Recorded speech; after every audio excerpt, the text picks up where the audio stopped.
The following program is a collection of stooges talking about happenings in the sports world. It is meant to be comedic informative.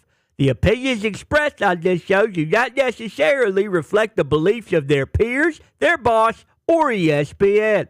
There may be some cuss words because that's how humans in the real world talk. If you are young, please seek permission before watching any further. Hey, 20. let's go! This show stinks, and the fact that you listen, we are very, very thankful for. Ah! The all-time leading tackler for the Green Bay Packers. You pig! Damn it! Be a friend, tell a friend something nice could change their life. We walk out! We walk out! Sport! Here we go. Feel good. Friday, December 8th, the Pat McAfee Show. I'm AJ Hawk, sitting in for Pat as he is down in Foxborough. Some big-time people. Football is what's going on all day, all weekend. Pat, I believe you're with us now. Finally, it's unbelievable. You've been scrambling back and forth across the screen. Are you with us here in Foxborough, set, ready to go? I am live in Foxborough from the College Game Day set, and although we are not bringing the whole show down here, it's a damn shame. We got a lot of people in preparation of College Game Day tomorrow. I believe there's a damn howitzer over here. Now, I don't know what crew it is. I believe they said 101 F Alpha. I did not catch all of the, I did not catch all of the lingo, but I do know there's a badass group over here with what seems to be the biggest cannon in Massachusetts. Okay. Then there's some folks that drove in from Michigan here to celebrate the weekend. There's some Army families here. There's some Navy representation here. It is going to be a glorious couple of days here at Gillette Stadium in beautiful Foxborough, Massachusetts, which is not an easy town to get to. No. Got to fly to another town, got to drive to Foxborough. As you're driving in, you just feel America kind of baptized over your skin. Yeah. I saw a couple different stores, saw a nice big gun store, saw a weed store, saw some Patriot stuff, drove through Patriot Place, met some local law enforcement who obviously have these sweet hats and great accents. It's an honor to be here celebrating that country right there for the next 24 hours, AJ. And the weather is a lot better than I could have imagined. Ooh. Now, the sun is shining. It is December. It's like 40-something, turning into 50-something. Okay. I only got thick jackets. I think I'm going to be sweating my ass off tomorrow because they're saying it's getting up to 60 here. The gods are shining on Army-Navy, the 124th edition of the game. And, yeah, I'm lucky to be here, AJ. But let's not talk about tomorrow. Let's talk about the team that calls this stadium home. Hell yeah. Let's talk about the New England Patriots going into Pittsburgh last night and beating the shit out of the Pittsburgh Steelers. AJ, I know there's a scene in the studio, so I'll let you take it from here. But Tone Diggs has got to be worried about the future of his program, of his franchise, and I've never seen him look better with that Mac Jones jersey on. Way to go, Tone. Yeah, way to go, Pittsburgh Steelers. Tell you what, it's a great jersey. And, after last night, which was not a surprise, that team has been outgained in every single game except for one. They are the second worst team in the NFL behind the Carolina Panthers. Neutral field, they may be, it may be a pick 'em. This is a great jersey. I'm actually thinking about switching to the Patriots side, to be honest with you, after last night. I might just keep this jersey. So, yeah, that's how disgusted we are in Pittsburgh. Everyone, I pulled the entire city. We are disgusted. We are tired of it. We are done with it. What does that mean? What does that mean? If there is not wholesale changes throughout the organization. Like what? Who are you calling for? Whose job are you coming after? Owner, GM, coach, all the players. What? Every player. That's going to be tough. I heard there was an Iron City beer salesman last night who wasn't giving their all. They could get out too. Okay, if you're not giving your all 100%, you're done. Okay, that's just where we are. That ain't happening in Iron City. Don't you start saying because the Steelers stink at football that all of a sudden the people in Iron City aren't giving the 100%. No. We know that Mongo, IC Light, and actual Iron City are going 100% all day, every day, no matter how bad Mitchell Trubisky looks at he throwing a football. No matter how bad a defense looks against Bailey Zip on the ball, Zappy, who's just slinging it all over the place to Juju Smith-Schuster. Don't you start bringing down other proud Pittsburgh companies, because what's on the field at Acrisure is trash. No, absolute garbage. I didn't explain that good enough. Of course, Iron City is going to be incredible. It was going to be great. I was talking about, I heard one of the salesmen, one of the ushers was not giving its all towards selling that beautiful Pilsner of a beer, okay? That's what I'm saying. Everyone needs to give their all. Oh. But didn't you think, hey, Pat, didn't you think this was eerily close to, when I'm sitting there late in the game, it's 21-18, I'm thinking, here we go. This is another Steelers Tomlin type win. This is what they do. They find a way. This is how they are built. Tone, I would imagine you were pretty hopeful too at that point when it is 21-18. Looks like we have a chance to win this game. Then when you get beat, all of a sudden your dreams are crashed. Here we go. Let's fire everybody. You can't do that. No. I'd give up. Yes, you can. I'd given up long before that. I was not watching that game at that point. Why would I leave that piece of shit bowl still on when the Steelers weren't going to show up? Why would I show up for them? No, I wasn't watching still. No. I heard it was a good ending, but I wasn't. No. Oh, mama, I'm in fear for my life from the long. It was the moment. You know, that guy that is in sticks has no idea how to twirl the towel. That might have been the reason why it didn't happen. Yeah. He had it in his left hand. He was kind of facing the boys. He's like, I didn't know they did this. You need a little film study, right? You need to watch a few clips, I think, before you show up on site, maybe. Yeah, and the official terrible towel twirler of last night, she brought her best. Renegade sang the shit out of that national anthem. Sticks tried their absolute best to do their thing, and it was a game late. And con man, I don't want to ask this question because there are a few Patriots fans just kind of lingering through this parking lot because we're at Gillette Stadium. But sure, I know that late last night, as that game was winding down, you were secretly hoping that instead of on 4th and 2 for a 50-50 ball being called to Mitchell Trubisky, to Deontay Johnson, and earlier in the game in field goal range on 4th down going for it, instead of saying, hey, points probably at a premium. This is the lowest total in history, even though the over hit. We don't kick a field goal here. We go for it. We don't get it. That changes everything. Connor, you were secretly hoping that the Pittsburgh Steelers would win that game last night. Is that an accurate testimony of how you felt last night? 100%. Yeah, I kind of came to grips with it after that first touchdown to Ezekiel Elliott, where they walked down the field on the opening drive. Like, okay, this feels like that Patriots game in prime time, almost like a Bill Belichick, hey, we got to win this game strictly for the fact that it can't be against the Steelers and you can't get embarrassed on prime time after having next week's game flexed out of Monday Night Football. But, I mean, it was a total team effort. I will say, when TJ Watt got kneed in the mouth by Zeke on the first play, I went immediately to live bet the Patriots because we know the record without TJ. I don't think they've won a game without him on the field, even though he did come back. But you mentioned that cannon behind you being the biggest cannon in Massachusetts. I think it's safe to say the biggest cannon in Massachusetts is hanging between the legs of Bill Belichick. And I, for one, am happy in the end when we're talking long game here with the Patriots, because it does seem as though this hopefully did kind of reaffirm. And Hunter Henry, 2 touchdowns. What a game. He played unbelievable. 29th birthday, 2 tuds. You got to love it. But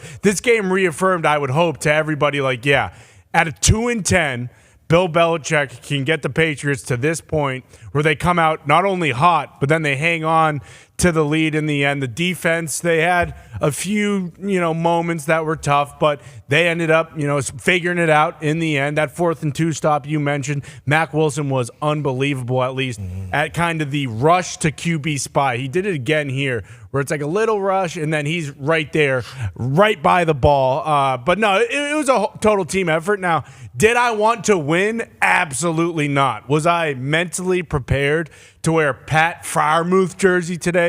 Yes, and he is a Massachusetts boy, so I was completely okay with doing that. But it is a bummer. But as we kind of think about this draft and, where the premium players are going to be, I've kind of worked myself into, 4 and lower I'm okay with. And right now we're at 3. And I do believe the Cardinals are going to win another game so we can get back down to 2. But, yeah, you can't feel too happy if you're the Pittsburgh Steelers on 4th and 2 throwing a deep ball to Deontay Johnson when Mitch Trubisky is Mitch Trubisky. But, a respectable game from a respectable franchise. I could be happier with the 2 overall pick, but I'm happy in the sense that hopefully Bill Belichick is confirmed the guy going forward. We'll be talking to Bill Belichick tomorrow on College Game Day. He's a celebrity guest pick. Cannot wait for that. Awesome. And if you look at the slate of games for tomorrow, there's only one. So if he's celebrity guest picker, what does that mean? Oh, you know what that means. Yeah. Probably get a chance to chit-chat with old Bill Belichick a little bit. And you talked about the canon that he has and that he walks around with every single day. I was talking about non-human cannons, and I actually got the official title here. Shout out to Ruhlman walking over to the lads over here and getting the official title. It's the M777 howitzer from the 101 Field Artillery A&C Battery from Danvers and Fall River, Massachusetts. Appreciate the hell out of you boys. Shout out Fall River, Chris Harris. Can they fire it off while you're there today? It's facing Gillette Stadium, so let it I don't know if now's the time to shoot it off. It's a beautiful stadium. Robert Kraft has obviously invested a lot. Drove through Patriot Place. It's beautiful. AJ, what were your thoughts on last night? Just like you and I were texting a little bit, and shootouts. We both had these fantasies of a shootout, maybe because the lowest total in 30 years in the NFL is stupid. So, like, whenever you hear that, you think to yourself, this could be the complete opposite of that. And at the beginning, oh my God, we're about to have this. Now Boswell has to hit from like 56, and the Patriots just walk down there and do their thing. They had 21. That over hit in the first half, AJ. What was your thoughts watching that game, and how do you kind of take everything away from it? Yeah, well, Al, he mentioned that in the game. Hey, we knew after the first half a lot of people could calm down a little bit, and they figured out that over already hit. But I told the boys when I came in today, this felt like a Patriots win. If you start right here, the play we're showing. Zeke, like everyone, Bailey Zappi played very, very well. Yeah. But I think everybody else kind of stepped up as well, and they all kind of did things. Like here, Zeke could have, another game, someone could have pushed him out of bounds. You get stopped in the 1 or 2. Hunter Henry coming up big, making some huge catches for Bailey Zappi. Juju catching that deep ball early. Like everybody kind of did their job and did what they were supposed to do and scored when you're supposed to, make every the catches you should. And I think that's like just a straight Bill Belichick Patriots type win when I look at it. Yeah. How come they can't do it all season? I know. How come it wasn't until week 14 kickoff against the Pittsburgh Steelers that we really see this Patriots team go and the Bill Belichick effect really hit the offensive side as opposed to the defensive side, con man? Why is that? I'm not sure. I feel like the short week probably helped New England, especially because this is Bailey's second start. So maybe that has something to do with it. It's a pretty easy answer. They were playing the Pittsburgh Steelers. The team stinks. Okay, that's why they couldn't do it all season They're long. above 500. They're above 500. Sure, playoff team. You are what your record is, but when you get outgained by every single game every single game except for one, and then you lose in back-to-back weeks to teams with 2 wins, you are not a good football team. You are a fugazi, and their record shouldn't be what it is. It should be 2-11, whatever. That's what it should be. How do you feel with that jersey on? You look pretty good, actually. The blue, especially with this new tone body you got. I don't hate it, to be honest with you. I feel like a winner today, which is something I don't always or normally feel like. Do you speak for all of Steelers fans? I think so. Honestly, do you think the majority of Steelers fans, their whole fan base, are they kind of fed up? As you said, not wholesale changes. Do they actually want Tomlin out of there? Yeah, it was trending last night, so I would think so. Well, they got screwed, too. Thanks. Yeah. Hey, hold on, Connor. I'm so sorry. But remember, I don't want to be like the whoa, remember what I said guy. Okay. Don't like to be that guy, especially in this particular profession. A lot of the things that come out of our mouths on a day-to-day with where stories are, we'd like people to forget that we ever said them, because in the moment, what we're thinking doesn't necessarily add up sometimes to what happens a week or 2 weeks later. Sure. But there was a time early in this season, I forget what week it was, but I don't want to say I was the one who said it, but like I did say, hey, from the read that I got from the Pittsburgh people that I follow and I'm friends with who are loyal to the Steelers to their core, diehard Yinzers would take a bullet for the Pittsburgh Steelers. Those people exist in Pittsburgh in abundance. It's why the Steelers are, a storied franchise and one of the most popular in the world, is because fathers have been Steelers fans. The town's happiness goes how the Steelers go, and it's been like that for 100 years in Pittsburgh. That is just what Pittsburgh is. So I happen to know a lot of those people because I grew up in Pittsburgh, as did Nick and Diggs. This year felt different.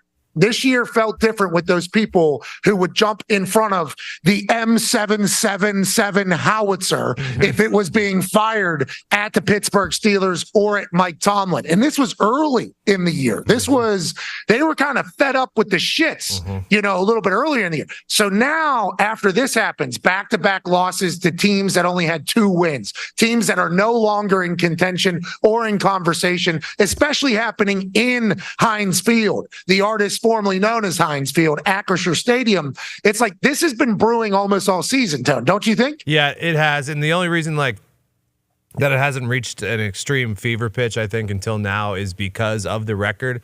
And they hadn't lost 2 in a row, I believe, until now. So it's like when you're not on a losing streak, it's hard. But when you just look at the product on the field, and if you've been a Steelers fan your entire life, you've watched football your entire life, and you could look at the product on the field and say, this is not a good football team. It's just the record. They've won some really close games where they were outgained, stuff like that. So it hasn't, it hadn't reached the fever pitch that it was, but I saw a stat. Is he choked up right there? Yeah, a little bit. Very bummed out. Pretty bummed out, but I believe I saw a stat earlier today. Pat, I'm going to ask you, do you know who has more playoff wins? I think in the last 10 years between the Pirates and the Steelers, the Pittsburgh Pirates and the Steelers. Playoff Pirates never been to the playoffs, have they? The last 25 years? They have. They have the same number of wins in the last 10 years. I think it's either 1 or 3 or whatever it is. That can't be real. The Pittsburgh Pirates are a real team. Exactly. That's not real. Exactly, and that's what we're talking about. That's what I had to wake up with this morning and realize. Yeah, I mean, it's done. It's over. I mean, it was a great run, but I mean, it's time. You got to transition from a Hall of Fame quarterback. Can't you have a little bit of time to figure that out? Yeah, they did. I mean, it's been 3 years now. Hasn't been that long. Yeah. Man, Big Ben has a lasting impression. You think of the Steelers, you still feel like Big Ben's under center, don't you, Ty? Well, yeah, Well, that's just absolutely. how bad they've been. Exactly. Yeah. Well, He was there. I think that's when you know how things have really gotten bad. I mean, we've heard how Tony has talked about Mason Rudolph, for the last however many years, and you got everyone in the stadium chanting for him to get in the game last night. It's like, all right, how did we get here? But then you look at Mitch play, and it's like it's hard to really fault him for wanting to just get something different going. And then obviously close but no cigar. I don't know. It's crazy. It was crazy watching that game last night because it really did. It was almost like. You look at Zappy and Connor, kind of intimated this morning. You didn't exactly say it word for word, but you go from, hey, I want the number 2 overall pick. I want Drake May or Caleb Williams or whoever to after last night. It's like, hey, maybe Zappy's the guy for the future. Throw this guy a contract, maybe. Like try to lock him up before he's looking for a $250 million deal. Yeah, I mean, he got blanked in the second half, but yeah. Pat, what did you think? We were talking about this before. What the hell happened on that punt false start that should have been neutral zone? Okay, so let's talk about this. I'm happy that we're getting a chance to chat about this because this is something that happens every single game. And if you could pull up Chuck Pagano's tweet about it, I think this is a very real reason. So classic Bill Belichick to alert the officials before game to look for this in this exact situation. It's why he's the GOAT. Now, a lot of people responded to Chuck and said some negative things. Like, how's that fake punt, Chuck? And all that type of stuff. Sure. But this is very real. So like before games,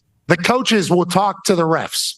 And they'll say, hey, our film study tells us that number 21, he holds a lot whenever we're doing goes. So just keep an eye out for it, please. Just like a little seed you're kind of dropping in there. Special teams, it happens on a very regular basis because there's minute things that are against the rules, but you can't really tell unless they're spotlighted by a coach or by a special teams coordinator. This is a Bill Belichick special. So it could even be if the holder moves his hand forward whenever he says set, that's illegal. But if the coach tells the ref that, hey, we have noticed this is something that we think is not fair, then the refs are going to keep an eye on it. So for Kuntz, here's a snap from earlier in the year. Okay, now this is on singles cadence or whatever it is.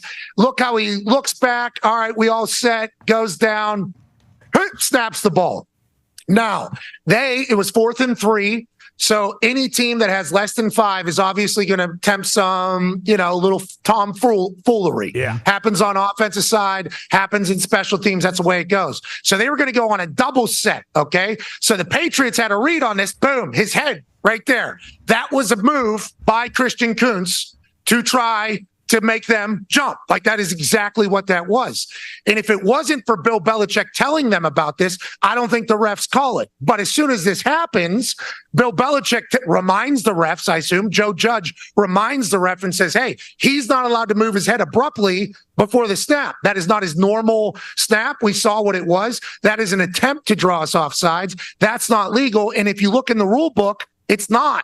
So that is exactly what that was. Against any other coach, against any other team that doesn't pay attention to special teams as much or doesn't care as much, I would assume that's not called. But that was certainly something that Bill Belichick brought to the attention of those refs, or Joe Judge brought to the attention of those refs for that exact moment. Presley Harvin was jacked up. Their entire special teams, Danny Smith, was jacked up because obviously you feel like you're helping your team win, and this was the goal of the play. The Steelers, you know how quick they were to jump because that's exactly what they practice. Hey, as soon as they come into that neutral zone, you touch them, this is a penalty. So do I like the call? No, not at all. Like, he should be able to move his head all he wants, but that's not their normal cadence. Normally, he looks back, he looks down, he snaps it. So when he lifts his head up, that was an attempt to draw them off sides. It happened. You should be able to do that, but by the letter of the law, you're not. And it was certainly something that was spotlighted by the Patriots. Pat, so if that makes sense. It does make sense. I'm glad how you laid it out like that. So would there ever be a time, though, where that snapper, say they're trying to take a delay a game, where he looks up, down a couple times, and it looks almost like we saw from last night? Does that ever happen? Like, would they have a cadence like that as well, though, to where it does look like it did last night? Where, like a milk it type thing, where they're just kind of hanging on? Yeah. I mean, maybe. But if, like, is that an abrupt move? Is it up to the ref, though, to say, hey, is this an abrupt, like, jerk of his head, or is that doesn't look like an abrupt, super jerky movement to me?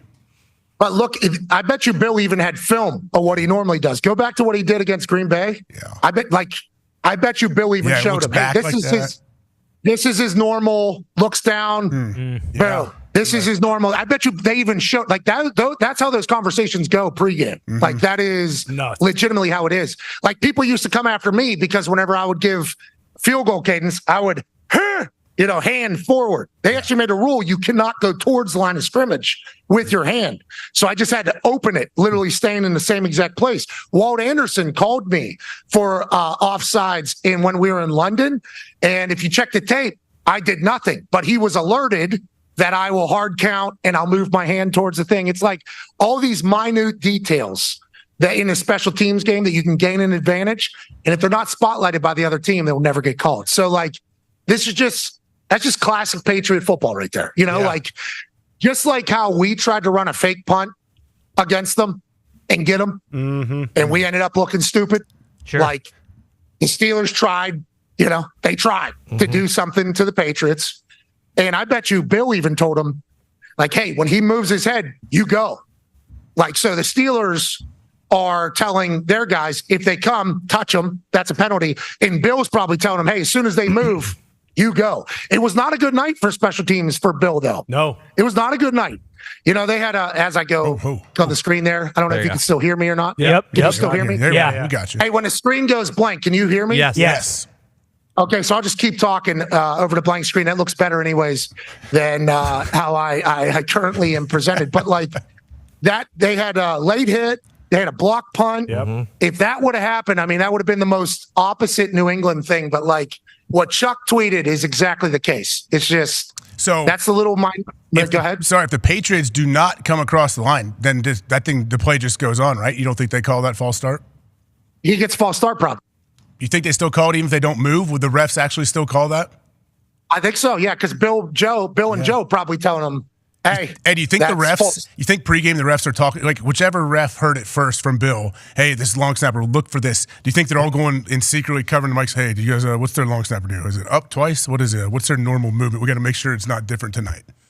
They're all in that meeting. It's the whoever would be in charge of, what is it, side judge? I don't know who I guess would be a side. The side judge Hey, on the New England side was the guy that threw the flag in that replay. What didn't help the optics of it for the refs was that 48 puts his hands on his helmet like, oh, I just messed up really bad. I'm an idiot. Yeah. Yeah, and then Bill's like, hey, pal, I got you. Don't worry.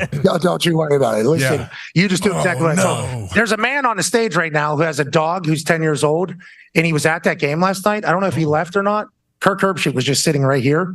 I would actually like to get his kind of take on this entire thing. Hey, is Kirk over there still? Kirk. Come on, Kirk. Ben will come. Kirk, you come here. Do we have an extra mic? Do we have one extra mic Ben's here 10 somewhere? years old. Ben looks good for 10.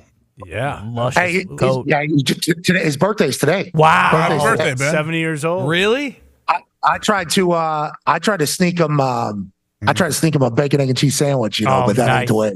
Oh, I thought you were That ain't the way Ben sneaking Herbstreit something rolls. else to get him some sleep. I thought. Yeah, well, I'm not putting any Ambien in the guy. What do you? Drugging him? What do you What's think? wrong No. with you? Not that. What is wrong with you two? No. My guy got this thing. I don't know if we're ready for this. Oh, there we Hey, go, Kirk. let's see. Wow. Looking good, Kirk. Wow. Looking good, does it. Kirk. Can you hear the boys? Yeah, I can hear you. I don't know if your mic's on. Hold on. He'll get turned on here in a second. Hi, y'all. Nothing. No. Nothing. You look good, though. Maybe Sure, sign man. language. You know sign language? Tone Diggs' baby knows sign language. Yep. Tone, what's this mean? More. Ooh, good. Yep. More. More. There I am. Here I go. Hey, Hey, attaboy, Kirk. Hey, fellas. How we doing? Attaboy, Kirk. Go. Hey, How's you Kirk. guys doing? C's favorite son. Hey, all right.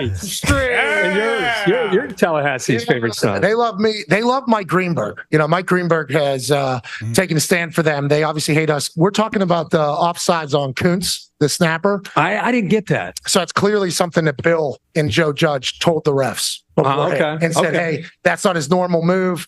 If he does Man, that, what it's an a offside. difference. That's a game changer. Change for the him. game. I mean, I was like, wow.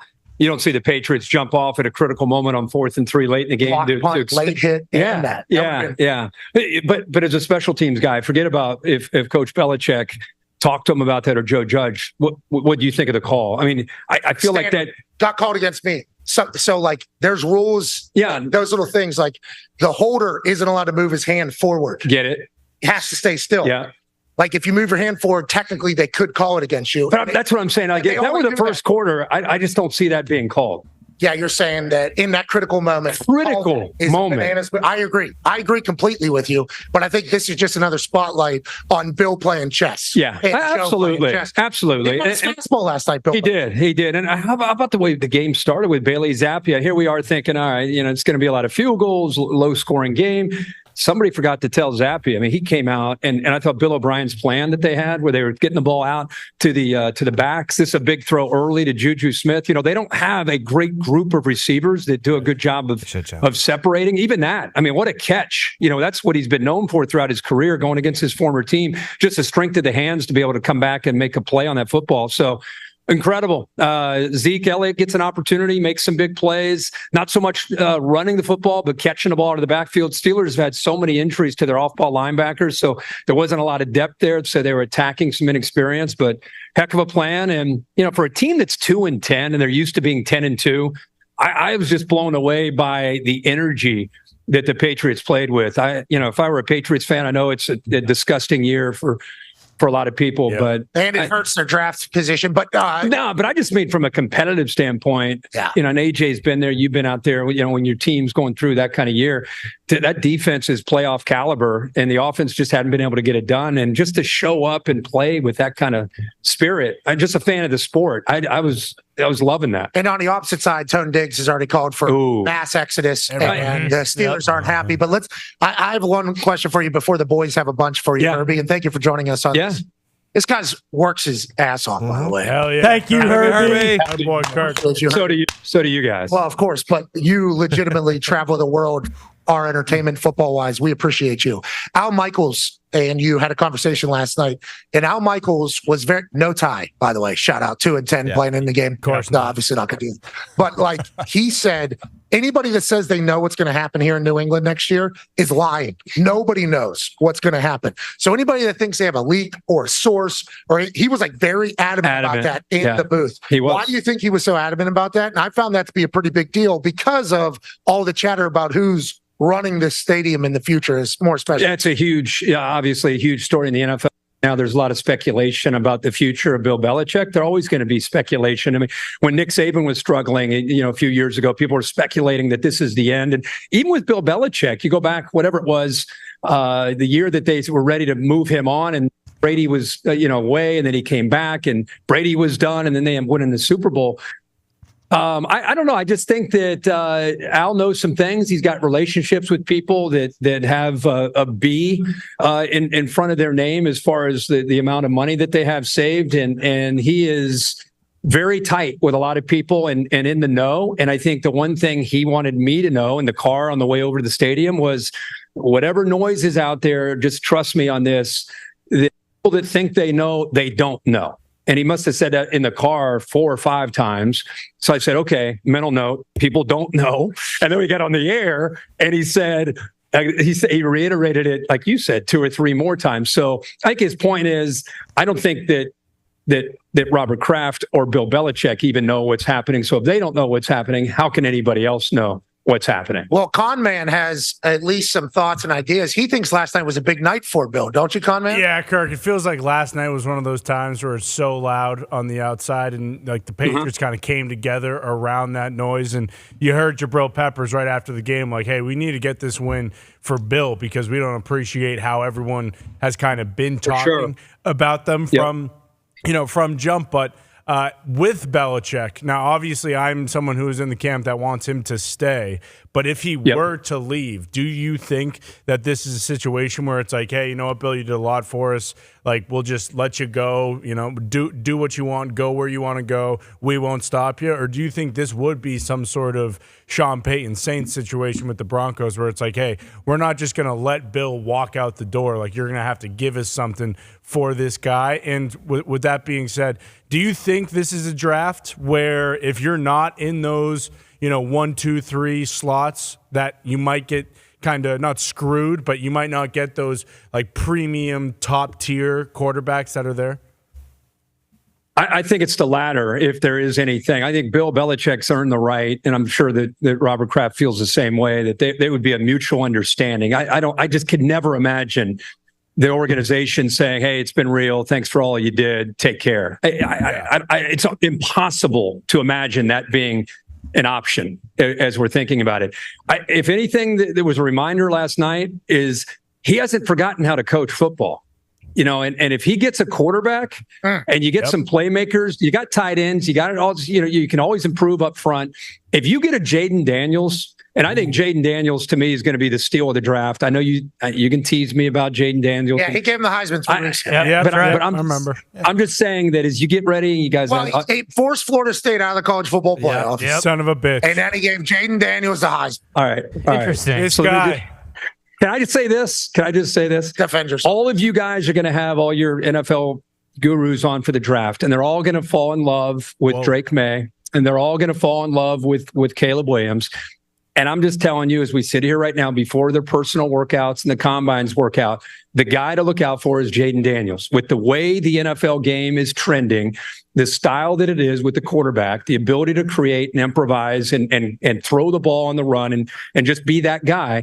It's to me, Jaden Daniels, as you say, if you don't have the first or the second pick, I don't know where he'll go when he's done with his workouts, but you put him in that stadium with Bill Belichick and with that defense, and you get a weapon or two to go with those tight ends. There's a lot to like. There's a lot to like. Hey, so I'm with you, man. I hope he's back. Hey, will you hang out with us here for a few minutes? Yeah, whatever you want. We're about to talk to the biggest story in golf. You got it, man. Ladies and gentlemen, a man who is not only a multiple-time major winner, a man who's an inspiration, but he is the talk of the golf town. for the decision that he made, not only professionally, personally, and everything. Ladies and gentlemen, joining us, the newest member of the Live Golf Tour, Jon Rahm. Yeah. How you guys doing? Hey, I think you're gonna have to. Move that camera just a little bit because it's either me or Herbie. I appreciate you. That's my dog right there. Are you not standing today? Come on. Well, listen. It was a little chilly out here. Ron, I was sitting down. There's a heater under here. Herb Street's here also. He might ask you a question or two in the middle of this. But we would like to say from our entire program and all of our families and all of our friends, congratulations, bro. Yeah. Thank you. Let's dive into the conversation now. So you've been very cordial throughout this entire thing with the development of Live, you staying in PGA. A lot of PGA golfers were potentially taking pot shots. You've always remained high road. I'm here to play golf. I'm here to compete. How long has Live been trying to kind of recruit you over there?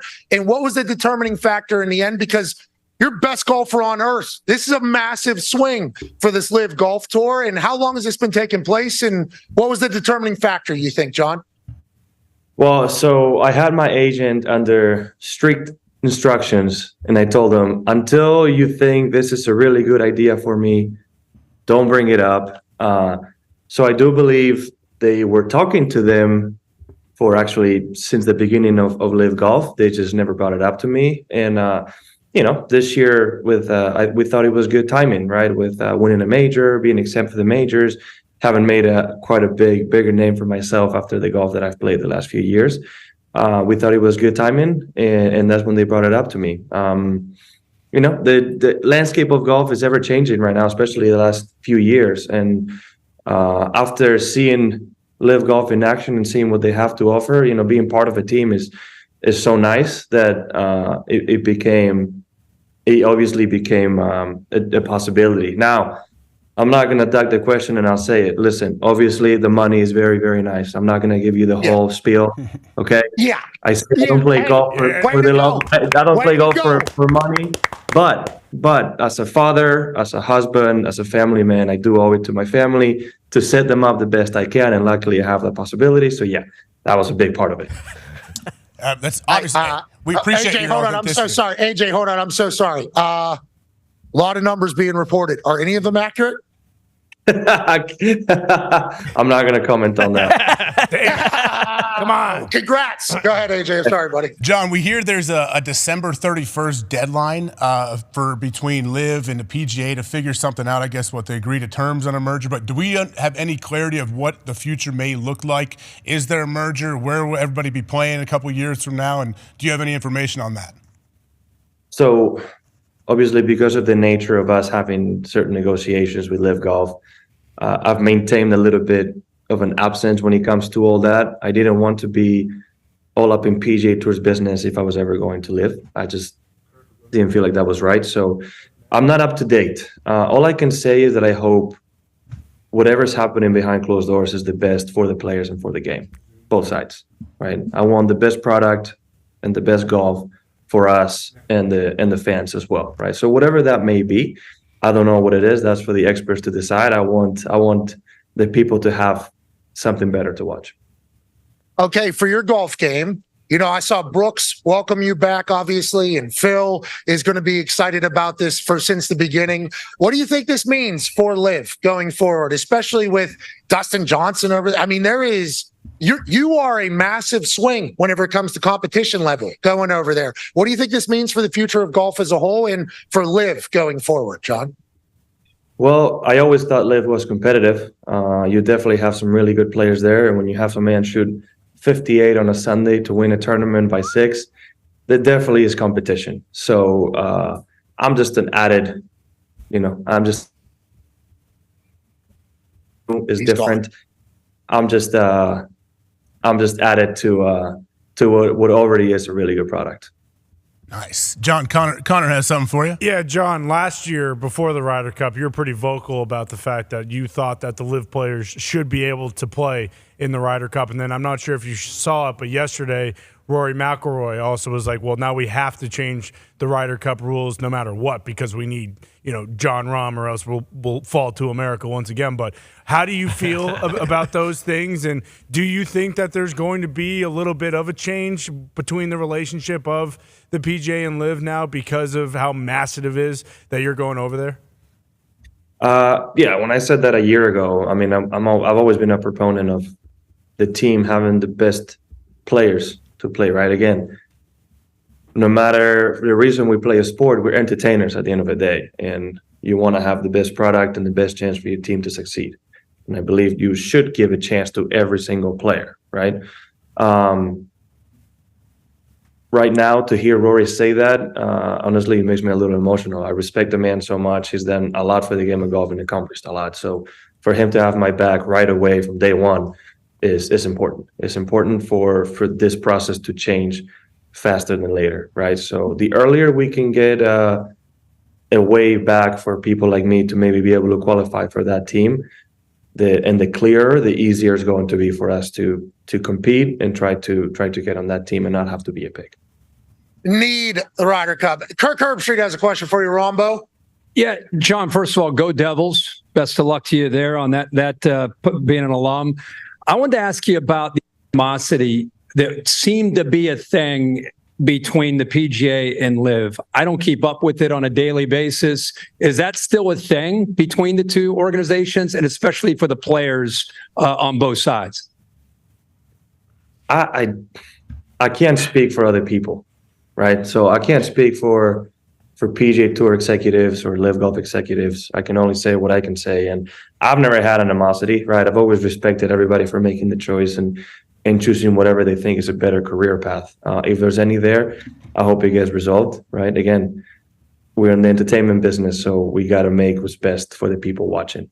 Now, with that said, I hear you guys talking about Daniels, former ASU quarterback. I might get salty that is being talked about as a Heisman winner. I wish ASU was a contender. I really wish. Usually we have certain circumstances this year, but man, I'm going to be a little salty here and that. I appreciate you following along with college football, and obviously you come to America, become a hero of ours, even though not a citizen of our country. Are you going to wear pants? Or are we wearing shorts whenever you're That's a good question. Depends on the weather. That's if it's hot, I'll wear shorts. Yeah, I'll definitely. Why not? We'll take advantage of it. Come on, the music too. Have you talked about the music? Because allegedly, I'm just reading tea leaves on the internet. Who knows what's real? Who knows what isn't real? Allegedly, you had some things that you were like, well, we got to get this sorted before I potentially come over there. Was the music that's just jamming on like the 18th hole on hole 54 to win the entire thing a part of the conversation? Was it any of that stuff, or was it other conversations that were taking place? The music was never an issue. I mean, I wish you could see me playing at home. God, it's usually about four goons and golf carts that go 30 miles an hour with louder music that most people have. So, what type of music, John? What type of music you listen to? Depends who's on the group. I'm very diverse, from a man that grew up in northern Spain to now being, having spent half of my life here in the U.S. You can get anything from Michael Jackson to Kendrick Lamar to Bad Bunny, which would be my three favorite artists if I had to pick right now. Wow. So there's a variety, right? Slowly getting into country, very slowly, and if I end up being a big country fan, I should owe it to Luke Holmes, because that man's voice is absolutely incredible, and some of the songs are really hit home. So Luke, shout out. You got me into country slowly.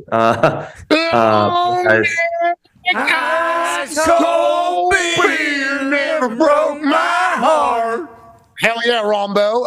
It's a damn favorite, of course. I get it. He's scratching me right where I itch. Last question for me before I assume a couple of the boys back in the studio have a question for you. How's your game? Are we playing great golf right now? Are we still reaching peak? What do we think where the golf game is at right now? It's good. I actually was with a friend that works in Callaway working a couple of things, and he told me the key to my success is, John, just reach your peak and plateau. Stay at that. And I'm like, got it. I'll try my best. So I'm working towards that, reaching my maximum level, and hopefully keeping it there forever, which is what we all do. But I'm playing good golf.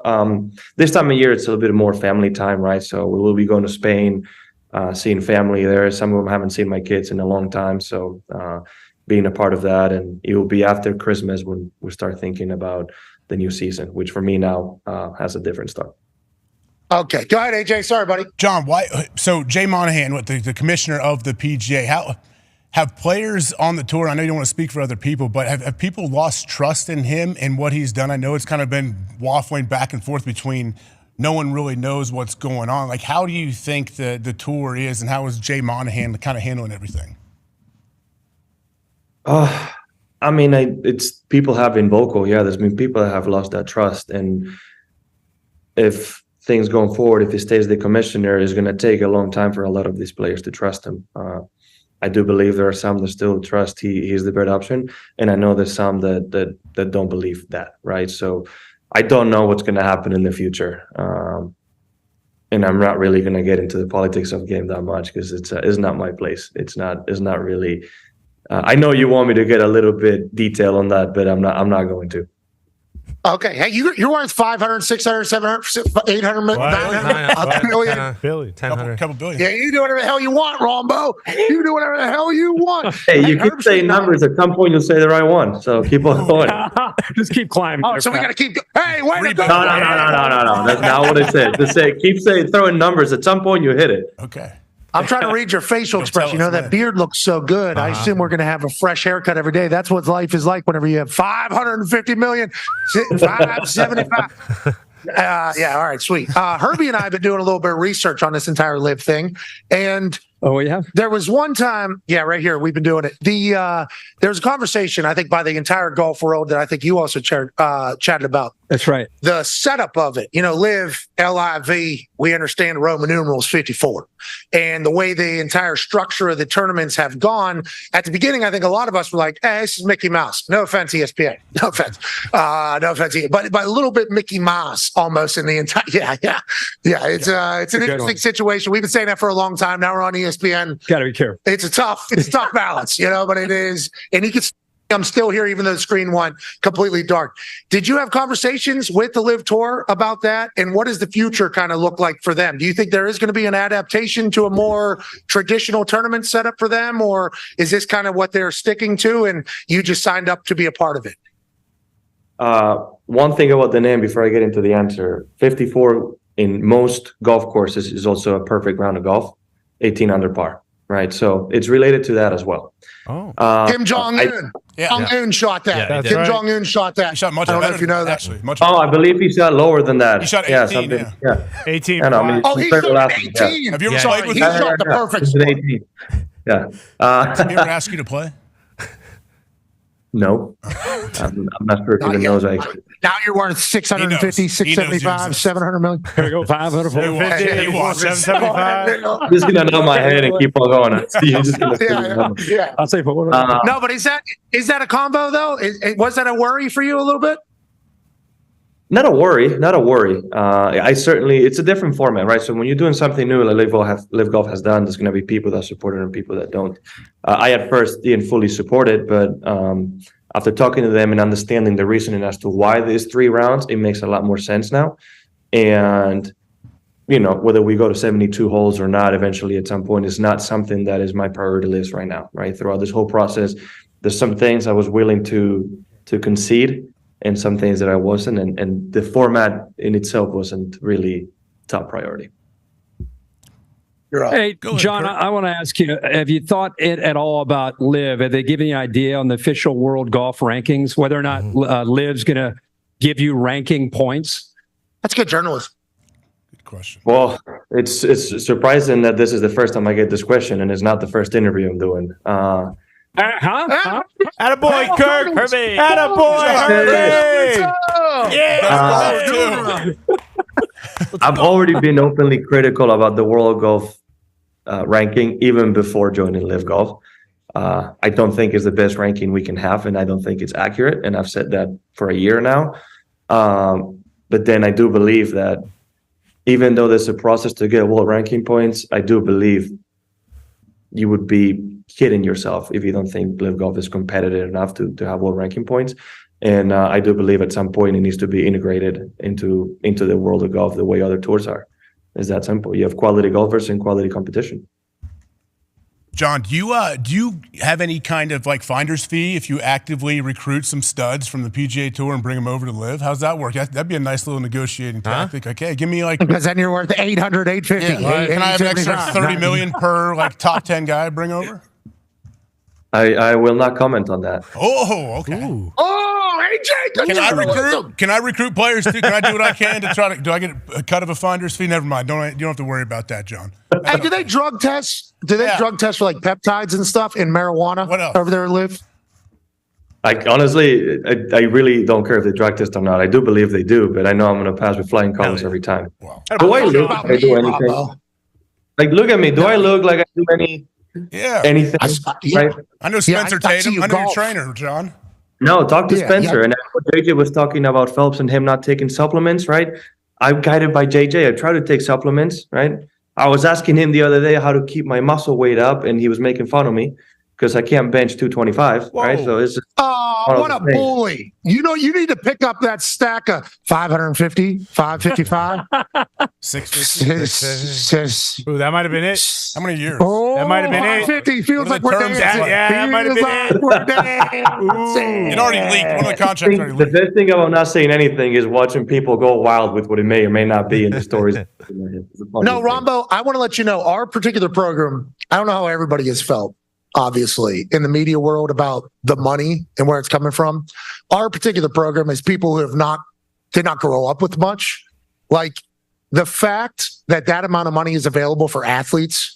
And if a business or a corporation was to take money from the same exact place, which has happened on a very regular basis, it's a celebration. Another investment round has been made and we get hundreds of millions of dollars. Look at this business doing things for their shareholders and everything. But when athletes do it, it's like they're taking bad money. Hey, they should not do that. They should take it's like, okay. It's real. Okay. You're saying this on Twitter that the majority investment stakeholder was Saudi Arabia. And then people were drinking their Starbucks. It's like, you know how much money is from Saudi Arabia, and then they're watching on TV. It's like that network right there. Do you know where all the money is coming from that's invested in there? So like athletes getting attacked for that was the big thing that I was not happy about. I'm not like, listen, if we're going to attack everybody for this, let's do that. You changing your entire family tree forever because of the amount of work that you put into your craft, into your sport is nothing short of honorable, admirable, inspiring, and you should be incredibly proud, pal. You honestly should be. It's an awesome thing. I hope you go in there, play your best golf,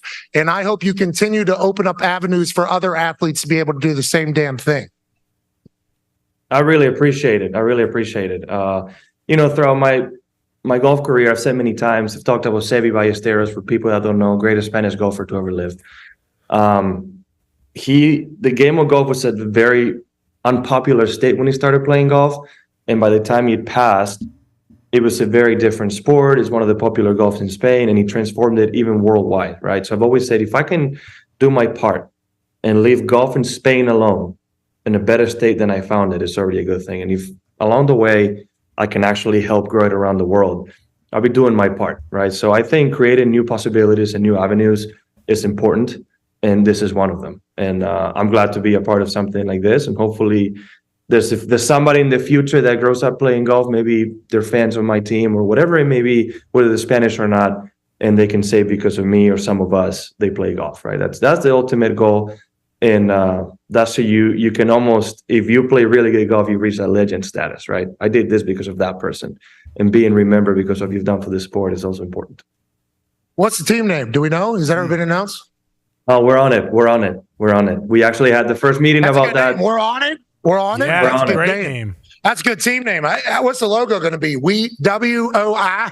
What? Listen, I'm gonna tell to the audience if there's any names you guys like, please. Great. Here we go. We'll send you 20. Out there. Can we come up with some? We'll be under consideration. The Rambos. Yeah. Sylvester Stallone could be your mascot. Boom. The Rambos. Team Rambo. Listen, I don't think we can check that one. Ball washers? Well. All right, ball washer's not good. No, unless you No, have, that's if do you have not- do shiny not. golf balls, that could be cool if that's like your MO. Yeah, because you guys could be that thing that yeah. Yeah, that could be your logo, the up and down ball cleaner. it actually no could joke move there. too with how much. What? Randall What- Chamblee what's the didn't joke? ask you about that too?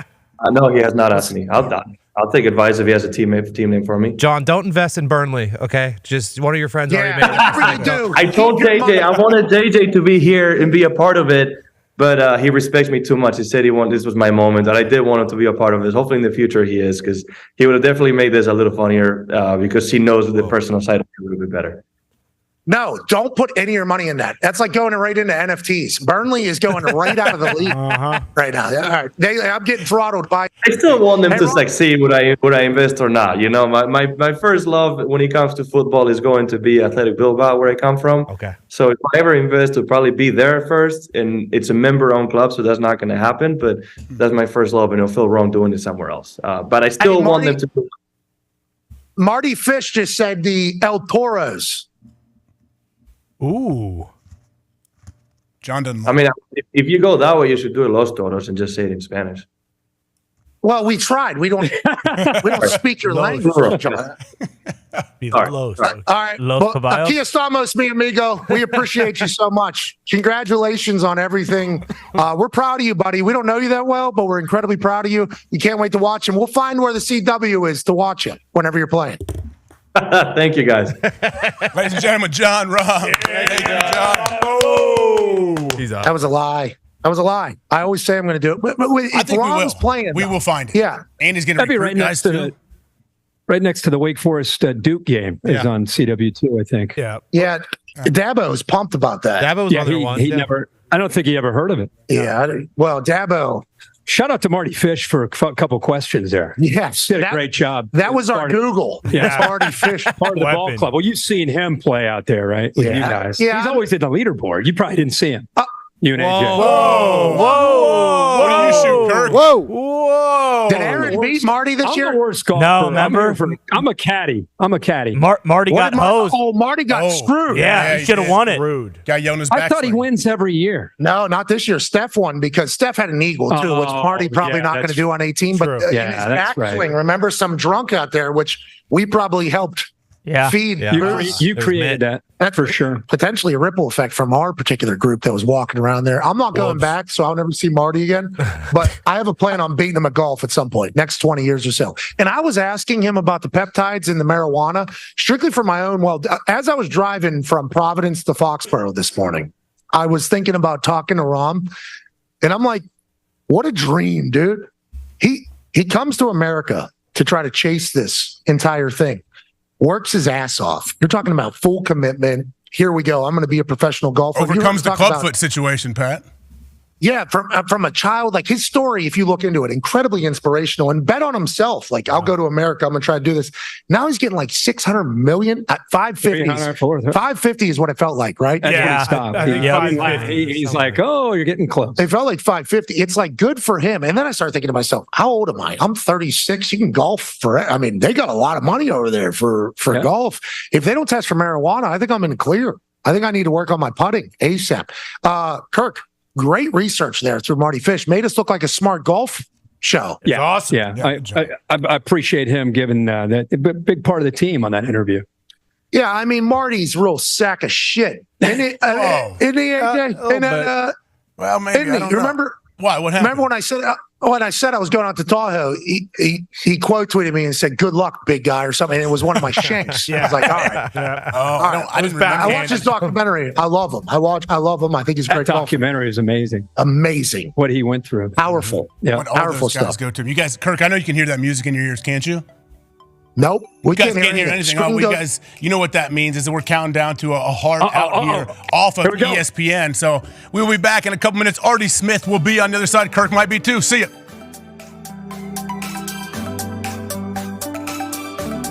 In an abandoned warehouse, Arthur Isaac Fischel, the world's AI authority, has summoned the Earth's most influential doofuses for an emergency meeting about the terrifying powers of artificial intelligence. Antonio Margarita, influencer from Italy. Vladimir Borobashnakowski, Chad Speed, Jim. We catch up with them mid-dinner as Artie Fish tries his damnedest to get the influencer's attention. Yes, that'll work.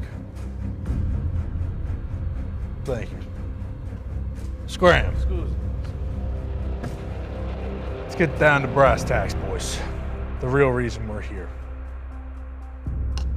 AI is it's a problem. It's gonna kill us all.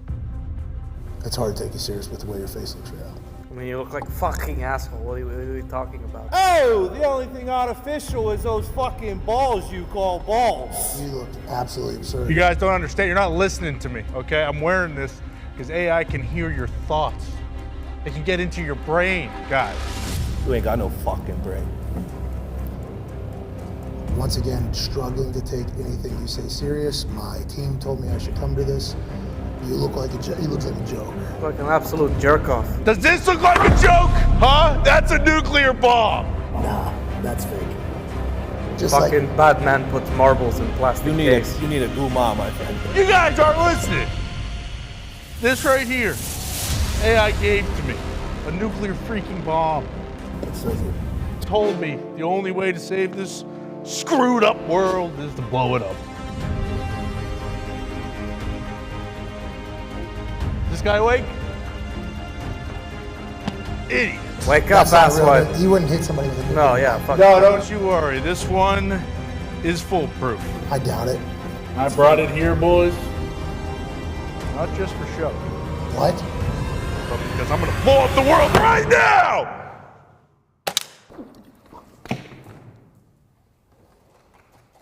Holy shit! That's Jack Carr!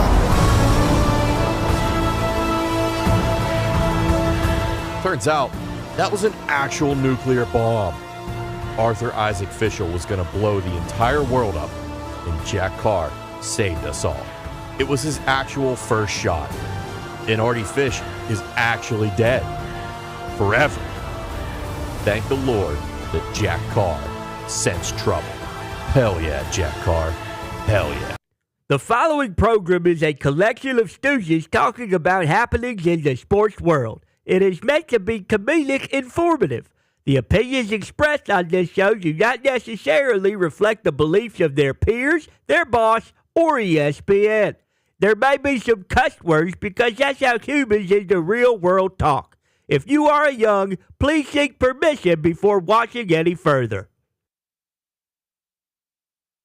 Hey, what? Let's go! This show stinks, and the fact that you listen, we are very, very thankful for. The all-time leading tackler for the Green Bay Packers, you pig! Damn it! Be a friend, tell a friend something nice could change their life. Sport!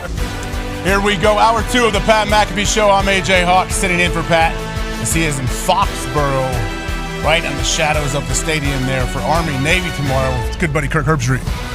Football! It was close there. I was very close. Kirk, it's great to see that you are still there starting hour 2. We have, obviously, Pat is sitting here to our right on the screen. Kirk Herbstreit to his left. Kirk, actually, Pat's right, screen left. Kirk, how you doing, bud? Nice. I'm great, man. You're doing great, by the way. Reminds me when I first did radio. That's not easy to take it in and out. You're doing an awesome job with that. I know you get reps throughout the year when he's out of town or out on the road like this. So good job by you handling that.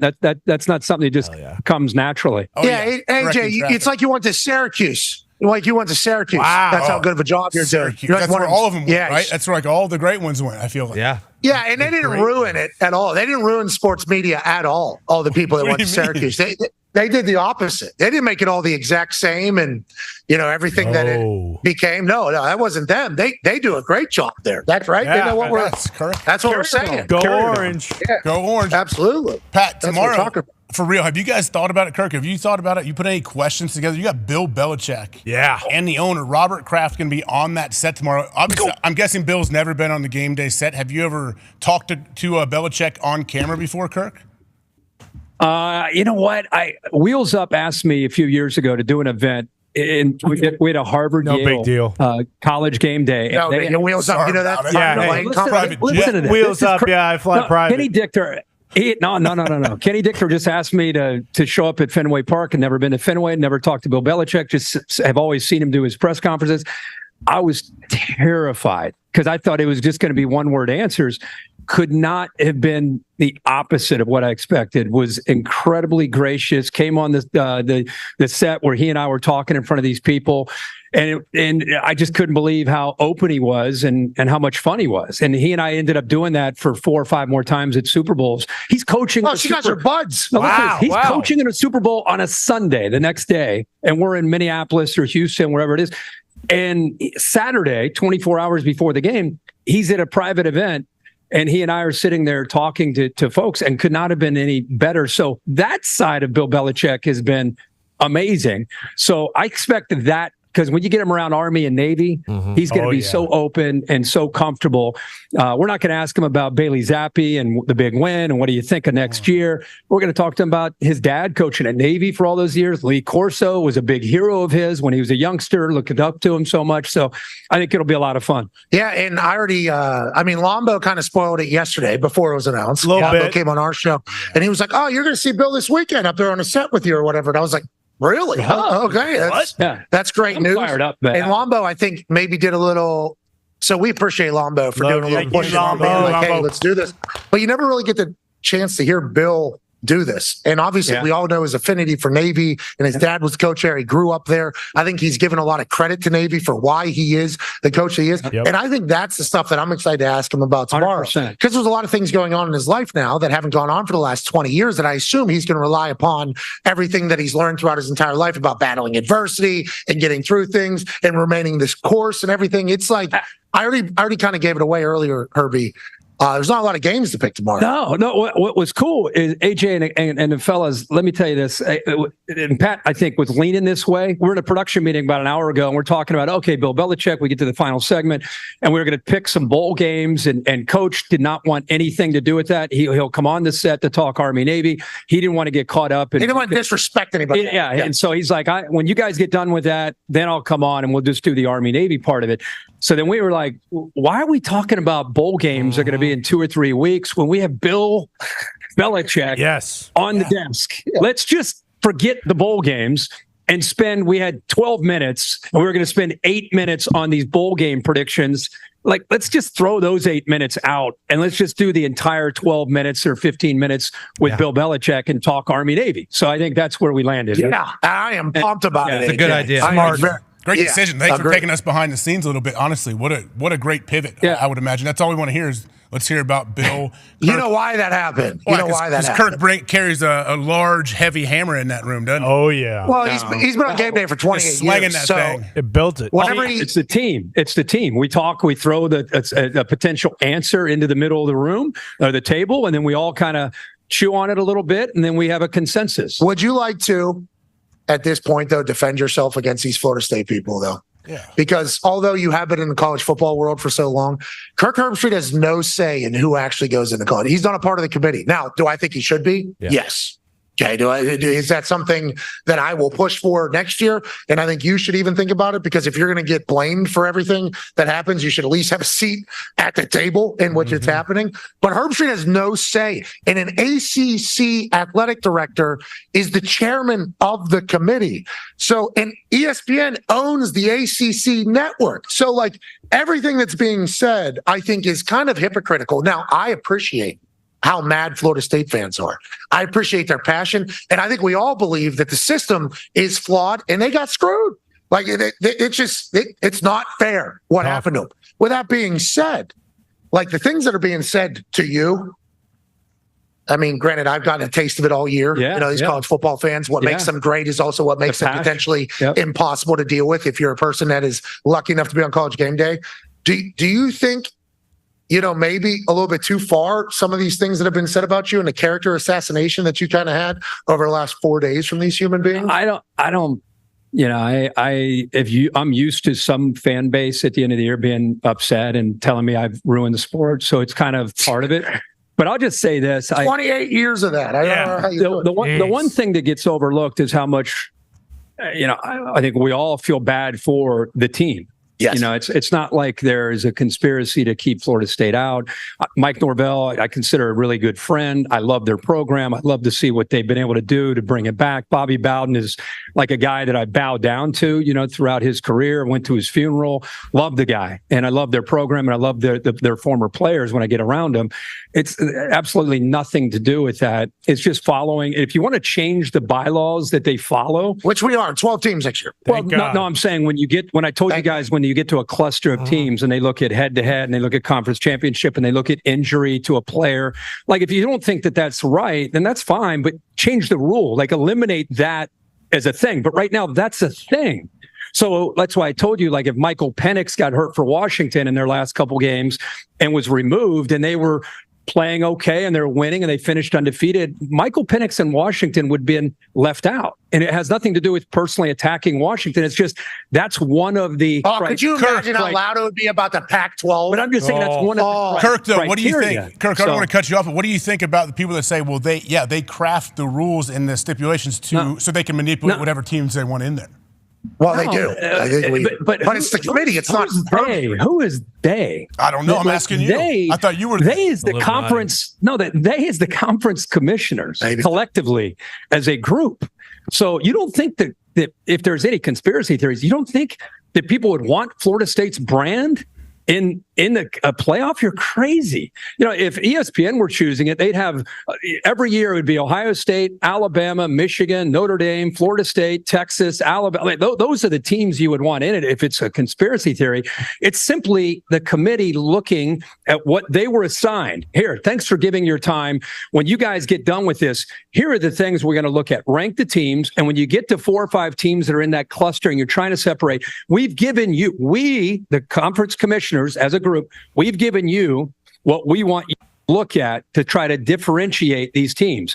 Did any of them play head-to-head is one of the things. Are they a conference champion? Strength of schedule, a common opponent.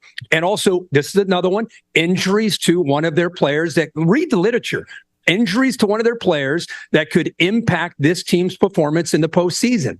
It's one of the things. Now, if we want to eliminate that as a thing, I'm all here. It is. Other relevant factors such as unavailability of key players and coaches that may have affected a team's performance during the season or likely will affect its postseason performance. And you see how played against Louisville. Now the screen has gone black. We are back. They're trying to throttle us. So it's not about, it's a personal attack against Florida State. We all love Florida State. It's just, if you follow the criteria of what they have, then that's what you come up with. And if we want to eliminate and change that for next year, I know there's 12 teams. That would be great. The great news is there's 12 teams next year. We'll be arguing about 11, 12, 13, and 14 next year. There'll still be people pissed off. It's just kind of the way the sport is. But the notion that ESPN or you or me or anybody is out to get Florida State, it's low-hanging fruit that people want to try to get clicks and people want to get likes. They want to get views. No, but they also want to drum up. Yeah, they want to drum up stuff that's not real. And you're taking it on the shins, though, for this committee. Has the committee given you like a gift? Have they said hey, Kirk, thanks for going out there? I didn't know I voted on it. I had an opinion, like you had an opinion, and AJ and Connor, everybody has an opinion. It's subjective. It's not like the NFL. It's like, okay, we got this tiebreaker in the NFC South. Okay, this team and this team, they're tied. I don't know, whatever it is. Okay, let's look at head-to-head or their record within the division. There's ways. There's no arguments at the end of the NFL season. In college football, it's subjective, and a lot of people don't understand the cluster and what all these people that are upset. Do they ever break down when they get to a cluster of teams? This is what the committee is asked to follow. No. Have you ever heard that? No. Why would they do when that? people bitch and complain? No, they don't like cheating. They don't like facts. They don't like information. They like conspiracy theories. Now you're kind of taking a shot at Who's they? The people that are radical and upset and throwing conspiracy theories out there that aren't true. Easy. That's easy. they. That's who they is. Well, C-word, Con, man. I know you heard that. Easy on the C word, Kirk, but you mentioned like all those teams ESPN would want. Like, I think across the board, nobody, and Florida State would probably say this too, nobody wants to watch a playoff game where one team is just getting these shit kicked out of them by the other team. And if you look at the previous years, yeah, sure, there's usually one semifinal game, or in last year's case, it was the championship game, which was everybody's nightmare. But if the team is drastically changed, like you've just said over and over again, which it was, there's they no knew going into that Louisville. I think Norvell, and we're big fans of Norvell. Yeah, I liked him back. Yeah, No, cornrows. I like him when he had his cornrows back in college. I mean, I chatted with him in Memphis. You obviously know him very well. For a long You've time. been going to bat for him for the last love him. 2 years. People were trying to hire Prime because they didn't think Mike Norvell was the answer. I was the guy that was pumping up Mike Norvell, saying he is the answer. Give him time to get this thing back up, and he's been able to do that. Tossed out the window, though. Yeah, it doesn't as soon as you say, like, well, the committee, this is what they're looking at. They knew going into that Louisville game. And I'm not saying that it's right. Once again, none of us are saying that this is the proper way to go about finding a champion.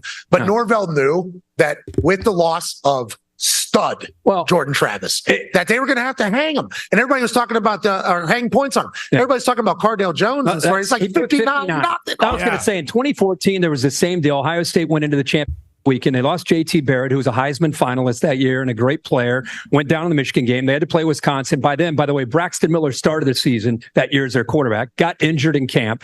They went to a guy no one ever heard of, JT Barrett. He ends up becoming a Heisman candidate. He gets hurt in the Michigan game. Devin Gardner's praying over top of him. They go to another guy that no one's ever heard of, Cardale Jones at the time. He's their third quarterback. Everyone's like, they're number 6 going into the final weekend behind TCU and Baylor. And they beat Wisconsin like a drum, 59-0, and everyone was like, uh-oh. Wait a minute. What's going to happen now? Because you can't write them off, and they ended up getting in with Cardale Jones, and they ended up beating Alabama and beating Oregon and winning the national championship. And if Louisville and the Florida State game would have gone the same way, guess who would be in this playoff right now? Undefeated Florida State. If their backup quarterback, and again, they lost their backup because he was hurt with the concussion, so they had to go to their third guy like Ohio State. But if they would have said, Louisville, why are you here? Get out of here and never come back, 59-0, I think Florida State's in. Yeah, So, and we would like to reiterate the facts. And I'm speaking for Herbie here, for everybody. It's like we don't think it's cool. It sucks. That is what happened, but it's I feel bad, really bad for Mike Norvell and the players. Well, agreed. We all do, but there's also a lot of people that did not watch college football all year. Now, and I know that because some of the things that they're saying, it's like you did not watch football this year. You did not watch. But it's an opportunity. It's an opportunity. They cashed in on it. Well, that's what Tone Diggs was all mad about. Tone, good job by you. Wasn't that your big thing? It's like, hey, if you're a Florida State alumni, we understand you getting mad, but there's a lot of people like utilizing this to grandstand. And it's like, hey, I understand you could just tee off more specifically on Kirk Herbstreit, but it's like, Kirk Herbstreit didn't have a vote in this thing, and he is the representation of the committee now in everybody's eyes down there in Tallahassee, when this guy was one of their biggest fans for a long time. Yeah, I mean, they were high horsing it. But my thing was, like, the committee also gave them fuel by putting Florida State ahead of Georgia and then saying Bama was in because of best team, which it is. It's supposed to be best team, but I mean, you can't have Florida State ahead of Georgia then if you're just going by best team. That's fair. If they would have put Florida State at 6, I don't know if it would have been as it wouldn't have gone over well. Yeah, but it would have been consistent with what they did. But I've been saying this. I've been saying this for the last few days. Georgia, Florida State, national championship game. Yeah, but there it is. If I'm Florida State, that's how I'm viewing it. And if wow, what a game that's going to be. Georgia, back-to-back national champion. They have every right to be mad. Both teams have a chip on their shoulder. Now, I don't know who's playing, based on sitting out bowl games, transferring, who knows. But just the two brands on the field together, I think a lot of people are very excited to see that. And Florida State has a real opportunity to say, see, I told everybody, look how good our football team is. And Georgia, like you said, back-to-back national champion. 29 straight wins. Never been done before. Yeah. And then they lose one, neutral site by 3.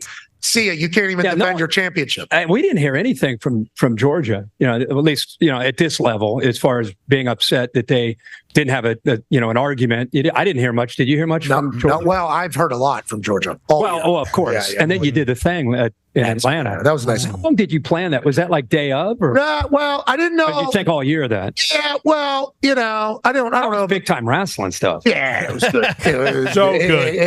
It was a good time. He wrestled I more had a good time. Kirk. Yeah, that was back in fresh out of college. I was 21 years old there, and obviously I was undefeated all the way up until I was 30 against Adam Cole, NXT. I don't know Goldberg. I don't know how long he was undefeated for, but I was certainly undefeated in professional wrestling for a while. Until that scumbag Adam Cole ruined it at NXT in front of nobody. But yeah, I think I liked Bama in the game, just strictly because we picked them preseason to win it all. Not because of that. I am not as, but that would be cool. Does help. Cool. Yeah, does help.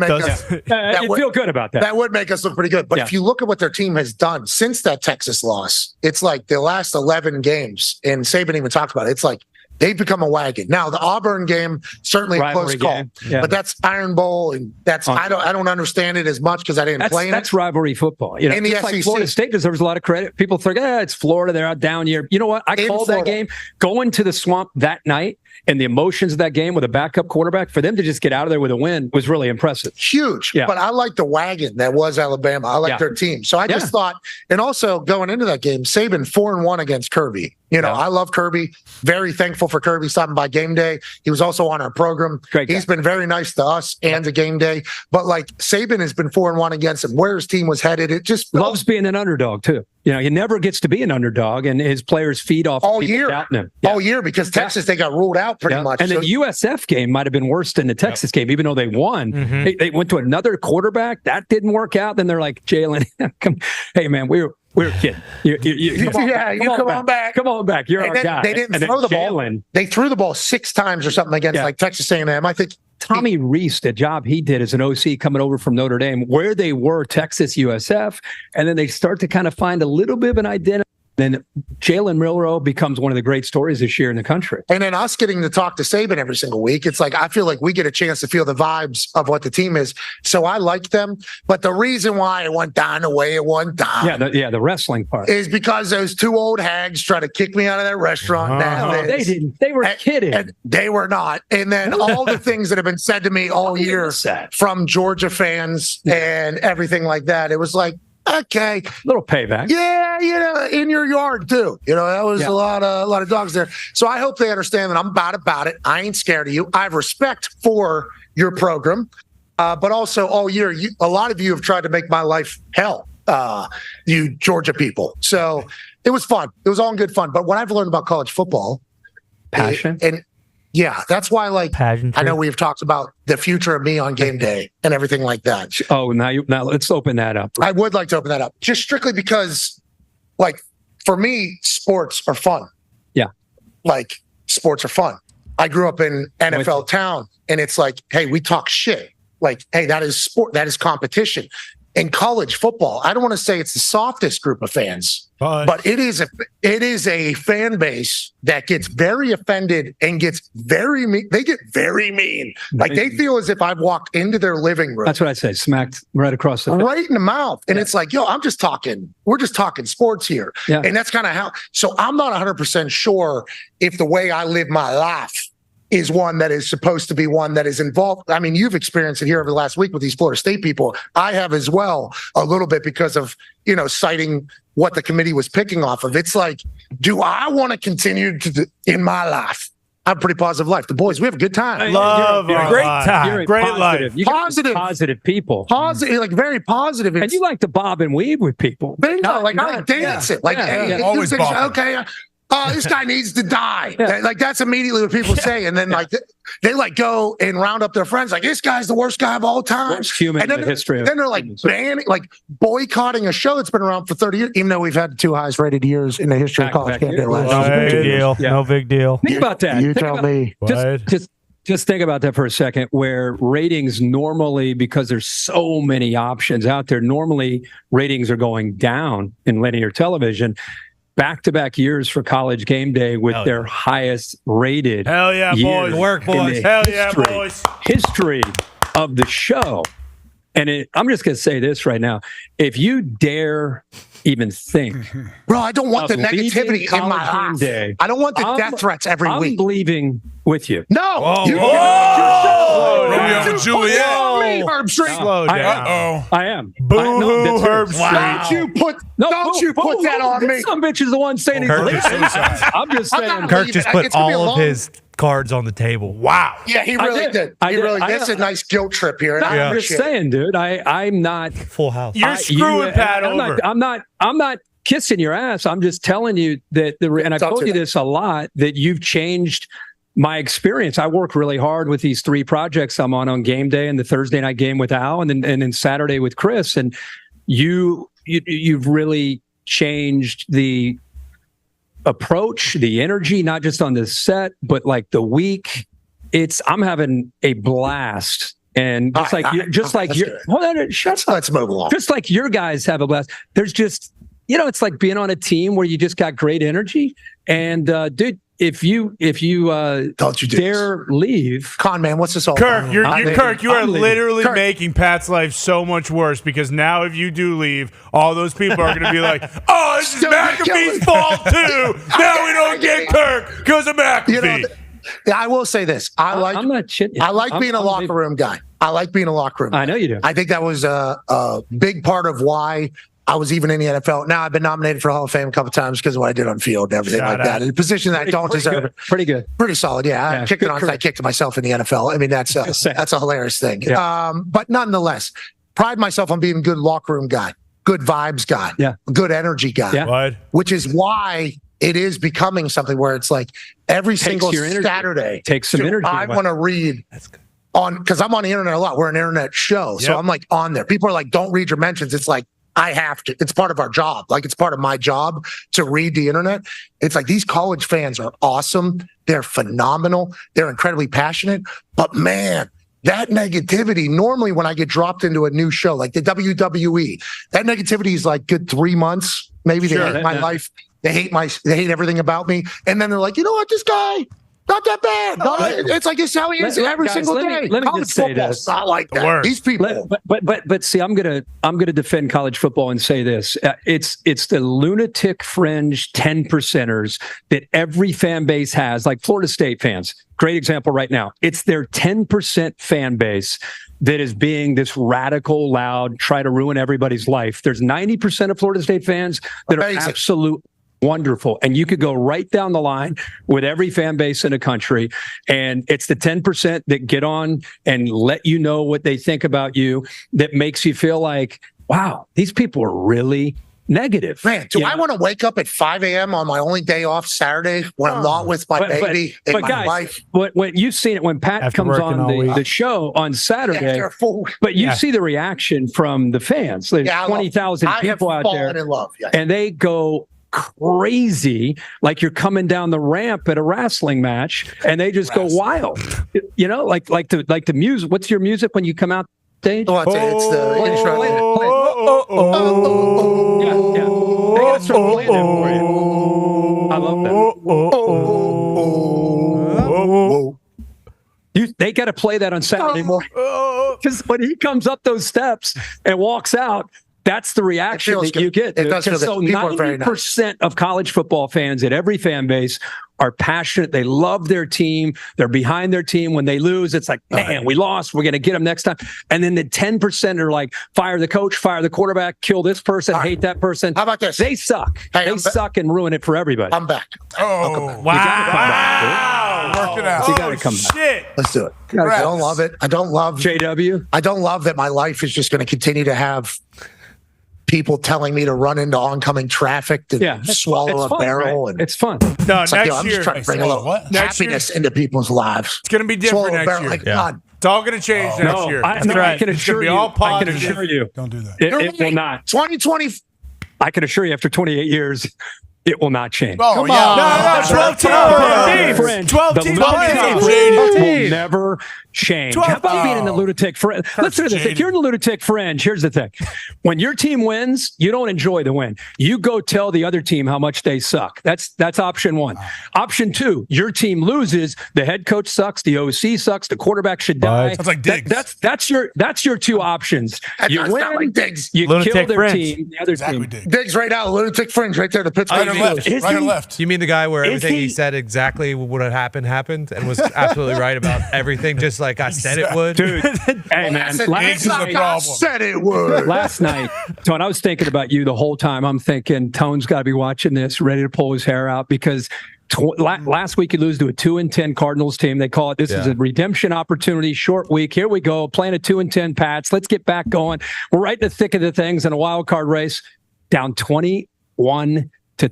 Bad body language, bad attitudes early. Now, to their credit, they fought out of that. But dude, such a prideful. Was this sold out? Was it filled up? I asked George, who's our stats guy. He said it was. I think the number was 98%. There you go. That's a sellout. There we go. Sellout. Yeah. Sell out. Yeah. I mean, Herbie, did they 7-5 going into that game? You're right. I mean, did you talk to the coaches wild during the card. week? Did they game plan? Was there a plan last night? And also the thing wait, that bro, you killed Matt Canada for 100 years. Now you're ready to kill this. The No, new It's a lunatic fringe, Kirk. This is who we're talking Lunatic about. fringe. Listen, we did kill Matt leader. Canada because he stinks. He stunk in college, you know it. But I mean, the team stinks as well. He stunk in college, We Herbie. never blamed He just stunk. him. But like one of the most telling things last night was the Killebrew. We definitely blame just him. You did. Nope. Just so Killebrew. we can. About your Halloween costume. Killebrew got the block, and then he was the only one that celebrated. No one else on that special teams unit celebrated a block. Yeah, that was weird. Did you guys see that too? Like even when he went to the crowd, he was waiting and had to pump them up. That was a very awkward moment in the game. Completely forgot about that till now. Yeah, because that special teams guys, you would think Huge that would play. be Yeah, what's that hero. about? What's going on here? When I think of Steelers football, I think of great leadership from within, veteran leaders, and Cam Hayward can't do it all by himself. I see some selfish attitude when I watch the Steelers play. It just does not look like the typical brand of the Pittsburgh Steelers. I'm kind of surprised, really, that they. It's one thing to win a game or lose a game, but you could always count on the Steelers for decades being just tight knit, not on my watch kind of approach. I don't sense that when I watch them right now. Yeah, Tone can't either. I mean, that's why Tone was like, they might not even fill up the stadium. Steelers fans are done with it. And Steelers fans notice all this stuff. They know, they've been watching. They feel, as every good fan base feels, is like, hey, you're lucky to be a Steeler.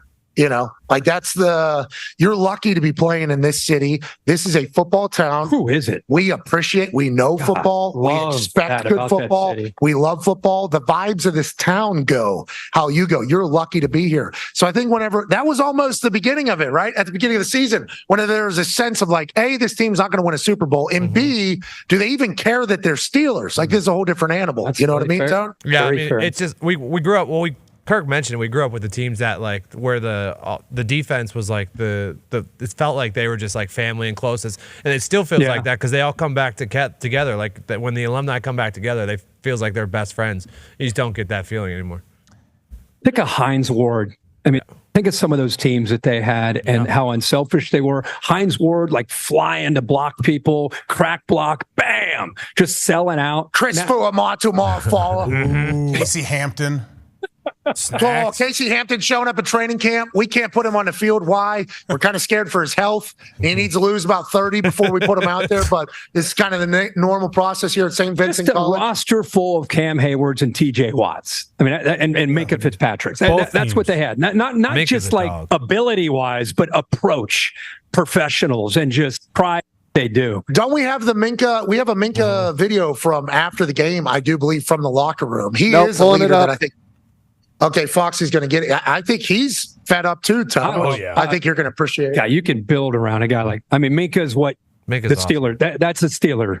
That's what you think of when you think of what they've had in the past. It's a shame. No, It's a shame. The Pittsburgh Knights uniforms look sweet though. They did. Did you judge the Sticks guys for not knowing how to twirl a towel?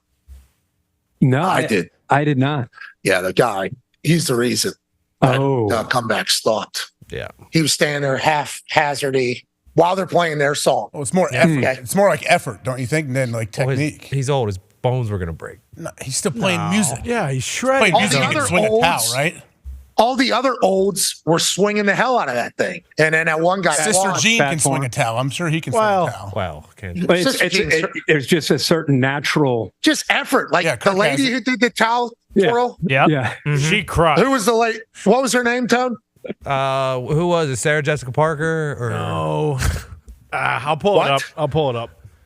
Yeah, Is we got Benny the clip, over there? Pat. We have it. We can watch it. Let's check this up, Evie. We have this. Here's Minka. You got to toil for it. I think too many people don't want to toil for it.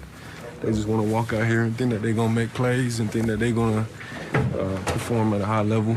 I think we need to have more people that want to work for it and not expect it to be handed to them, because this is the NFL. Nothing's handed to you. You got to earn everything. And I think that, dudes just think that because they're wearing the black and gold that they're going to win games. And I think we need to check their mentality and make people realize that they got to earn that mentality, and they got to earn every single blade of grass, and every single splash play, and every single rep that they get out there. They got to earn it. Tone. Well, he just nailed it. Not great. Yeah. I think if you read between the lines, a group of a position that he's talking about. What was that? Who's that? I think you know who that comment. Didn't he get in a fight with Deontay Johnson? Yeah, he in did. a locker room. Yeah, he recently? did. Yeah. I think you could feel if you watch how that position plays. Yeah, you can feel Pickens didn't seem real happy last night. Yeah. Nope. Well, he took off the Steelers off of social media a couple weeks ago, right? Didn't he? Yeah, he did. There were a lot running. They haven't had a leader in that room in a long time. Who was the last leader in that room? Antonio Brown. Yeah. It wasn't even him. I years. think it was DHB who was the leader in that room, because he was in that room and he'd been in the league for a long time and kind of helped that. And like Mike Wallace. Let's stop burying the Steelers. Okay. Let's move along. Yes. Okay. Still alive, Tone. You got still alive. 7 and Still in 6. Still in it. Here we Still go. above Here we go. 500. Look out for Jake Browning. Look out now. Hey, Mason Crosby signing with the Los Angeles Rams. Yeah, Congratulations. congrats, to him. Mace. Wow. Yeah. Mason's back. We were actually with him on Sunday. He looks good. Great Like shape. he looked. Is that what he always looks like, AJ? I don't know him as well. He looked like he was properly jocked. His hair was phenomenal. He had good energy, good vibes. Now he's on the Rams. I think he worked out for the Giants and the Saints. I talked to him a little bit about that. And I asked him, about the workout process, how it went. He said with the Giants, he thought he had a good day. Didn't expected to kind of get signed. Saints, he said, I didn't, for whatever reason, didn't hit the ball as well. He worked out with the Rams whenever they got rid of Brett Maher, and then they brought in another kicker who was not fantastic, and then they get rid of him. Now Mason Crosby's with the Rams. Look out. I'll see the Rams in a couple weeks against the Saints. Oh, yeah. I look forward to seeing him. How old is he?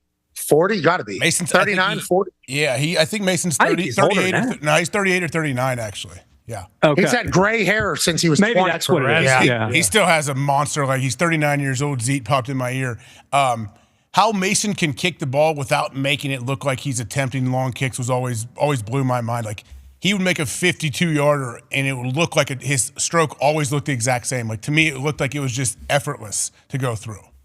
One of your boys? Yeah. Is he one of your boys, AJ? Yeah, Mason's great. Mason's a stud golfer too. Yeah. By the way, I know we were talking golf earlier. He can. When he was at Colorado, coming out of Colorado, the conversation was like, this dude's leg is huge. And me, being a hater. I thought it was the elevation. Bingo. Yeah, I'm like, come to Pittsburgh, dude. Come to West Virginia. Let's see it over here. Let's see Come how in slop. Let's Come see in how, slop. yeah, let's come back down to altitude a little bit and let's see how it goes. And then I watch him in Lambeau all these years, and it's like, to your point, effortless swing, and the ball explodes off his foot. And he said he's still bombing it. That was like my first now question. I'm fired up. Can't wait to see how he does. I'm proud of him too. He stuck with it all year. At his age, with his resume, with what he's accomplished, the amount of money he's made, he could have easily just been like, yeah, I'm done. I've decided. Instead, he stuck with it. He stayed in shape, looking for another opportunity. Good for him. SoFi is a good place to have call home, especially after Lambeau being your home for an incredibly long time. How about what happened down in Jacksonville, AJ? Man, what happened? What's this guy doing down there? How does he do that? That's a lot of money for $2 million? You got to think with these billion-dollar operations, whenever you're just skimming a little bit off the top, you know what I mean? Now, granted, in the modern era, and this goes out to everybody that's potentially dealing with other people's money on a regular basis. In the modern era, everything's getting tracked.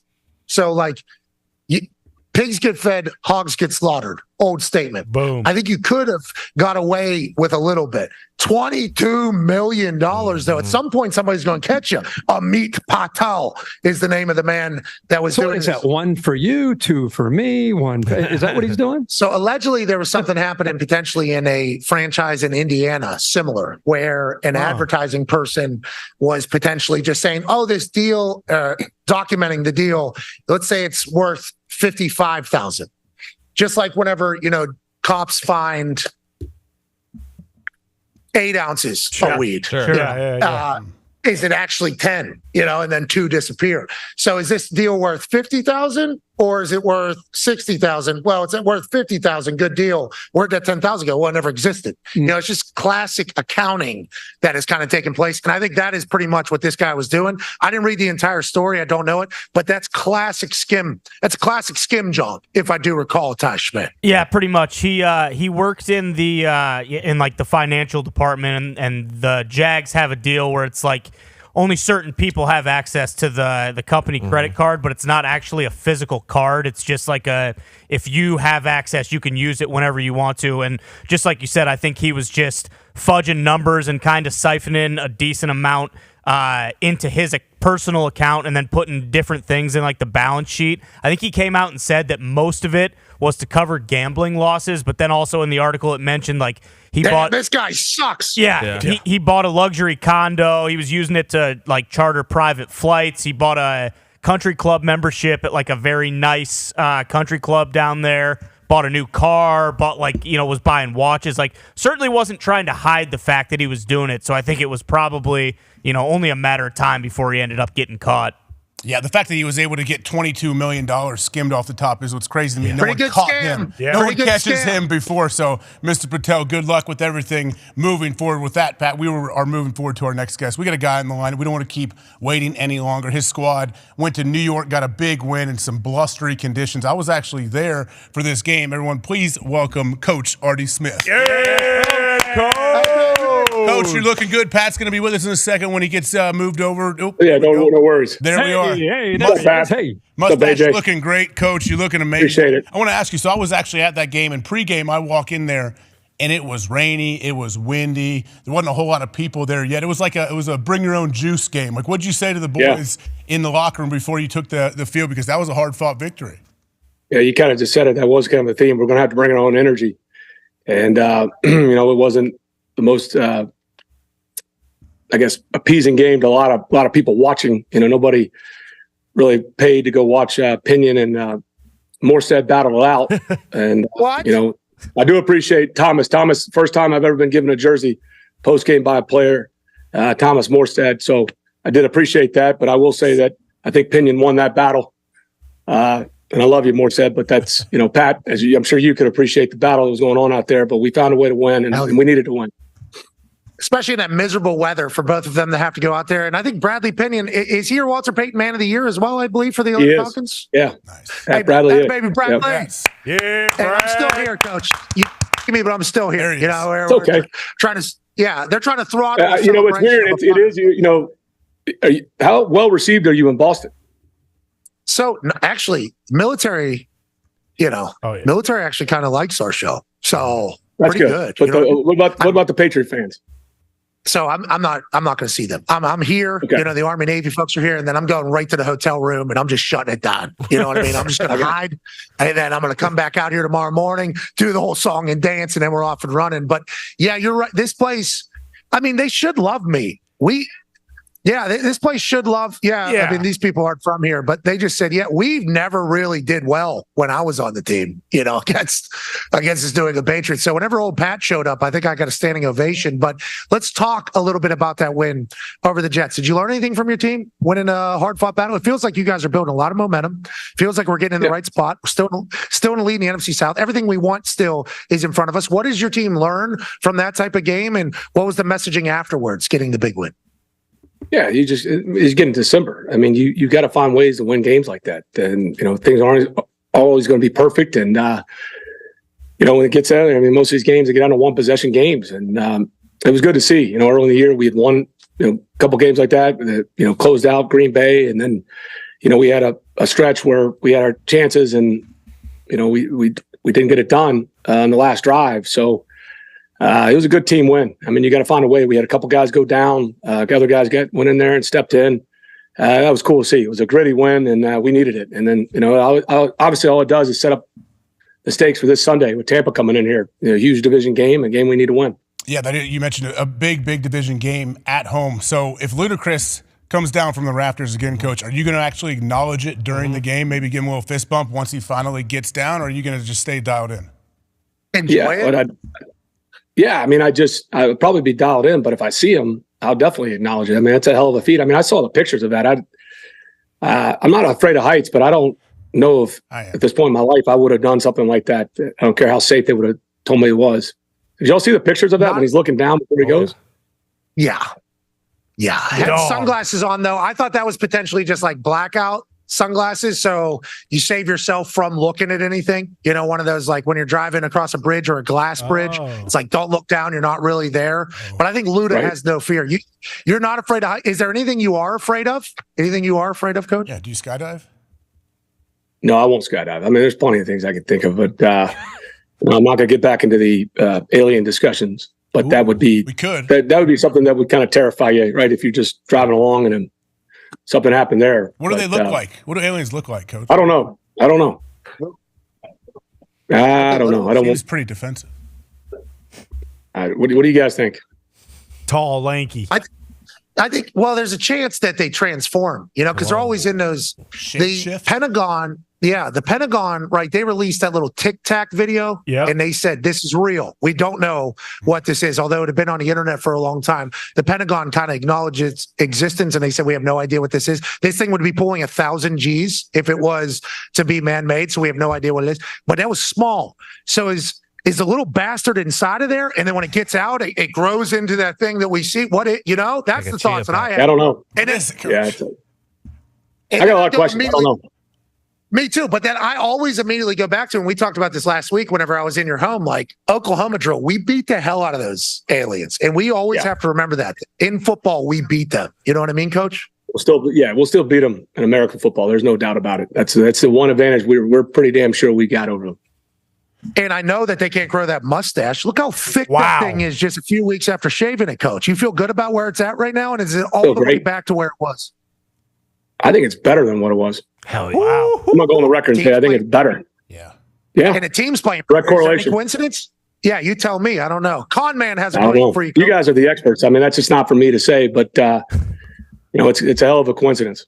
Yeah, I mean, Coach, I don't think it is a coincidence. I think it's pretty clear what we have in our hands, and that's a magic mustache. And most people, you don't come across those all the time unless you're riding them. But when we're talking about dealing with the team kind of in-house, a lot of the stuff that we've been talking about on week to week are kind of those reports that get floated, and you're not sure if it's confirmed because it's an anonymous source, and it's coming from someone that maybe doesn't actually know anything but just kind of stirring shit up. How do you deal with that as a head coach? I'm assuming that either you don't hear anything, or someone kind of comes to you telling you like, hey, this is kind of a narrative online right now. How do you deal with that, and is it easy to kind of tell the team like, hey, look, if you're outside this room, like, don't be saying anything. You can just deal with it in-house. Like, we're men around here. We can handle this face-to-face.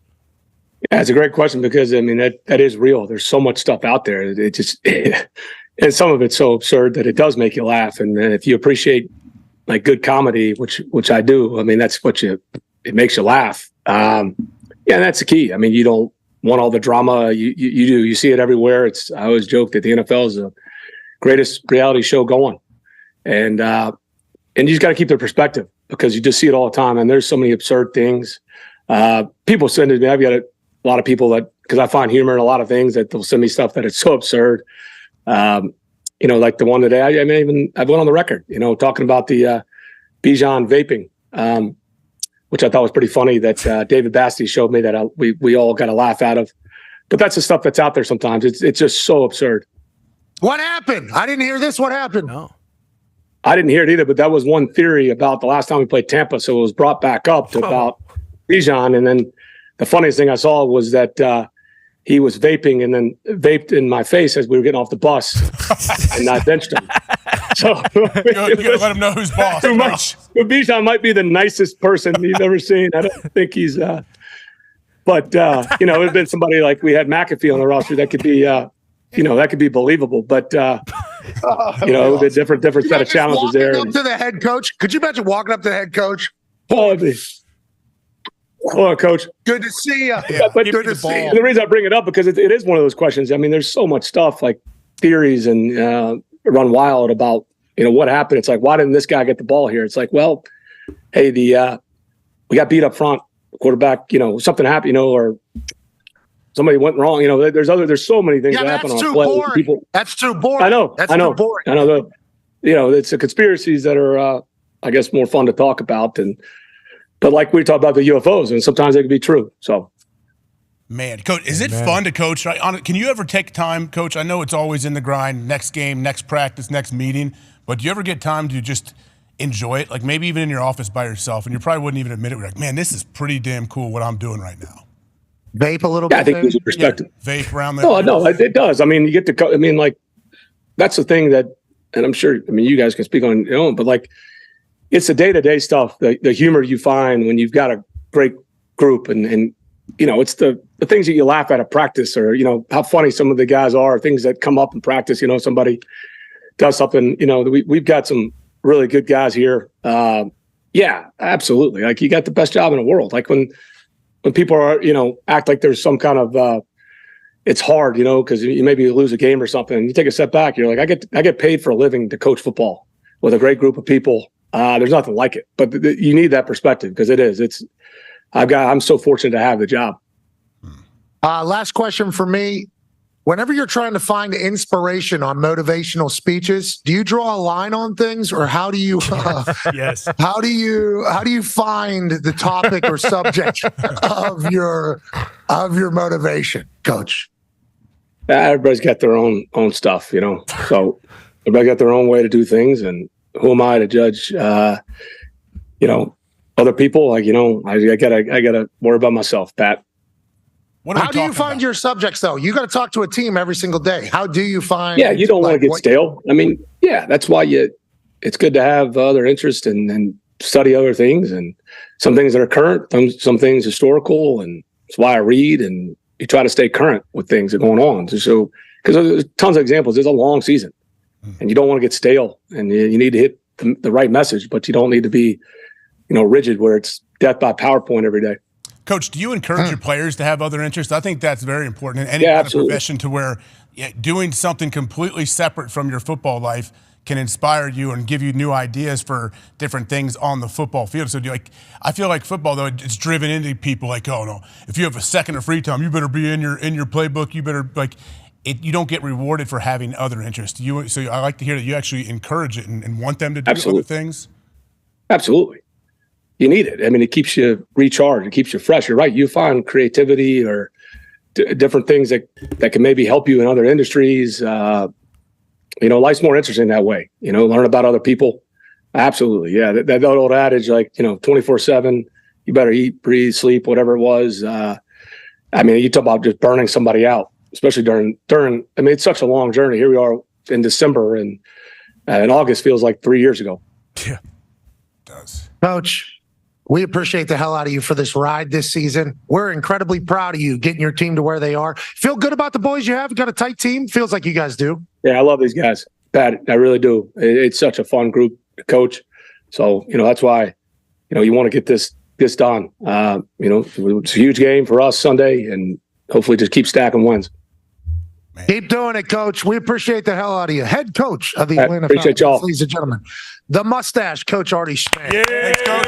Did you know about the vaping thing, Pat? I had no idea. No, I just learned that. That's awesome. To think that would have been in front of the whole team, too. He said he got off the bus and blew vape smoke in his face. I'm like, so then the whole bus is staying there watching your running back do that?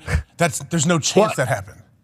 And with vape, there's going to be a little bit of spit, too. So it basically spits in the face of your head coach. Mm-hmm. That's awesome. So here it is coming from Samuel Sung. This seems real. Yeah, bingo. Yep.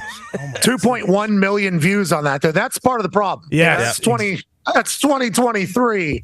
But if Bijan Robinson is blowing smoke in the face of the head coach as a rookie, I'll tell you what, we got a dog on our hands, but not necessarily the right way to do things. I appreciate that he said, like, Bijan's like the nicest kid of all time. Why? That is because he's like almost saying like what this is saying about Bijan's character, let alone me being petty and benching him for that. That's not true. But like Bijan would also never do this. This is one of the best humans we have. I appreciate him taking that stance and addressing it. I would also like to address these right here. Yeah. My cause, my cleats.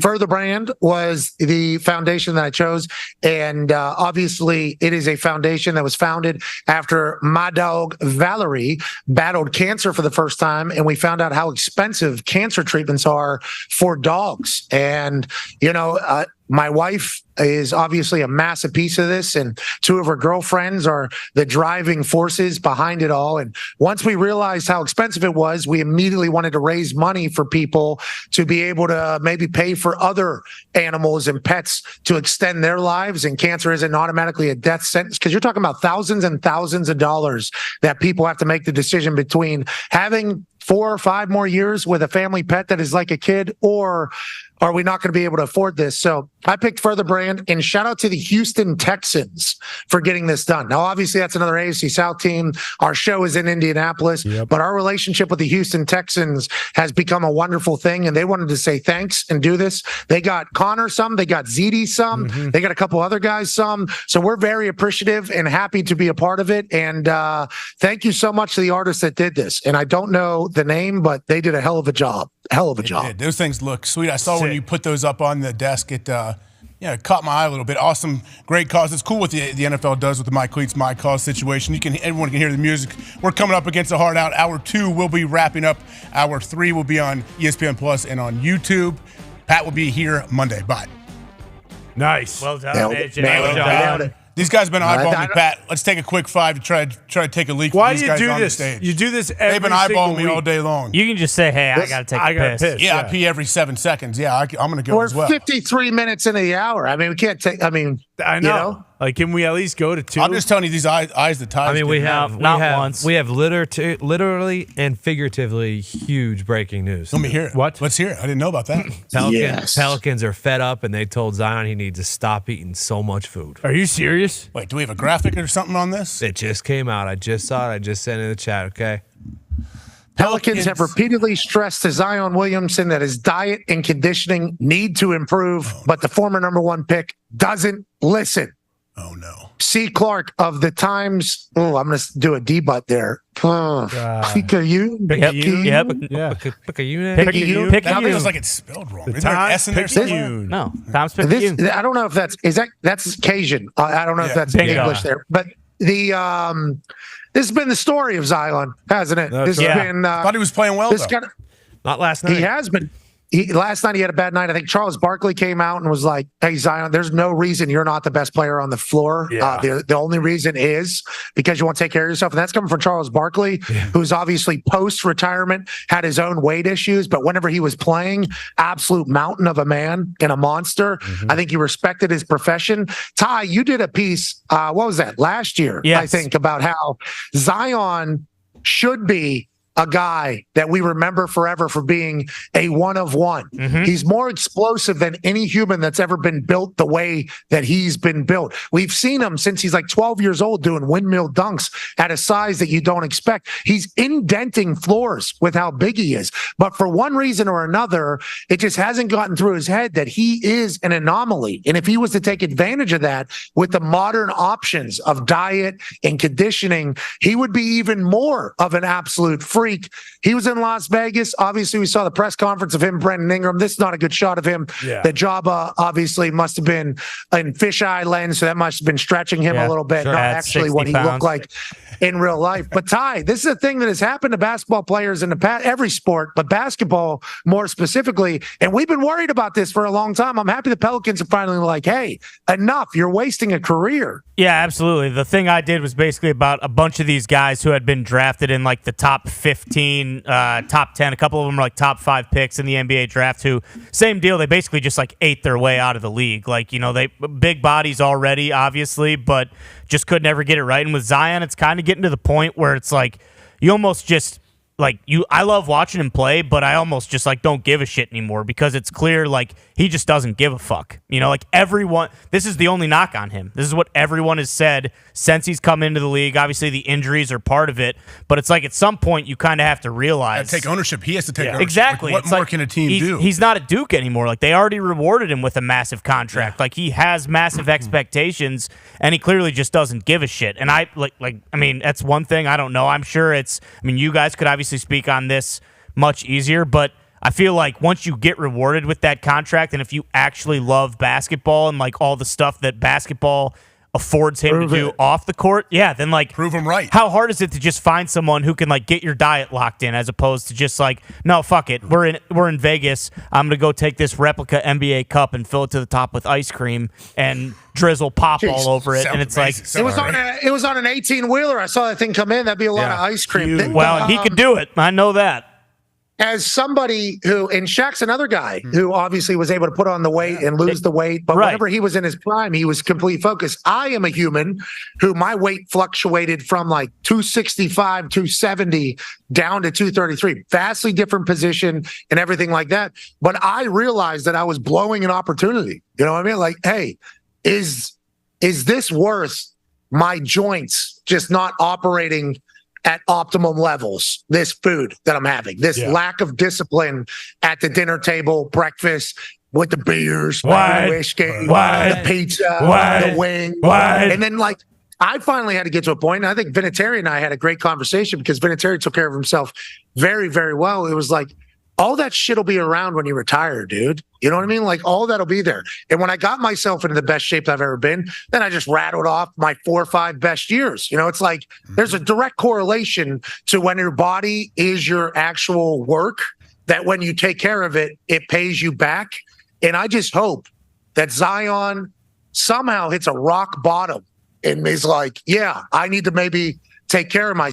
The screen goes completely black. It's one of those. You hope it's not too late, don't you think? I hope it's not too late when he does figure it out.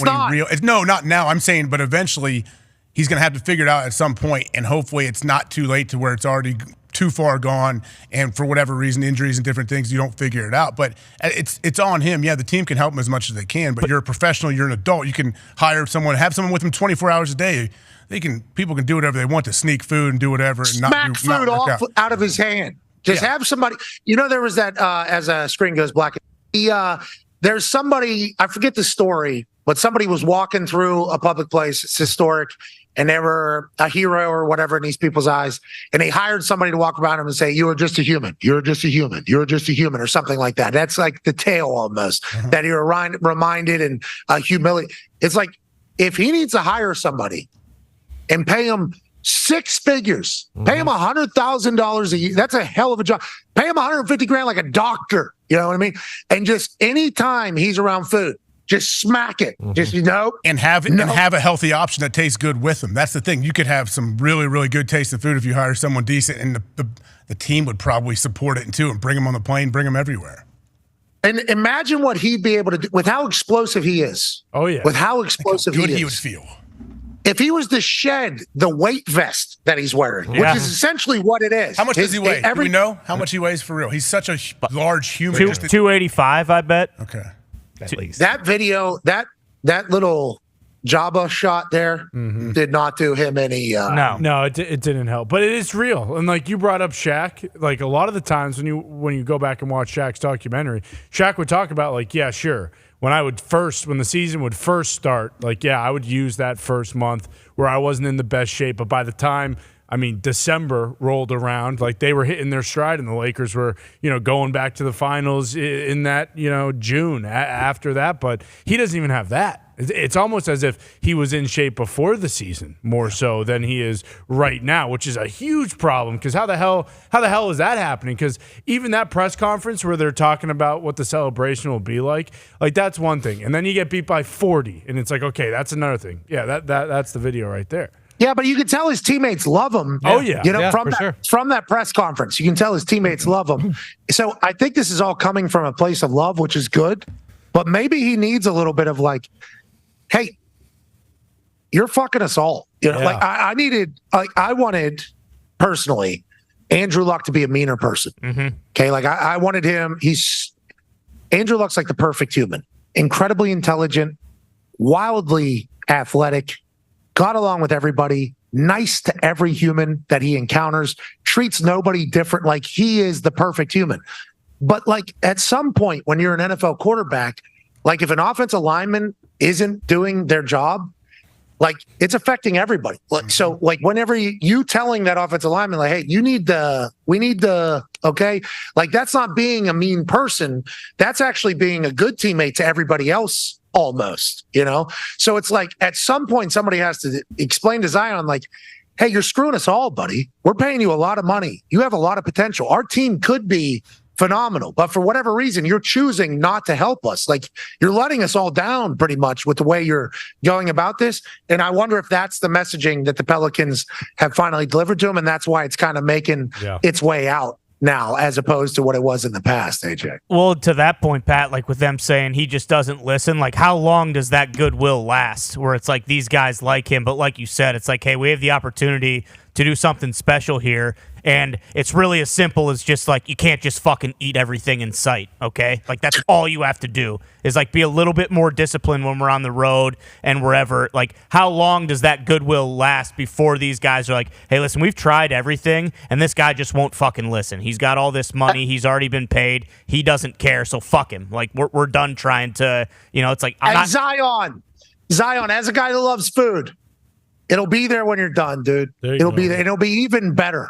Ty, won't it? Yeah, it'll be even it will. With advancements in food. It'll be even better whenever he's retired 10 years from now. And guess what? You know, like Diet Coke isn't that much different than regular Coke. Like if you can't give up, if you can't, it is. Terrible. No, it is. Believe me, it is. But if you're drinking 24 cans Diet of Mountain Dew's not terrible. If you're drinking 24 cans of unleaded Coke a day, or find a diet option just to kind of How many things have they tried by now? Think about this, Pat. If this is coming out and they're saying he just won't listen, they've tried everything. Like the team has thrown everything at him, I would imagine.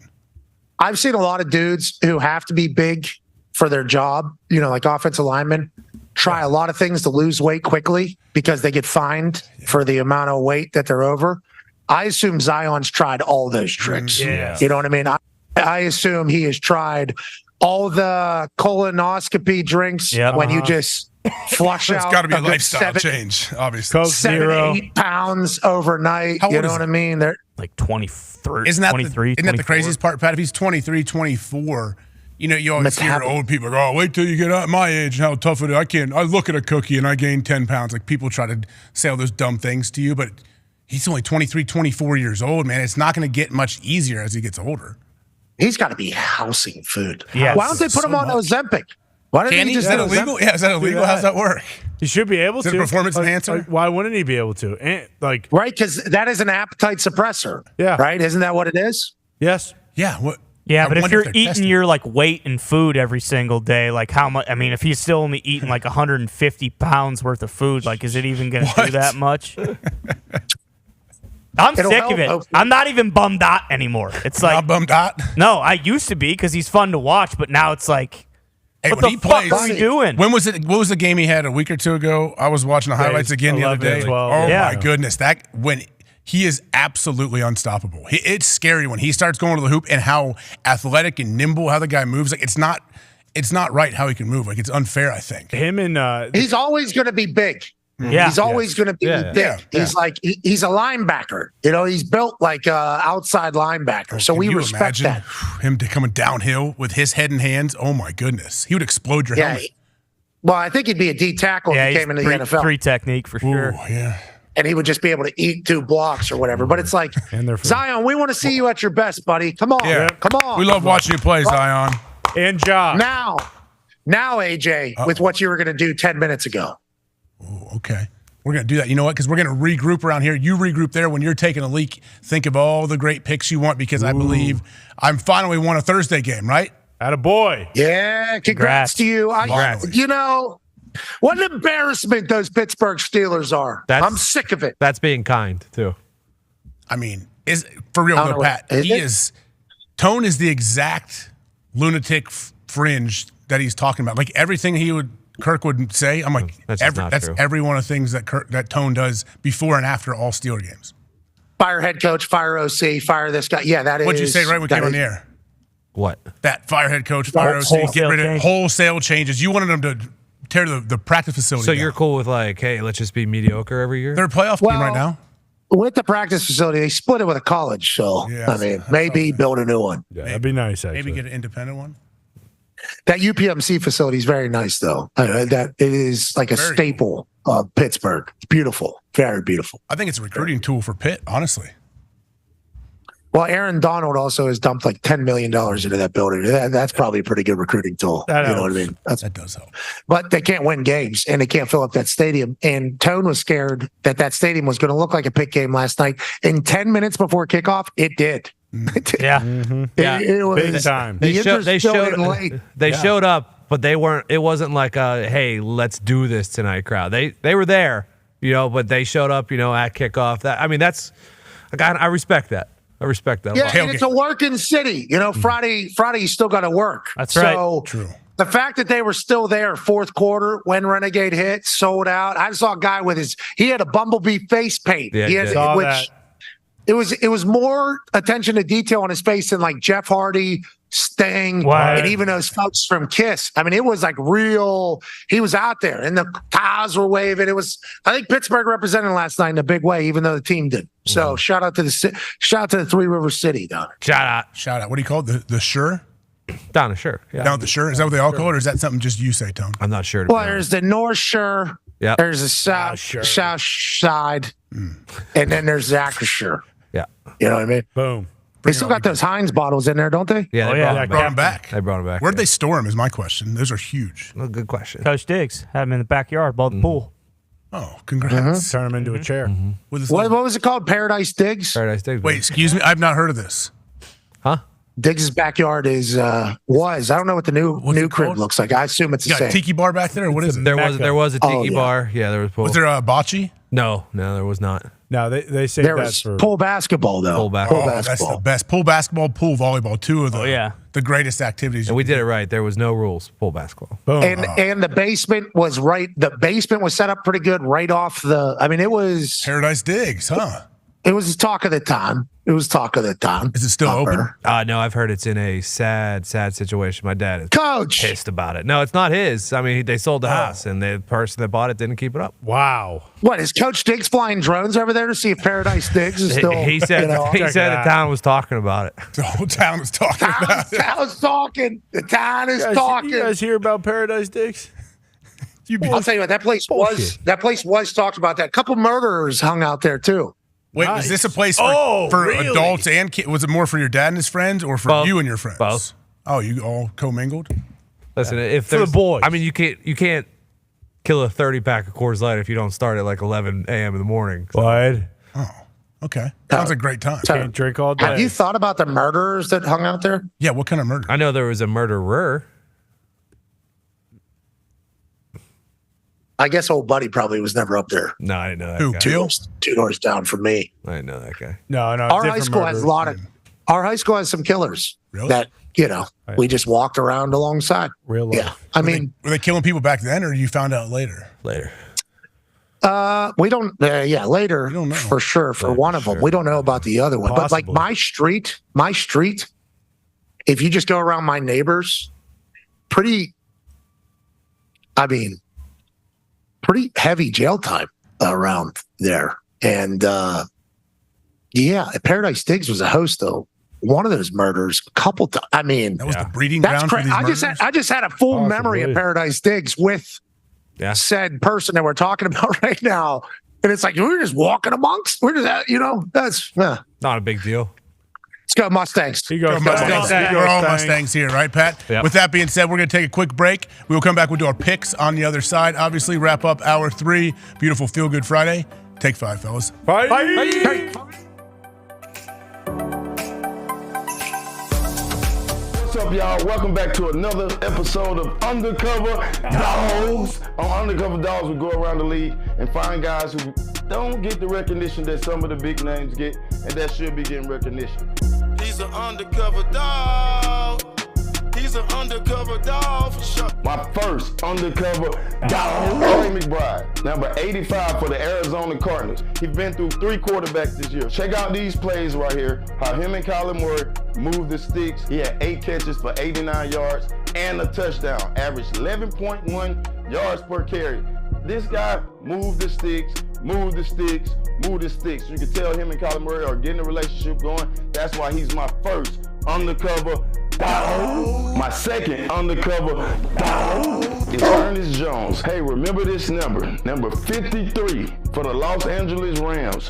Ernest Jones, same last name as me, Jones. Check out a couple of these plays right here. He had 6 solos, 9 assists, ended the game with 15 tackles. I mean, he was in play after play after play. That's why he's my second undercover dog. My third undercover dog is Derek Stingley Jr. He had 2 interceptions this week. He got 4 on the year, but you got to go watch these plays and see how he attacked the ball at the highest point. This ball wasn't a bad ball by Russell Wilson at all. This was a great play by Derek Stingley Jr. That's why he's my third undercover dog. These are my 3 undercover dogs. Every week I go through film and try to find guys that's not getting the recognition like some of the bigger guys. That's what this show about. Putting the spotlight on guys that's not getting all the recognition. So hashtag undercover dogs once a week. And let's see if we can get some more. Smell me? He's an undercover dog. He's an undercover dog for sure. What's that coming down the track? What's that coming down the track? It's the mean machine in the red and black. It's the mean machine in red and black. Nothing finer in the land. Nothing finer in the land than a drunk, obnoxious Georgia fan. She's Georgia fan. Go Dogs! Go Dogs!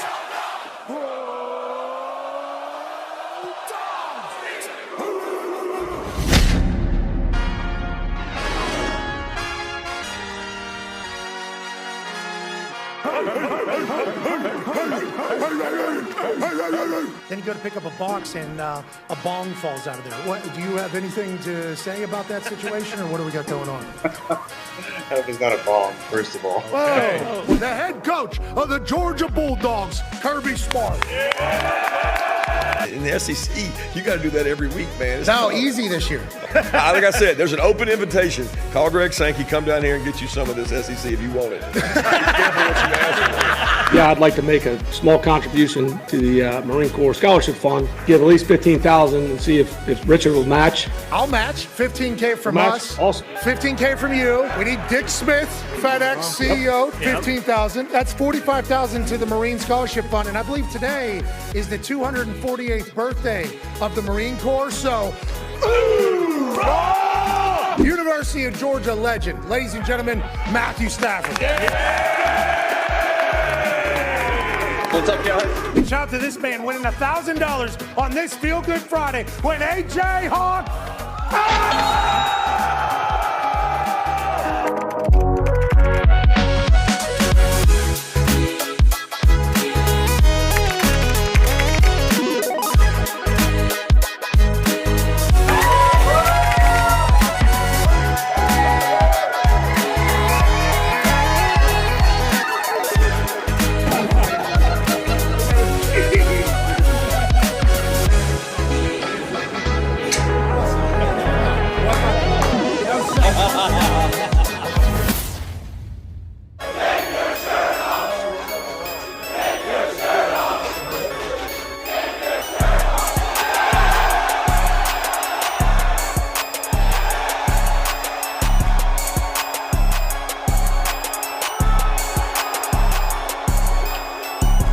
There's a few older white ladies that told me I did not deserve to wear the G on my chest. And they said I needed to get out of Chuck's Seafood Restaurant. This is David Pollock's town. I told her right back to her face, I want to let you know, you can say and think whatever you want about me.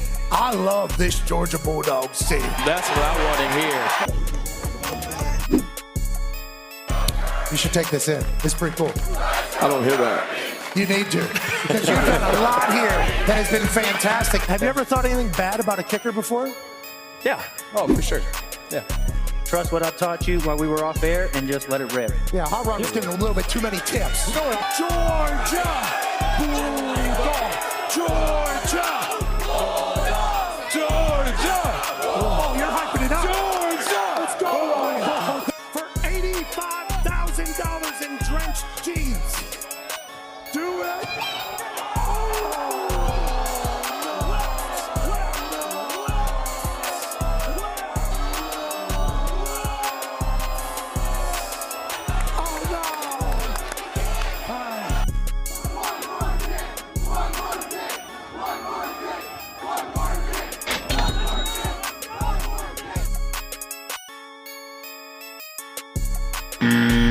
Any place that says we are the drunk, obnoxious fans, and any place that barks at everybody when they see them, that's a town for me. I got the Bulldogs winning big today.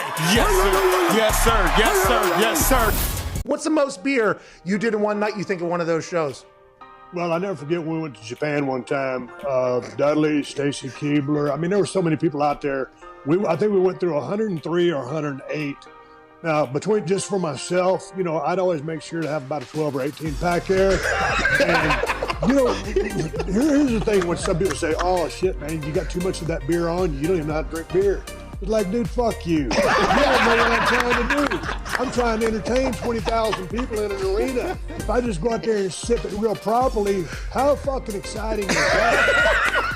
So when you're out there on an empty belly and you're shotgunning beers and all that shit's going in, the half that was going in was for me. The half that was going on was for them. Nice. But I'm telling you, Pat, when you shotgun a bunch of beers like that and you're drinking about half of each beer, you got a pretty damn good buzz when you come out. And that's a sacrifice I was willing to make every single night. I would assume you were pretty fucked up, yeah. When did you start self-cheersing? When did you start self-cheersing? Was that something you did in college? You're like, hey, Steve, good for me, man. When did that start? No, you know what? I got to give credit to Sandman for starting that, but he was bashing him off his head, and I don't remember, and it wasn't because Sandman was doing it, so I don't want to say I copied him, but he was the first. So, and then my style was, because people always get us confused, they'll say, yeah, man, you used to bang them on your head. No, motherfucker, I was the guy that clacked them together. It was just something we came up with. I don't know how the beers got introduced to the ring, but it became a thing, and we ran with it. Hey. Why? Let's go. This show stinks, and the fact that you listen, we are very, very thankful for. The all-time leading tackler for the Green Bay Packers. You pig! Damn it! Be a friend, tell a friend something nice could change their life.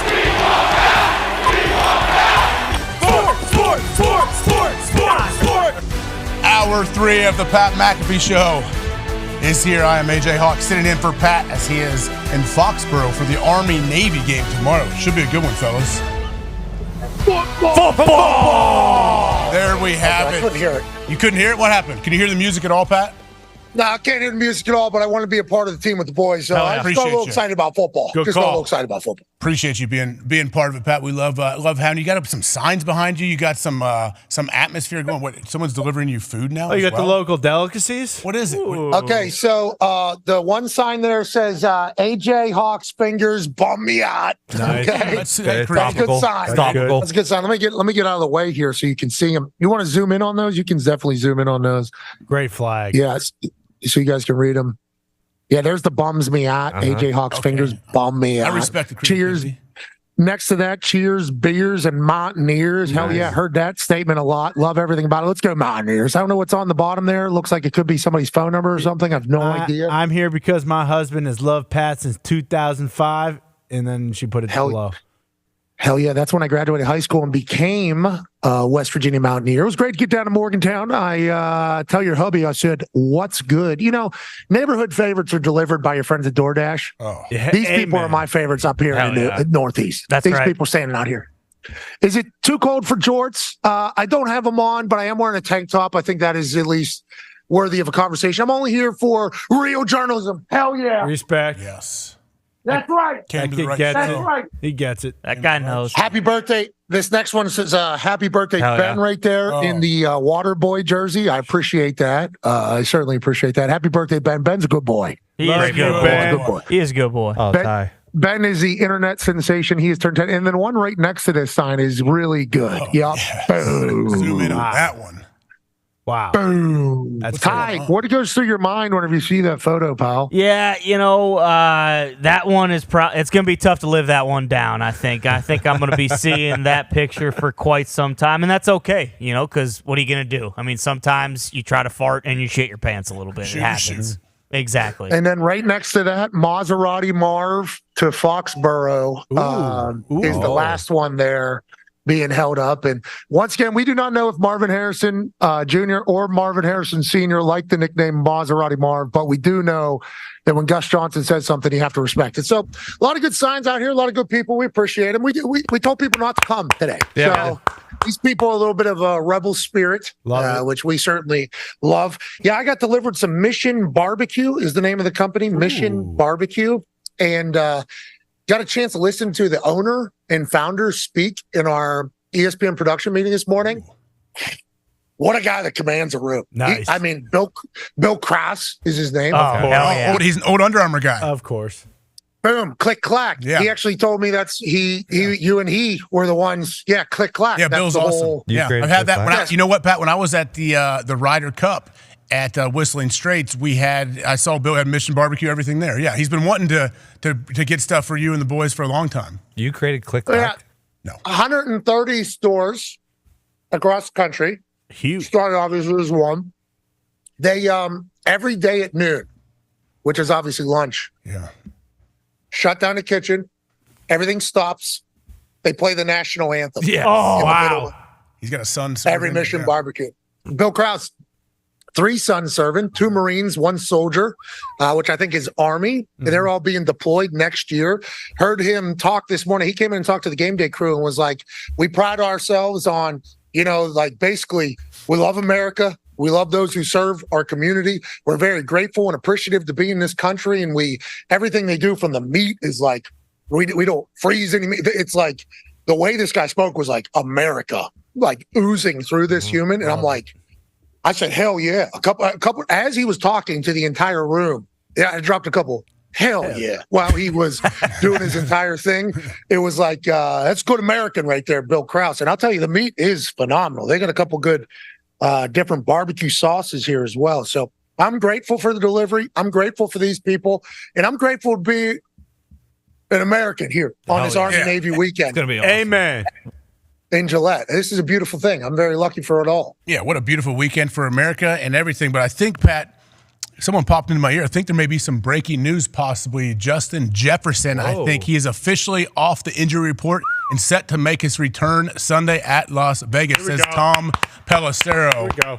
What do you think about that? What's that going to open up their playbook a little bit, Pat?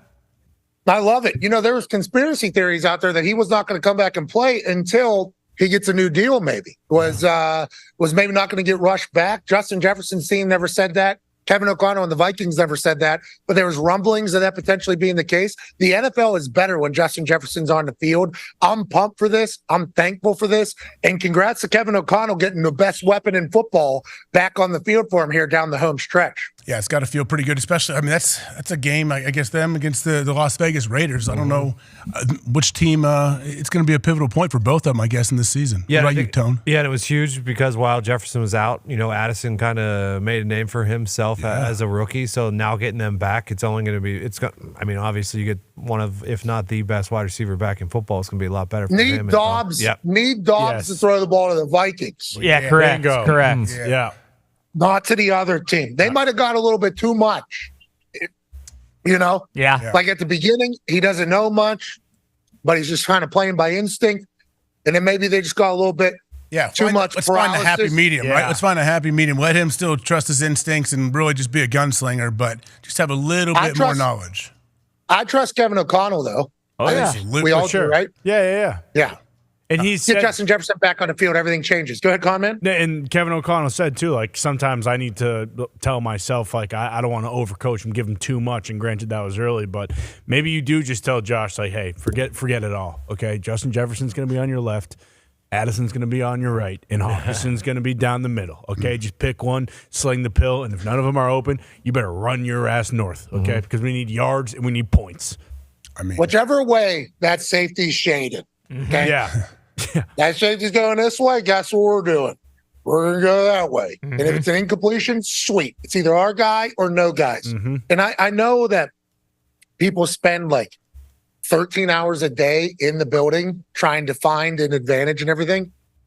But if you have Justin Jefferson, it's like, hey, we're throwing the ball at Justin. We found our advantage. Like that's we found the advantage. Yeah, right that is a nice added wrinkle, and I can't wait to see that grill back. The shades dancing, baby. Yeah.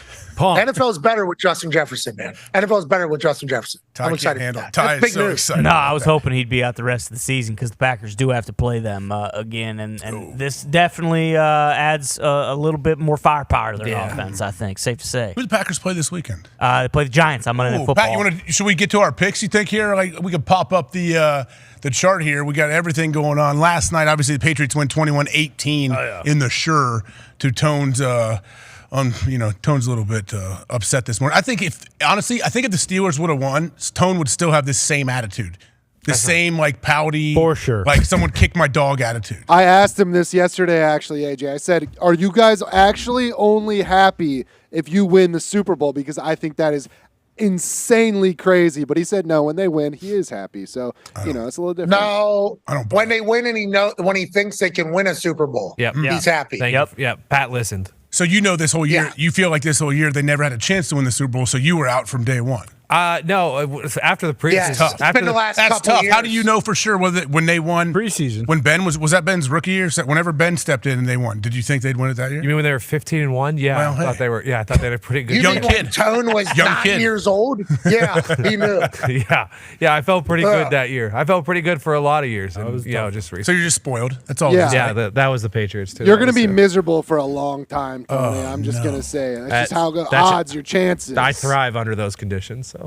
Yeah, I mean, it's the reality of the situation. Like when Connor's the same when way. you're the fan of a team. Some people like being upset because it gives them power to be upset. Like in a relationship, someone like, hey, well, I'm just going to be a dick because they feel, even though they may not voice it, they feel like power being a dick. Like, I don't. Yeah, you guys are all. Everyone's against me. Yeah, those people are asshats. Controlling moods. mood.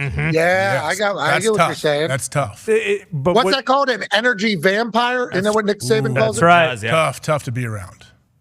Yeah, it's a bad comment. Sorry about it. No, it's just like to Tony's point. Like it when you win a Super Bowl as a fan, and you've been to multiple Super Bowls, like that is the feeling that we're talking about chasing the dragon. Yeah. That is the feeling you're chasing. And a lot of the times, for me at least, like the AFC Championship game, winning that was almost as good as winning the Super Bowl because then it's just 2 weeks of everybody just talking about your team and another team, and you're just looking forward to that one game for 2 whole weeks. You have all the media sessions, all that stuff. Like that is awesome. So when you don't get those things and you've already experienced them, it's like, well, yeah, going to the playoffs is cool, and you obviously want to be invited to the dance, like. Of course. And if your team, and Tony maybe feels differently, but if your team makes to the playoffs, you are 1,000% happy about it. Like you did it, you made it to the playoffs. But there are situations like the New England this year, like the Steelers right now, where you kind of have to figure out what you have in your team. And last year for the Patriots, like they didn't have it, and you're seeing that this year.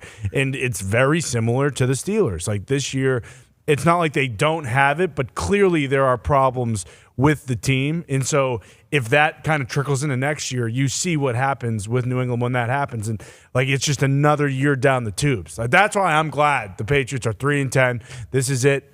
We're going to get a quarterback at the top of the draft. Look at the teams in the AFC. All those guys are coming from those top picks. And granted, you can fall into a Purdy or a Dak or even a Russell Wilson, but the likelihood of that versus just being in those top 3 slots is different. Or a Tom Brady? Of course. I don't even put him out there because I don't think it's realistic that'll ever happen again. But granted, Purdy might happen. You're being negative, yeah. Yeah, exactly. I am being negative. I also hope it never happens for the fact of the Patriots dynasty is the only one forever, even though the Chiefs are hunting. So tough. It'll be so tough to duplicate that. Yeah, it's impossible. It's impossible. 20 years? 20 years in this stadium? AFC was never as good, not even for 1 year, let alone how good it is right now during the Patriots dynasty. It wasn't.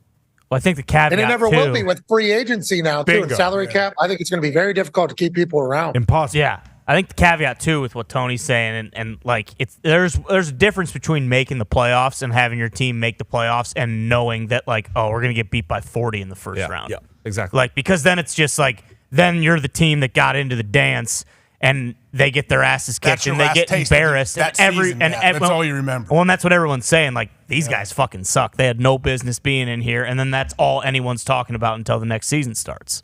I get it. And you get a bad draft pick. Bingo. Exactly. Can't even get better. It's because you're a product of your own success, though. Like the standard is so high. The expectations you have to where it's like what Nick Saban, remember, this year's been a weird path for them with the early loss. And he even said, like, well, it almost alleviates a little bit of that pressure because there's so much placed on every single play, every single game. But the Alabama, they'd been written off from the jump. So it's like, okay, here we go. Like, it's our backs against the wall, and they came out fighting, and now look where they are. Like, it was more fun, I feel like, when you have to do that. The standard is the standard. Right, in the kind of what is said in all those very good places, those very good places. That's kind of like, hey, we did it. And once you accomplish something, the amount of pressure that gets put on you because of that, and then you just got to duplicate it. Because everything else sucks. It's true. When you've won, if you won it all, everything else, like, no, it's fun, it's great, but it's not. It's also heavy. It's also very heavy, for the people that have to accomplish it, Like, that's why, like Carson Beck coming in there, like the Patriots, how many different forms of that team did you guys have over the 20 years? Like 4 of them? 5 of them? There are 4 different iterations. It's legitimately like 2001 to 2006, and then it's 2007 to probably 2012 where they lost the next Super Bowl to the Giants, and then it was 2013 to 2018. Yeah, so it's like every team that comes in now, you got to live up to the hype of the last one, and like you got to live up to the hype of the last. It's an absurd pressure that comes with success, which is why I'm not sure there will never be another Patriot situation. But like fans just expecting that to happen is wild too. If that's what your happiness is being held hostage by, that's a pretty crazy decision as well, AJ. But we appreciate fans, don't we? We appreciate the hell of fans and what makes sports go round. That's what makes sports great. Is that the irrational fandom. Like if you're a diehard fan, you should be a rational con man. Well, no, that's the thing. Like during the New England during that dynasty, football didn't matter till December. Like you shoot. That kind of sucks too at the same time, though. It kind of does. Well, so I know what you're saying because these last couple of years, like the Cam Newton year, the Mac Jones rookie year, is like, okay, this is the first time in my life. Think how happy Tom was winning some of those games when he was with the Bucks. Oh yeah. When they'd already they're not good anymore, and then they'd win and be so excited and they'd barely squeak out a victory. I'm like, I'm happy. I said down here, I'm happy he can enjoy a victory. When's the last time he enjoyed a regular season win? It's been a while, probably. No, especially never. Yeah, never. He's not allowed to because it doesn't matter. Like, hey, on to the next one. No matter what, on to the next. And for Tom too, like his biggest regret is the best Patriots team we ever had didn't win a Super Bowl. Like there are guys who the played undefeated year. Yeah, the undefeated year. Think about Randy, Wes Welker, Logan Mankins. Like there were massive pieces that people in New England think of, like when they think of the New England Patriots. Welker's one of those guys. Logan Mankins is one of the most beloved Patriots of all time, and they never won a Super Bowl. It's just crazy thinking about that versus those 6 teams that did. Wait, Logan Mankins has at least a ring, right?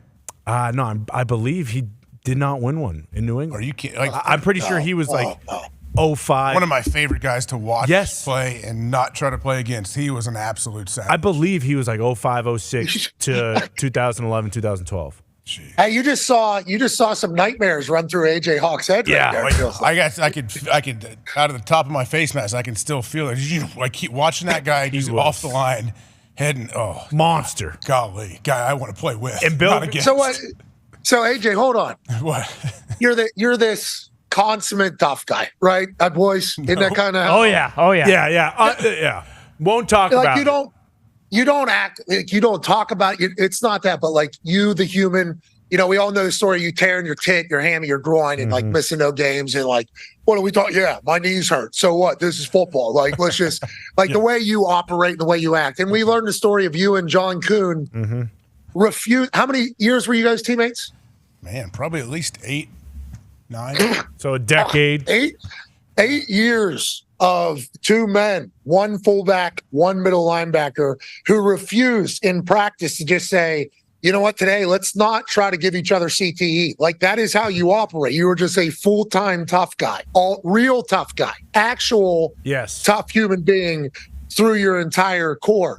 So whenever I hear you say, like, Logan, Mank, like, that's a big deal, I think. Like, it feels like there's a handful of guys that you played against that, like, in your head, you thought to yourself, oh, this dude has the same mindset as me, it seems. Like, this guy is one of me. Like, whenever Hancock, that superhero? Oh, yeah. Will Smith?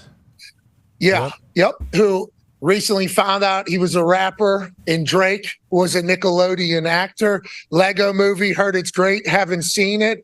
Sex Pistols is another term for penis. What a song that band that I learned of last night. Absolutely fantastic. But yeah, Hancock, whenever that woman was one of him, so it was like they were like two forces that couldn't be around each other. Is that what you thought of there with Logan Mankins and like John Kuhn, similar things? Is there humans throughout your career where you're like, oh, this is a similar meathead tough guy as me? I never really compared it to myself. I just compared it to other people that I'd play against and think like, okay, I know this guy's not going to quit. He'll come kill me in my sleep. Like, it's going to be one of those days. You know who those guys are. Which furthers the point. You would do. Oh, like that's something. No, I mean, they'd have to do something bad to my family for that to happen, I would imagine, right?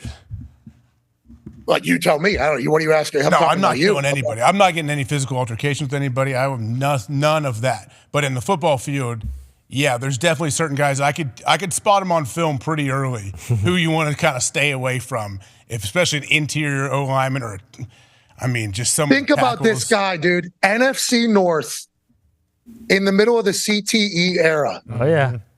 Middle linebacker, all-time leading tackler for the Green Bay Packers. Think about how many people he has tried to put that thing, or Adam's apple, right? Because the helmet's going to slide up. So everybody says jaw, then you're actually hitting in the nose.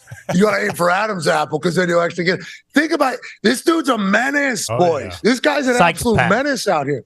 Yeah, absolutely. Hey, AJ, we're proud of you, buddy. Proud of you guys. And what do I say every time we do a watch along?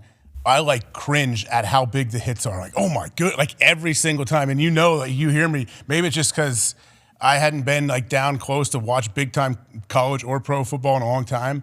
But being there this year, especially, that's all I talk about is how they finish these runs. Every dude is finishing runs. He's trying to hurt the guys tackling him, and 4 to 5 guys are just blasting them every single play. Like, the game is very, very physical still. It is definitely physical, and I think everybody's gotten bigger, faster, stronger in football and in life. But remember, AJ Hawk, 4'4" at 240? Is that what you were? Probably about 240 at the time. Maybe. That play. Depends when. Absolute monster. Depends how you wake up head, feeling that day. With that head, 4'4", 240. Bang, AJ, we're proud of you, buddy. Let's get to the picks, Pat. We got a big slate of games, and we're both going to probably go undefeated. Not really, because we got 2 Monday night games and a bye. So this is the last week for buys? Has to yes. Be, right? Feels very late to have a bye. I don't want to like continue to delay the pick segment here, but like I do not like at all, not one bit, that those Monday night football games are on at the same time. What's the reason? What's the reason? I don't know. I guess it's like you do have the possibility in these primetime games. If it's bad, you can go check out the other one. They get 2 bites at the apple here. Like we get 2 opportunities for a good game. Now, Green Bay, New York, obviously, whatever. Tyreek Hill versus Vrabel, certainly worth a conversation. So I think it does have upside in that particular fashion.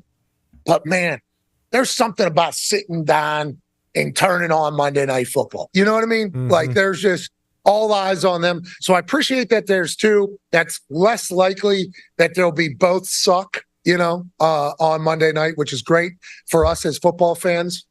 But man, I like Monday Night Football being an exclusive operation. It's really stupid for ratings as well to do that. And just split the Very audience. stupid. Yeah. Is Orshlovsky on one of them? Yes.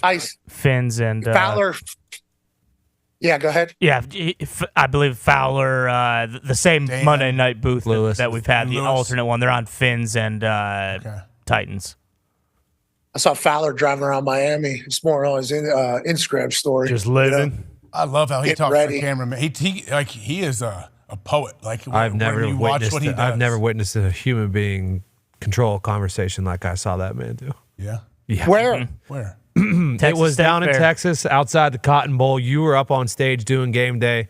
He walked over to me, Ty, Connor, and the boys, and he was just talking to us about the game because he knew we were doing the telecast, and he just he would spend like 20 seconds, 30 seconds on each person, so every person felt like he was talking to them individually the whole time that he was just commanding this circle. It was the most impressive thing that I've ever seen in my life. It was sweet. What were you immediately judging while it was happening? Wow, that's really good. Yeah, Look, because look it was at fucking it was Connor. incredibly impressive just how like commanding he was of the conversation. That's just natural for him, don't you think? I think to bring so. everybody Yes. together. Tony Yes. told him too, right away. Oh yeah, I've I told never him. seen someone do what What'd he you're say? doing. He was like, "Thank you. I'm just here, fucking just talking to people." Is that what he said? Nope. I don't think he probably Nope. said something much more Yep. eloquent than that. Yep. I saw him on. I got to go to dinner with him. I've got to learn of Fowler, and I've never said hell yeah to somebody's Instagram stories more than Chris Fowler's. Chris Fowler's Instagram stories, I will send hell yeah Fowler like I don't know, maybe once a day. Just like when Bill Krause of Mission Barbecue was talking to the game day crew and he was like, at noon we all do this, we have this rule, we have this. It's like, hell yeah. Like Fowler's IG story is like that. I saw him on I don't know if it's the Allstate bus or the Home Depot bus, one of the buses. Yep. Yeah. Took his shirt off. Yeah. How old's Fowler? Can we look up how old he On is? it. 37? I want to say 49. Oh, 61. no, I was going to say 60. 61 years old? Whoa. Oh my goodness. Looks amazing. Shredded. He's yoked. He's like him and Aikman should hang out together then. Yeah. Bingo. Probably yeah. do. He literally took his shirt off because he was changing into his dress shirt or whatever. It was just moments. He I think it knew was before that He knew Texas what he was game. doing though. He knew he was flexing on I it. don't. No, I walked into the area he was because his bus is separated in two different spots because there's like TVs in one part, but then there's also a recording thing, and then there's TVs in another part where it's just like a hangout part because they get to the spots and they're there all day pretty much. So I just opened door to other things. I had never been in there before. I have no idea what I'm doing, and it's almost like I run into him while he's getting changed, and hell yeah, Fowler is what I said. Just immediately upon him turning, I looked at him. I'm like, hell yeah, Fowler! Holy hell, you are! I'm like, how do we do this? And obviously, full conversation there about his diet. Oh, it's macros and what he's been micros. getting I can into. see him being really detailed with it all. Bro, yes, definitely. But he's one of one. He's special. That guy's special and incredible at what he does. You know what I mean? Incredible at what he can do. Anything. You could put him on any sport, any activity, anything. You keep like 61 years old to be shredded like that too. Like that's pretty difficult. 8-pack.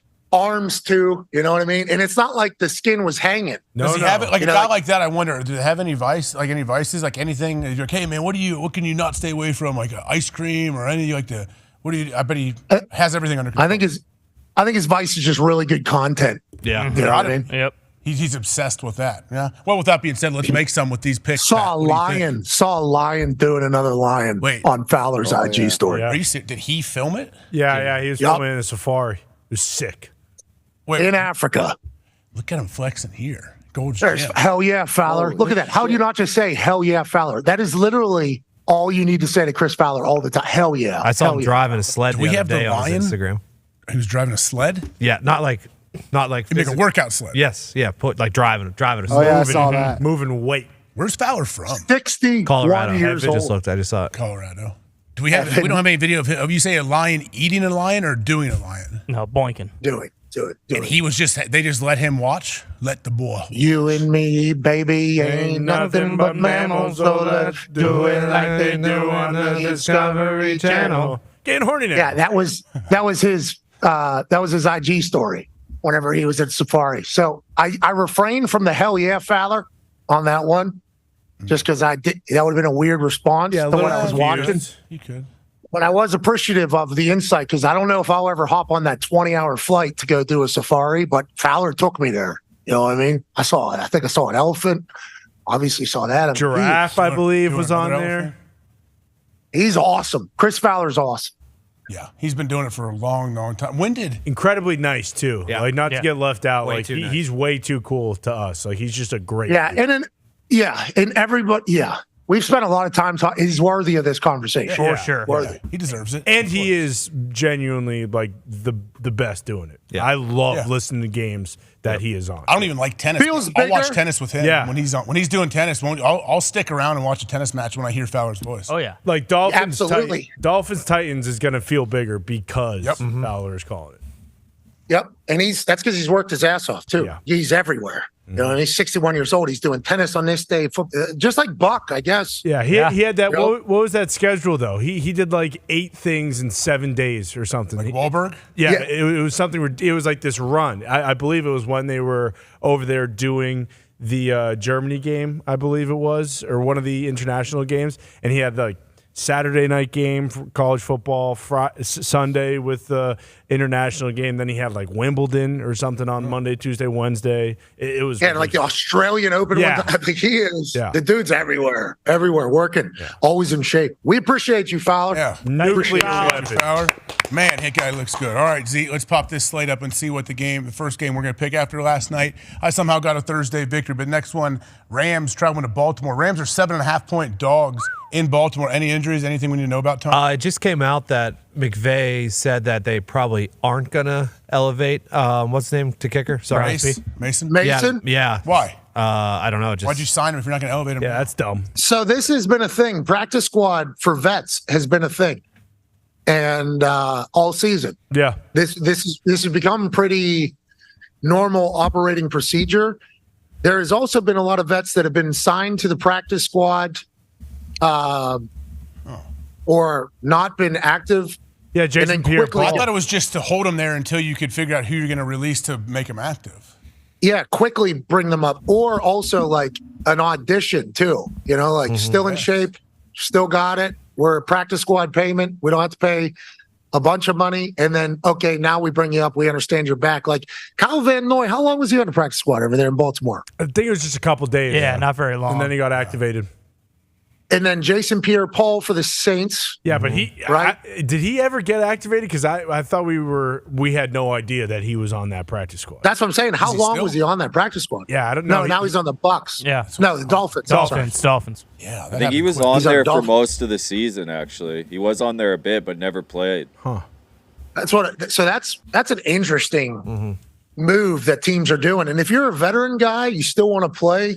How much money do you make on the practice squad? We looked it up. The vets made like 1.1. significantly more because we thought it was somewhere below. That's better than guys are going to make doing anything else. So if you're in shape and a team doesn't want to sign you or whatever the reasoning, it's like not a bad gig. Don't love it for guys because they're not just getting game day paychecks and roster checks and everything like that. But it's better than having no job or having a young guy take that spot and then you never get back in the league, So I'm happy for the vets that are doing it, although I assume that not everybody loves the operation that has become. Yeah. So with that being said, I was going to pick the Rams because Mason Crosby was going to be kicking for him. I was like, Mason Crosby's coming out. He's going to bang everything they need him to. Going against Justin Tucker, too. It's Baltimore. Crosby's reproving himself. I think there'll be a little bit of vibes with the way Matthew Stafford's been slinging the rock. And Puka is an absolute freak show. You know what? Give me the Rams plus 7.5. It's a lot of points. Yeah, Lamar was sick yesterday as well. I haven't heard an update on that today. He practiced today. Okay. There you go. Feels like everybody is sick that is in a 4-season climate these days. For sure. Yep. Does feel that way. So he'll get through that. I think Ravens potentially still win this game, but 7.5 is a lot. They want us to do this too, don't they, Dahn, with that half? Yes, they do, my friend. You got it. Yeah, I took the 3.5 Well, I'm doing yesterday. You're doing it? All right, Pat. I'm following you then. I was on the Rams early just because I think 7.5 is a lot of points. I think Baltimore can very well win this game, but man, 7.5 feels like a lot. Give me the Rams here on the road as we move to Tampa Bay takes on the Atlanta Falcons. Tampa Bay is 2.5-point dogs on the road against Artie Smith's squad in Atlanta. Pat, who do you have? Artie all day, especially now that I know that Bijan Robinson didn't blow that vape smoke in Artie Smith's face. Yeah, we were upset about that all week. That was shocking. I mean, the fact that was like people really may have believed that. Yeah, I'm pretty pissed at myself that I didn't see Sean Song or Sean Sung or whoever the hell. Mm-hmm. 2 million views. Yeah. I'm like livid with myself because that is right down my alley. Vaping. Yeah, and Gump, what happened to us, dude? I thought, how did we miss my algorithm too? Yes. What do we even? That's on me. I cannot believe I missed that one. That's a tough look for me back here. But that account is like so fake. Like I feel like we're not up to date with the super fake insider accounts. Like we're more so in the other avenue of the accumulation of information accounts that we're maybe aggregators. Yeah, the aggregators. There it is. Maybe we'll need to dive back into a Dahn Scheffner. Mm-hmm. You know what I'm talking about? Boner Garage. Yeah, Boner Garage. Barry McCockiner, et cetera. Hey, everybody's going to get got on this internet. You know what I mean? Everybody's going to get got. The AIs. Gumpy. Yeah, especially with AI, like everything that's going to come. And also, I mean, there's people that report news that have a source, and maybe in their mind, the source is a good source. You know, and maybe the source is presenting themselves as a good source, and they give a piece of information to these new people who are trying to make it. You know, I appreciate the hustle on all of them. Yeah. I appreciate the hustle on all of them. It's not like hard work being on the internet, but it is time consuming. You know, like it is a full commitment that you have to do whenever you're an internet operation, because the internet is always on. And if you miss an hour or two, there's probably a whole new thing happening. You have to ride the internet. You have to be in there. So I appreciate that they're in there and they're trying to do their thing. But it's like there's so many wrong sources that say something. And without it having to be double or triple checked, like there's a lot of bullshit narratives that are getting sorted now too on the internet. So picking and weaving through all of that type of stuff, and the person that's reporting it probably doesn't even mean to be a part of the problem. Yeah. You know what I mean? They probably think that they're getting it right. Like they probably have, I mean, granted, there's probably people with ill intentions, but also there's going to be a lot of that as we go forward. I think a lot, especially with people seeing how much money you make as an insider in information breaker and news breaker and everything like that. We got to, and we're live for 3 hours doing it, and we're the least structured program on earth. So we have to really dodge that. We have to really dodge it. Maybe that's what the algo was doing for you, Gumpy. It was like, hey, we don't know. It's pretty unique online right now, I would say. That's a great way to describe it. Yeah. Mm-hmm. And a lot of the times too, like you mentioned Al Michaels saying no one knows anything about Bill. Like if the thing is with some of these teams, if no one knows anything, then it's like, yeah, okay. If someone tells me this, I can just take a shot at the board and maybe this is true. Yeah, I mean that's how it works, right? Yeah, it's ridiculous. So do you make a pick? Oh yeah, Pat took the Falcons because you can guess too. Remember, you guess something and then it ends up being right. All of a sudden, you're dancing, and you're taking a victory lap and building credibility with people. And if you're wrong, it's wild. It's all like on the honor system, kind of, right? Especially if you're if you're running with anonymous sources on different things, you could I don't give away my sources, so there's no real. I don't know. Yeah. Who knows? The internet is unique. It is. Because if you're wrong, there's a lot of time. It's gotta live on it. At least. Yeah, you're right. Either way, give me the Falcons -2.5 at home too. Hopefully, Luda comes dropping down again from the Raptors as we move. Gumpy. Yes, sir. Gumpy. Yeah. Way to go, pal. Yeah. That was what happened. Yeah. I was proud of that one. I was proud of that one. Yeah. Yeah. We all gave that one was for us. Yeah, Mina Kimes said that Aaron is obviously, or something along the lines of like a guy who is on the internet a lot. So I forget how she worded spending it. too much time on the internet. Yeah, pretty much. Yeah. What does that mean? And then unique was used. I don't think it was negative. You're saying she said it was a negative way. I don't think she did. I think it was just her giving her. I think she was just saying that Aaron is online and sees what people are saying. I don't think it was a shot at all. I thought she meant me neither. I thought she meant he reads all of his conspiracy and Joe Rogan. I think it might have been a little bit of that, not as much the football stuff. Well, and she could have. Oh, I didn't. That's what I took it as. She could have said anything, and Sean McDermott had her back. So either way, it didn't matter what really came out. What's that about? That was wild, bro. I mean, that was a wild story to read. I would love the hit piece or the actual story. Yeah, I mean, there was a straight hit piece, wasn't it? Yeah, what it was. I mean, it's like a 3-part. I'm not going to call it a hit piece, but it's. I don't know. It sounds like things in Buffalo, at least from the articles, does not look great. Yeah, the story getting out that I read about the motivational tactics, obviously done by somebody that does not like Sean McDermott. There's more to that. You're saying there's more to there's like a 3-part series, but it's written by someone who even in the story says we have had our credentials pulled from the Buffalo Bills. They don't let us in, I guess. So I'm like, all right, well, there's a little bit of, I don't know what then. Yeah, it was like an accumulation or the aggregators of information just about like everything that has gone wrong. With 25 interviews, I believe they said. See, I haven't read the whole thing top to bottom, but it said this is from 25 different interviews from former players, former GM, or like execs. I don't know. We said, not that who knows? I mean, people say stuff. People can take a situation and view it completely differently. It's happened for a long time. So, I mean, we've learned of those situations in the past where, everybody obviously has their reasoning behind things. Like Sean McDermott trying to explain the motivational speech one was not, that was not a great moment in the history of head coaching in the NFL, obviously. But, it has seemed weird up there. Oh yeah, super. Since the summer, like for actually since last year they lost to the Bengals, at home in the divisional, like where Stephon Diggs. The Leslie Frazier thing too. He leaving feels weird. That was a weird. There's situation. always something. It all felt There's literally weird. always something coming out of Buffalo. And where always. does it stem from? What's the common denominator? Do we know? I don't think we know. I'm not that sure. they aren't going to make those bison the right size. Yeah, we Could do be. know. Could be. Well, We know that. we Yeah, we also know that those 30, 40 feet, we need those buses. At least. massive. If Buffalo could just look inward and come together like Al Qaeda, then maybe All right. there could be some hope. What's the next game on the? That's a nice. That's by the what way, was alleged. Yeah, That was what was alleged right there. Oh. That was allegedly a Allegedly. motivational speech. Oh no! How quick do you think he realized? done. Oh, this was not. Well, it. could you This is not imagine it. being in that? Could you imagine being in that team meeting room? But I was an active participant in these meetings. No, if you were in that meeting, Oh, Pat, my can you God. imagine he wouldn't have been able to finish because you would have been just looking back and forth, hitting everyone around you. Did he just say Al Qaeda? So the TSA answer from the vet. Beautiful, Pretty good. Beautiful answer. Great good. job. Home That run. was an offense. That was an offensive lineman. I'm thinking that was an offensive lineman.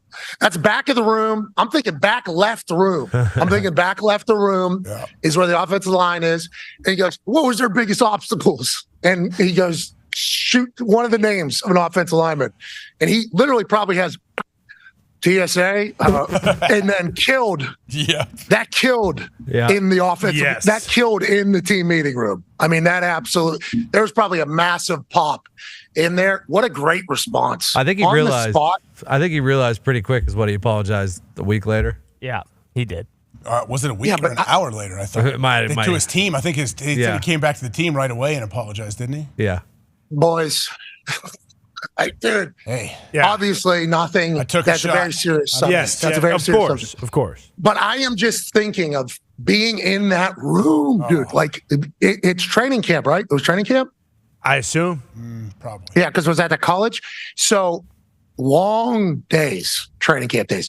So the speakers are taking up more time. Whenever there's talking going on, people are miserable. Their bodies are sore. And you're talking right now. We're not doing anything. We're not watching film. We're not doing it. You are talking right now. So this is a wasted nap potentially that's taking place. Now, head coach talking, obviously important, but they bring speakers in. They brought in Luntz, who was a focus group expert. Yep. We've talked about Frank Luntz before. We had him. That didn't go over too well in the NFL meeting room. Dude, I am the last person you want in that room, too. We were just talking to Herb Street about being a locker room guy, if something is happening and the team doesn't respond, that's a bad sign of your culture. Mm-hmm. So, that offense, whoever said TSA leads me to believe they got a good locker room. Yeah, absolutely. Somebody, that's a good answer. That's a good answer. In the moment, it's a good answer. Understood the feel of the room. I think there's some subway. So I think there is some hope, but everything in there has sounded so negative, and it's looked bad too. I think a big takeaway from the Bills a few weeks ago was hey, like their vibes, something happened. What did I say? Betrayal? Yeah. Of trust? I forget what it was. I think there's beef, betrayal, or something in between. Like something happened, is what I thought. And now it sounds like there could potentially be a lot of shit that's just kind of happening back there. These people hate each other. I thought we loved the Bills culture. It's wild. It's wild. And it's sad because, they were supposed to run the AFC East, Con, man. Oh, yeah. They're supposed to run it. They were supposed to be the team. And, like, everyone, the Dolphins, obviously, the question was Tua. And with the Jets, it was like, how long is this going to take with Aaron? But it was the Bills. Like, it has been their division, and now Miami has passed them. But you got to think that at some point that it'll turn around. Like, did you, by chance, hear what Greeny said about Josh Allen? He had a nice 2-minute monologue just about how, like, yeah, everyone's burying him for the turnovers and everything, but he also has had the most touchdowns responsible for compared to Mahomes, and then I think he has the most even this year with Dak. It's like them two. So it is. So Hembo came over whenever we were there, and I don't know if it was me or somebody asked him, like, what are you working on or stats? Because we appreciate the hell out of Hembo. He's the Like Hembo is a weapon. He can know anything that you need him to know whenever. And he'll just send them over. He was like, Josh Allen's not terrible. Is like, I think it was his answer. It was like his first day, right? And that's what it sounds like Greeny was also going after because they're a tag team. Is that what you're saying? Yeah, it was an awesome 2-minute monologue. Like I highly doing recommend. very well on the internet. Yeah, it's crushing on the internet. I highly recommend watching it because it is one of those things where it is so negative, everything you hear, that you forget all the good shit that he has done, not just this year, but just in these past few years where, the expectations are just so high that when you don't win the Super Bowl or the MVP, then it's like, okay, the season's been a failure because they were supposed to be one of those teams. Hey, still got time, Bills. Yep, and this whole thing that's happening with Coach, like it could galvanize the group. Yeah. Think about the Bucks. Like this is the time a couple of years ago when the Bucks won the Super Bowl. Like it kind of started Week 14 where they kind of went on that run and figured it out. Was that when they beat the Falcons or was that earlier? I don't remember. Beat the shit out of the Falcons. That was then. So, and then they beat potentially supposed to be on a team. Supposed to be on a team. That's right. Beat the shit out of the Lions too, right around there. Big opportunity for the Bills this weekend too. Huge. I mean, like kind of have to go now. But if they beat the Chiefs, they're right back in with people talking about, okay, this team could still go do something in the playoffs. Then people write the Chiefs off instantly. They lose that one too. Yeah. Huh? No, absolutely. No Pacheco. I like seeing. I don't like that. Pacheco is out this weekend. Fullback CEH out there. I like seeing. Bowling. I'm not saying no tranquil. Mike Goldberg Jr. Jeez, Louise. That's a compliment. Who? I like seeing. Like how teams respond. I like seeing the humans. Yeah. I like seeing how do these humans respond to shit. Like, do they bounce back in a big way or do they fold? Yeah. Do they crumble? Does it get worse or does it get better? Because I think you learn a lot about people, and that's like when you learn a lot about like the locker room. I think Minka was even alluding to that, And Minka, I'm not saying I wouldn't want Minka on my team. I certainly would, but it's like what he's saying is not good about that locker room. That's not good about the vibes of that locker room, relationships in that locker room. Yep. And it's like how they responded, not good. It's like I like seeing how teams respond because I think that is the biggest test of a locker room. Yeah. And Bills and Chiefs, big, Bingo. obviously. Yeah. Doesn't it feel like what Minka said? I've heard a million coaches say that after a loss. Like it feels like he's saying like people are entitled. They think that they deserve this. They deserve to win a game when he's saying no. Like you got to make them earn every single blade of grass. You got to cover every blade of grass, make them earn anything. And I'm like, yeah, it sounds cliche and all that, like a coach would say after you get killed. That's usually what would happen, but Minka's right. It sounds exactly right to me. Hey, that's the Patriot way, is what they said. That's right. All those things. What's the Patriot way? We work hard. We do our job. We get there early. What? We stay late. What? We watch film. What? We have Bill Belichick strategize. What? We have Tom Brady take pay cuts. What? And we have something that can control the weather up here. Yeah, and just do that. Deflated balls and all that stuff. Whoa. But a lot of people hear that and they're like, isn't that how just like NFL football is? Like, shouldn't you be doing all those things? Isn't that what like a good team It's like the would obvious do it. It's stuff. like that's not like that. It's not like that everywhere, bro. Attention to detail is not necessarily. It's hard to be that consistent. Can you imagine as a coach, like if you can't let, it's like being a parent. Like if you let give them an inch, they take a mile. It's same thing with a coach. Like if you let one little thing slide, one guy walks in 12 seconds late to the team meeting, everybody in that room instantly makes a mental note. Oh, cool, here we go. And then boom, it just compounds and gets harder and harder as a coach. Yep. It plants a little seed. You know, it just plants a little seed, and you don't even know what's in there. You know, it's like a bamboo. It's like a bamboo seed. And even guys that make, like, you see somebody walk in late, and it's okay. Like, you see that happen.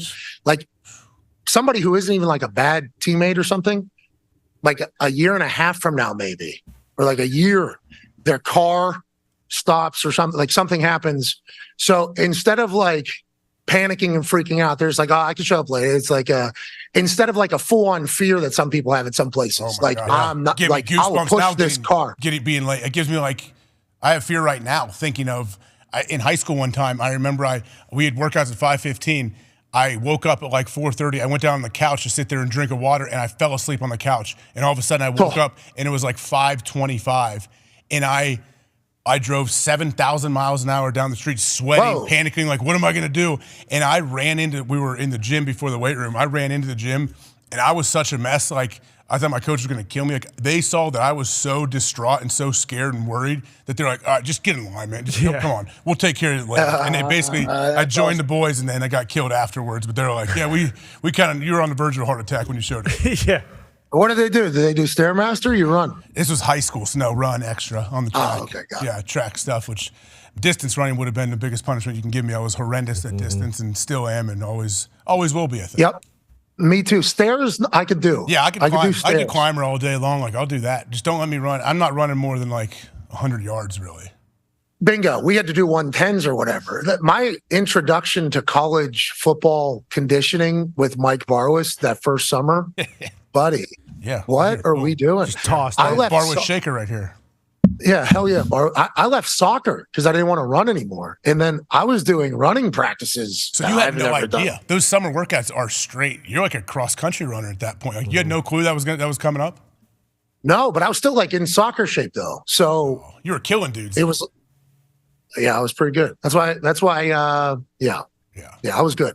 But I didn't know that was happening. You know what I mean? And then we have those off-season workouts in the winter. They used to call it tour duty. Like, it's war. It's 6 a.m. And like, my freshman year, it's my first time in the football world. I got to be at this thing at 6 a.m. ready to go. And then we're hitting the mats. And it's pure and we're death like for doing like an hour straight of just like, hey, I'm on the verge of puking. I don't know if I can do this anymore. Chaos. Yeah. Absolute chaos for an hour. And if you slack at all, like you're not running full speed, you get a check. And if you get a check, it sprints afterwards. It's more running. It's like, I don't want to do more running. There's no way I want to. And if you weren't, like, we're starting at 6.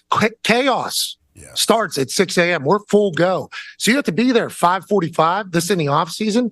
Nobody slept. Nobody, like, we were scared we were going to sleep through our alarm or whatever because it's all like 5 a.m. wake up call pretty much. And it's like that type of fear only happened because Barwis and because Rich Rod had like this, we don't fucking play here, you know? And it's like, you kind of need that. You kind of have to have that standard if you want to be able to like take that next step and become a great team. Not easy to be the guy though that sets that standard every day. You got to be like, you know, that's not an easy task because you got to be on every day. And you got to be on your assistant coaches too really hard. Like, you got to pass that message through your assistants as well. It's not an easy job being a head coach. That's what I'm sergeant. It's like a drill sergeant because a drill sergeant has to be the perfect Marine or whatever. You know, like, that's who you are. They don't see you eat. They don't see them yawn. They don't see them sleep. Like, you have to be like the perfect Marine pretty much all the time. And that could get a bit exhausting, I assume. That's why not a lot of people remain at that particular profession, I believe. Like, once you get in there, they kind of keep you there. Like, you are now, this is what you do. It's like that head coaching job. You got to be like that or you're never going to be able to do it. Andy Reid, I guess, very good at being, you know, we're wearing this stuff, we're wearing that stuff. Crazy. It's fucking crazy. Easier once you build up your resume and you have those Super Bowls that people know. So they come in, they kind of understand the culture. But it's definitely on that coach to stay on it every single day. You can't let it slack one day. That's the thing. Like, hey, there's no, I'll figure it out. I'll talk to him later. Like, no, you can't do that. Have to, and everybody has to know that you're handling that. You know, that's got to be like, hey, let's do this publicly, so everybody knows you can't do that. Like this ain't how it goes. The Bills still got time, though. Yep. We still got time and talent, and talent. Oh, yeah. But Pittsburgh Steelers might knock them out of the playoff. Similar records. That loss helped them a ton actually. Helped a lot of people. Similar records there. Helped a lot of people there. Pittsburgh Steelers, Buffalo Bills. Listen to Tone over there talking about his Steelers team. You guys are still in the middle of it. Sad face is just, it's tough. This is my face all the time. I guess, thank you. this is appreciate that. Would you I have don't jump know. ship? You've been pretty bombed out over the last couple of days. What was your question? I didn't have one. But to be fair to Tony, too, I think we can all agree, Mitch Trubisky and Josh Allen are two different players. Yeah. I'd say. I'd do unthinkable things to get Josh Allen as a Pittsburgh Steeler. Bingo. Unthinkable things. Yep. You name it. What do you mean? To yourself? Myself, other people, I don't care. That's how much happiness. He's not. Don't put that on record. He's pretty bummed out. Very bummed out. Very bummed out to do that unspeakable thing. I don't know. Pop these games up here, Z. Let's see what's going on. All right, where'd we leave off? Panthers Saints. Panthers Saints. Okay, Panthers. Oh, Panthers 5-point dogs on the road against New Orleans Saints. Huh. The NFC South, so good. Great. Abysmal. Fireworks here. Is Derek Carr playing? Yeah, Limited. Go ahead. He's limited? He was limited in practice, so I'm not sure. Who do we Oh, want? that means Jameis time? Potentially. Yeah, I'm betting on Jameis then just because it will be fun. Like it'll be a fun game to watch with Jameis as a 5-point favorite at home. Think of that. You saw him walk through the blender, the Smoothie King Arena down there in New Orleans, watching the Pelicans and Zion and the boys. Everybody loved him. Everybody dapped it up. Hey, Jameis. Hey.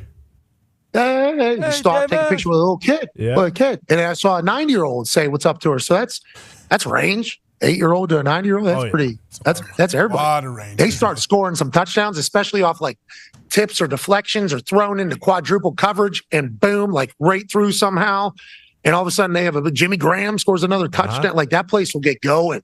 The Jameis Winston show will be phenomenal. And the NFC South wide open still. Give me Saints -5 in the Jameis Winston show. All right. I was leaning Carolina for a second, but honestly, you're right. Just for my sheer enjoyment, I want to be rooting for Jameis and what he is doing. I want to root for him to take more chances. I want him to feel comfortable doing that and being Jameis. So give me the Saints -5 at home as we move on to the Colts taking on the Cincinnati Bengals. The Bengals are 2-point favorites at home. Are you guys offended, Pat? You must be offended, right, as a Colt fan? I'm very offended. Gardner Minshew, he won the Nickelodeon Valuable Player. It's just because Jake Browning played so well last game. This is the only reason? Yeah. Potentially. He did play so well, didn't he? He played pretty good. Played great. Wow. Yeah. Who did he not play better than? Gardner Minshew. Okay. What are we talking? He didn't dance like Gardner either, from what we know. He ain't got those hips. Gardner's hips don't lie. And what doesn't lie, he won the MVP. That's what they call it, right? Yeah, the MVP. Yep. He's Nickelodeon slime guy right now. Oh yeah, you don't think vibes are? He got slimed. He got slimed. The whole kit and caboodle, and he was loving it. Who? That's not the fake slime either. Oh, no. I didn't see this time he got old. Yeah. He's got all That's what you over said. his face. Put the slime all over my face. Slime.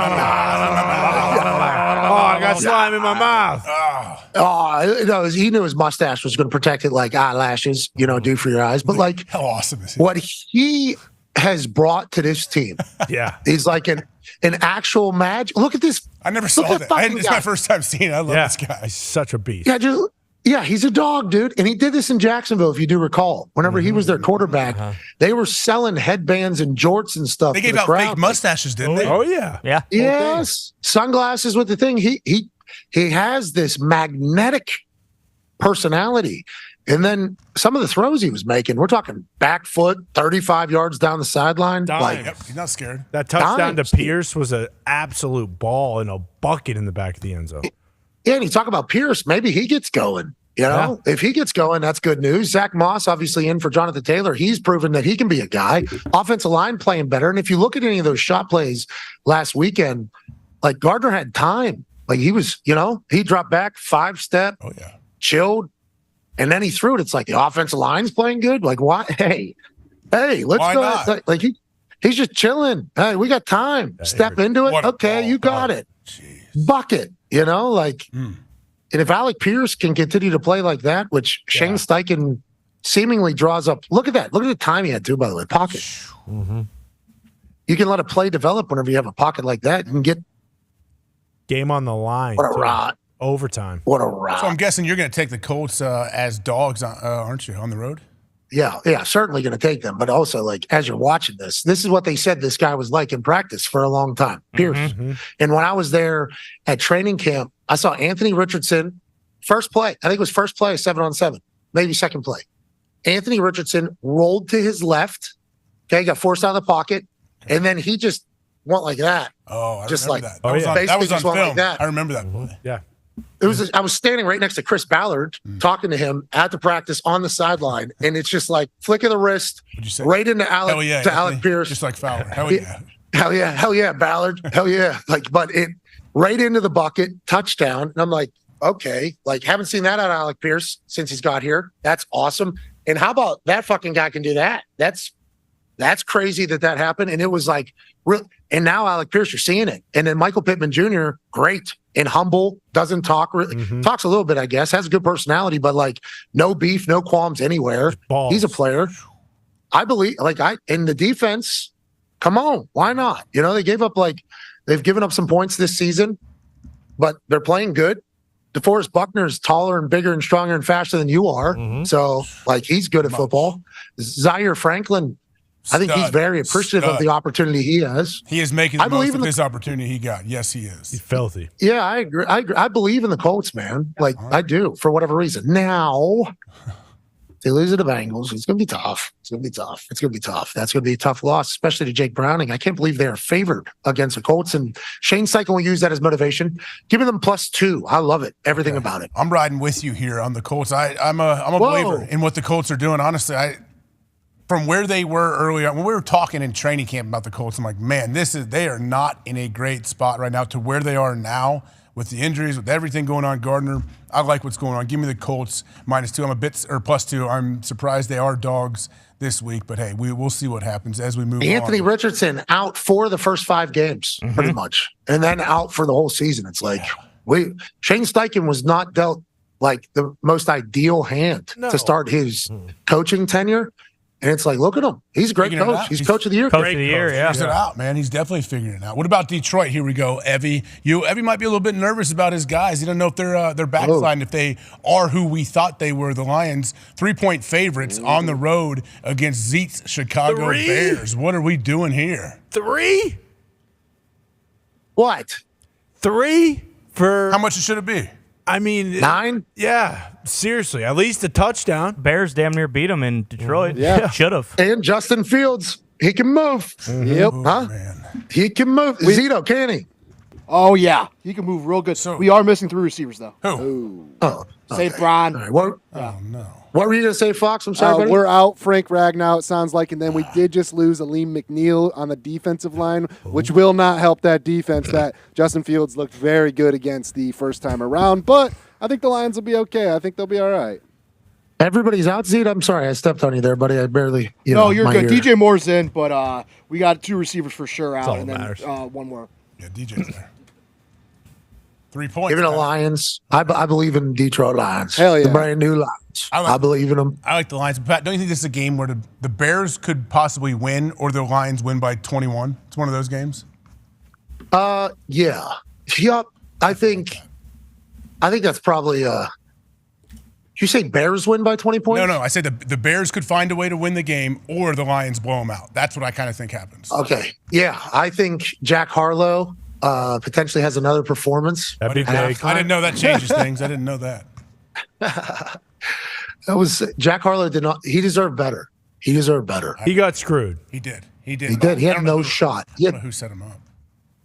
Was that Detroit? Was that the Lions, Foxy? I don't know. I actually really want to know because if that was the Lions, they should actually be embarrassed, and I would feel bad for Jack Harlow because I hate Jack Harlow right now because of that. It's horrible performance, and we lost the game. I'm blaming it all on him. But, yeah, if the Lions set up that stage, That's embarrassing. It's Thanksgiving. Hold on. We do it every single year. They should know better. Let's put on a show. The team's good now. We need to show out for America. So we need to figure out and get to the bottom of who was responsible for that. That wouldn't be the brand new Lions. That would be the same old Lions. Just the brand new Lions. I assume it's the network, maybe, or No, something? the artist sets that up. The artist has creative control. The city deserves better, you could argue. Right. I don't know whose call that is. But either way, we both have the Lions here on the road against the Bears. Now the Texans taking on the Jets. Ooh, Zach Wilson has been inserted back into this lineup for the New York Football Jets. Texans are 3.5-point favorites on the road against the Jets. Who you have, Pat? Yeah, so interesting thing about this is, have we been on the same side? No. How many have we? Yeah, everyone. Everyone so far? Yeah, so we're both taking the Texans here, right? Yeah. Just strictly because. I got the Texans here. But also, hold on. Wait a minute. I guess. It's a whole new world. It's a whole new world. Zach Wilson's a sweet boy. He is a sweet boy. He is a sweet boy. Right. I got a chance to meet a couple of those Jets players. You know, they're big dudes. They are. They're big guys. Big SOBs. Guys, yeah.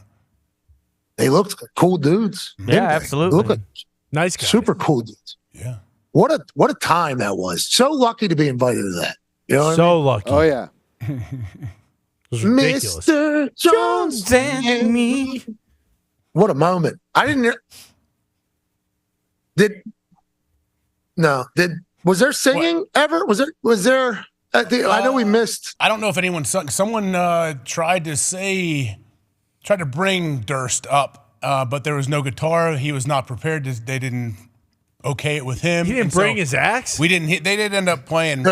Yeah, he should have had. He was coming as a patron. I don't think he was ever asked or was going to perform. He would have because he's a consummate professional. Sure. But he should have had that. Imagine if he's walking around with his guitar strapped to his back. Yeah, like a gun. You know what I mean? Should have. At all times. Just right across his back. That would have been sweet. I've been at a place where a professional singer has drank for 10 straight hours probably. Dog. And then hey, why don't you sing? Why don't you, that? And then them having to perform. Those singers are talented, dude. Like I've seen Jake Owen. Is that his name? Yep. Jake Owen? That's who it was, yeah. Great golfer. I watched Jake Owen tear this place down after going through a full 18 holes with John Daly. You know what I mean? Like, and now I believe he is like super fit and healthy and everything. He's changed. Obviously, we all have grown older, but listening to him sing that night, phenomenal. Parker McCollum, I watched him one night after, I don't know, I think he digested maybe some gummies that he didn't know, there was a chance there was some. Yeah, of course. I think he's told the story. Has he on the show? He said at dinner you were giving out fun candy or fun gummies or something he called them. Okay, he said that on the show. Yeah, I do recall. So people can know. Yeah, he had 50 milligrams in him. There was not bad. There was 8 bottles of wine maybe shared amongst a couple group. And he sang it? And then, and not just sang, brought the house down. Dahn, dude. These singers That's an artist. He's a throwback. Bingo. He's a throwback. Very, very impressive. Yes, it was awesome. It was really cool. And who's the other guy that was there? What's that? Jordan Davis. Jordan Davis. He was amazing as well. Could you imagine if that Counting Crows guy just busts out a full concert right there? What a moment. Touring. They're touring all over. He said 8 months a year. He's still touring. Okay, we need to go see him. After meeting him, cool. He had a cool hair. Oh, yeah. Sweet hair. Always has. Always has. Always will. His beard was awesome. Had that royal aura around him, didn't he? Yeah, the guy with the big fingers, right? Very calming. A calming presence.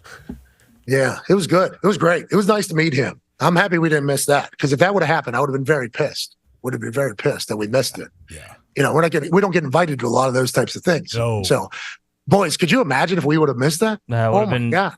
It would have been the worst thing ever, probably. Honestly, I mean, if we get invited back, we're bringing an axe. Yeah, just throwing it to him. Here you go. Just because. Entertain us. Is Guitar Hero coming back? Yes, it is. What do you Great mean? call. We're all very pumped about it. Connor, I think Connor shreds on guitar, right? Expert. I do not. Why don't we have around. Guitar Hero for a real guitar so I could learn how to play the guitar on Guitar Hero? So the only thing that Guitar Hero helps with is just the hand movement. Yeah, but I'm saying no. I want you pop up, boom, C chord, boom, That'd G. be genius. Yeah, you go to YouTube, you can. They do. They have one of those. A lady created that and took it to Shark Tank, or a dude created it and took it to Shark Tank, but it's nowhere near the same as Guitar Hero. Let's try to morph those. Have you seen those videos of those people? Oh, they're crazy. Dude, it's not. You set one in the other day of the guy who played. He had a perfect round. It was like Freebird, but it was sped up too. It was nuts. So you're not that guy. No, I couldn't go that. That is like my heyday. Can like they when make I've been cash? playing Can you for a make while. cash like a? You could do that? No. I like when I couldn't complete that song. No way. But like the other one that was like a legendary song was Through the Fire and Into the Flames, and I made it like halfway through that. Which was a massive feat for myself. All right. I can't wait. I cannot wait to see you shred in there. So pumped. This is the most excited I've been for a video game ever. We'll turn the lights down in the Thunderdome. You'll be standing in the middle They have of other it. instruments. You have a drummer. You can sing. That's right? rock. That's rock. That's rock. Oh, my bad. Rock band was legit. I messed around with rock band a few times. Yep. Oh yeah. I was so good at this one right here. You know what I mean? Yeah, when you got to tap the mic when the dots come up. Yeah. Yeah. Yeah, absolutely. Used to kill it. Used to have a great time. I was like 3:30 a.m., 4 a.m. staple. You know what I mean? Oh yeah. Scream in the living room real quick. Bingo. Yeah, what a time. You catch someone who can play expert on the drums too. Oh, yeah. It's like something you've never seen before. Drum. That's an actual drummer, right? Basically, yeah. Like the rhythm, all the movements, they're actually playing the drums. I get caught up. It hits my algorithm, my YouTube algorithm. I get caught up watching drummers play, like listen, Michael Jackson's old drummer, watching a drummer just play anything, it's ridiculous because it looks absolutely impossible to me. There's that one new concept. My brother's a drummer. Very good. Very tappy his whole life. Nice. And then he got into drumming. Thank God he got into it. He was fantastic. There's this one series now of they put these drummers in and they put their headphones on them. And then they listen to a song for the first time, like a newer song. And it's most of their first times hearing it. So they get to listen to it one time. And then they play it again without the drum. And then it's like them playing the song pretty much, how they would drum for the song. Oh, that's sick. And I've seen that. I saw one. It's awesome. It was the Red Hot Chili Peppers guy, right? The guy that looks like Will Ferrell. Chad Brown. Is it Brown? Chad Brown. Yeah. It was Smith, maybe. He had a lot. Smith, maybe. He had a lot of pizzazz in there too when he was talking about like, oh, okay, yeah. Like as he's listening to it, he's like talking about what he's hearing. And then he goes, so impressive. So like it's awesome. Those musicians. That's a talent. Yeah. Awesome. No, they're doing different, each foot and hands doing different things. Boom. Like that. It blows my mind. Those people are legit artists, no question. And then them just knowing exactly like when the other drummer is deciding to speed it up or something, just like the amount that you have to know music. Those people are talented, bro. That'd be cool. Instead of just being this guy. Oh, this is good. Yeah. That's you know what I mean? What's next? That's awesome. What's next? What is that guy? I don't know what that guy means. There's a lot of those guys. Yeah. There's a lot of those guys. We're Texans, Jets. We both took the Texans, obviously. Yeah, right? Jags, Browns. Jags, Browns. Jags are 3-point dogs against the Browns because we don't know about the quarterback situation. Is Trevor Lawrence anything ruled? We're not sure about Trevor Lawrence. Doubtful, I'm the guessing? Browns also are not naming a starter either. Yeah, DTR concussion protocol. So yes, who is it? They don't What know. if They're literally not announcing. What if it's actual 50-50 and the way you do that is on the first play, split backfield, DTR and Joe Flacco? Yes. So they both get the start and you play them 50-50. So we didn't technically lie to you about declining to reveal anything. They're both starting. And then you can just say that forever. And that's a whole nother way to get around having to do something. Give me the Browns -3. Just because, no offense, Ty, I don't know if Beathard, but the way Trevor was moving, is he playing? No way he plays. Well, Beathard got banged up too. He hurt his shoulder. So who else is there? I mean, with the way Trevor looked, I would assume he's playing. Especially, I don't know, man. He's not. Think about moving around. Like trying to move. I don't know. I think he's going to play. It's one thing to kind of mosey around the field, but to get away from people blitzing you and DNs and those three. I mean, come Browns especially, but it just feels Myles like Garrett, he always plays. Like we thought he wasn't going to play against the Saints this year, and then the first drive they walked down the field. He was running all over. It's the too place. tough for his own good, isn't it? Yeah. Here we go. Is it? Yeah. Is this the one? It's from what? That was yesterday. Yeah. We don't even know today. Could And be. it- it's his. says this is from today, but Okay. It's his right ankle too. Oh yeah, because he was wearing one sleeve yesterday. Yeah. Look at Yeah, that. and also tights. All right, I can see him playing now. he's I can see him playing. He's playing. All right. Okay. He's playing. Give me the That's Jags. no- Give me the Jags +3. That's no Toradol, right? No. We don't even know. I mean, When who knows? Wednesday, Thursday? No way. Look at him push. He's pushing off it too. He's bouncing. Yeah, if you can bounce and get up on your toes at all, that's a huge thing. He's playing. Yep. Yeah, give me the Jags Holy. +3 as underdogs on the road. Hold on, you have the Browns. I believe this is the first game we have disagreed on. Correct. Hold on. What? Hold on. What do you mean? You already took them, right? Well, you're in a new time. Did you see this video that just Yeah. was showcased here? I just did. Did you see? That's why I took him. Look at that. Oh. All right, he's What's he playing. doing? He's playing. Watch, don't get too close. that metal Step thing, on- pretty you almost close. stepped on that. I know, that scared me. Yeah, me too. That's what I would freak out right there.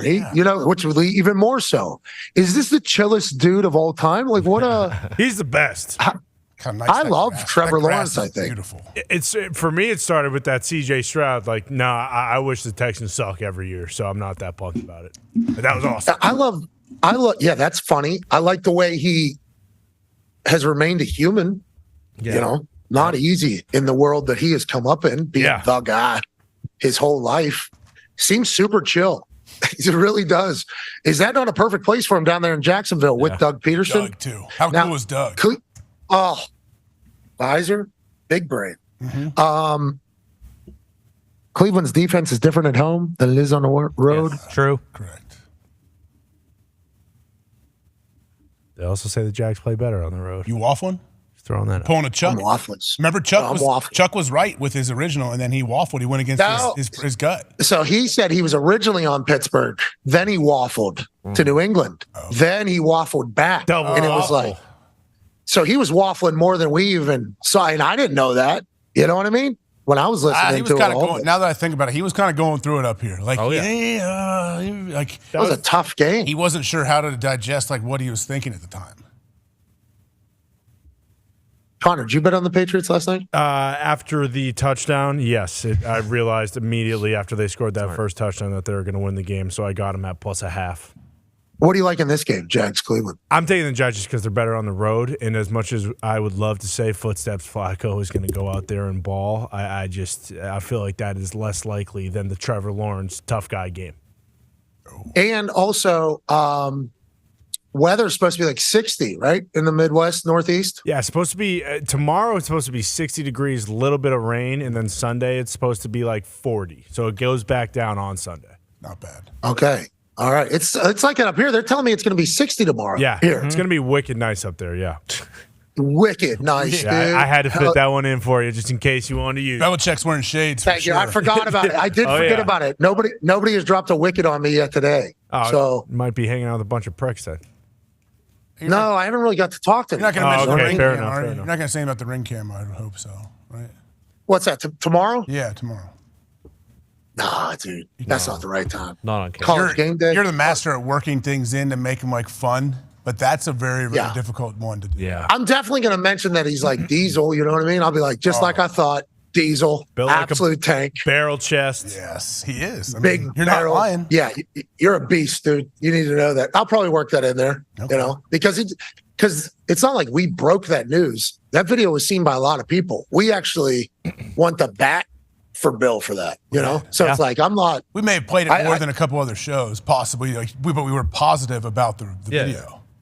Yeah, but on our show, maybe, but the internet saw that, you know? Like, that clip has been seen. That clip has been seen by like millions and millions and millions of people. So it's like, there needs to be a narrative out there that, first of all, Bill's jacked. Second of all, we heard that was a getaway with the boys. Yeah. His sons. Yeah, that's right. Steve. Belichick. Yeah. Congress. Yeah. No, I know. I'm worried about Steve's health. And to be completely honest, I'm a little worried about Brian too. Because they both have had periods of their life where they were brick shit houses in the best way. And now we're looking at, a different kind of brick shit house. And he's been coaching up that defense, so they've been so good. Exactly. He's been focused. Exactly. And I'm taking that as, sure. When you're living at the office, you got to DoorDash Wendy's and Burger King and McDonald's every other meal. So it's not his fault that he's eating 8 Crunchwrap Supremes a day. All right, let's go. I'm going with the Jags. Give me the Jags. I got the Jags as well on that one. Minnesota traveling, taking on the Las Vegas Raiders. Minnesota 3-point favorites on the road.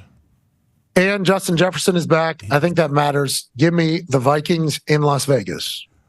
Give me the Raiders actually here. I'm taking this will be our first detour, I guess. I'm taking the Raiders. I don't know. I think they find a spark at home. Let's figure something out. I don't know what the Vikings will do. Justin Jefferson, obviously, stud, absolute monster. But Seahawks, Niners, Pat, this is a big one right here. 11 points. Seahawks are 11-point dogs on the road against the Niners. I'm going to be honest. I don't know where I'm going with this one yet. It's a lot of points. Yeah. Me neither. Who are you supposed to not take, Tone? I'm not supposed to take the Niners here?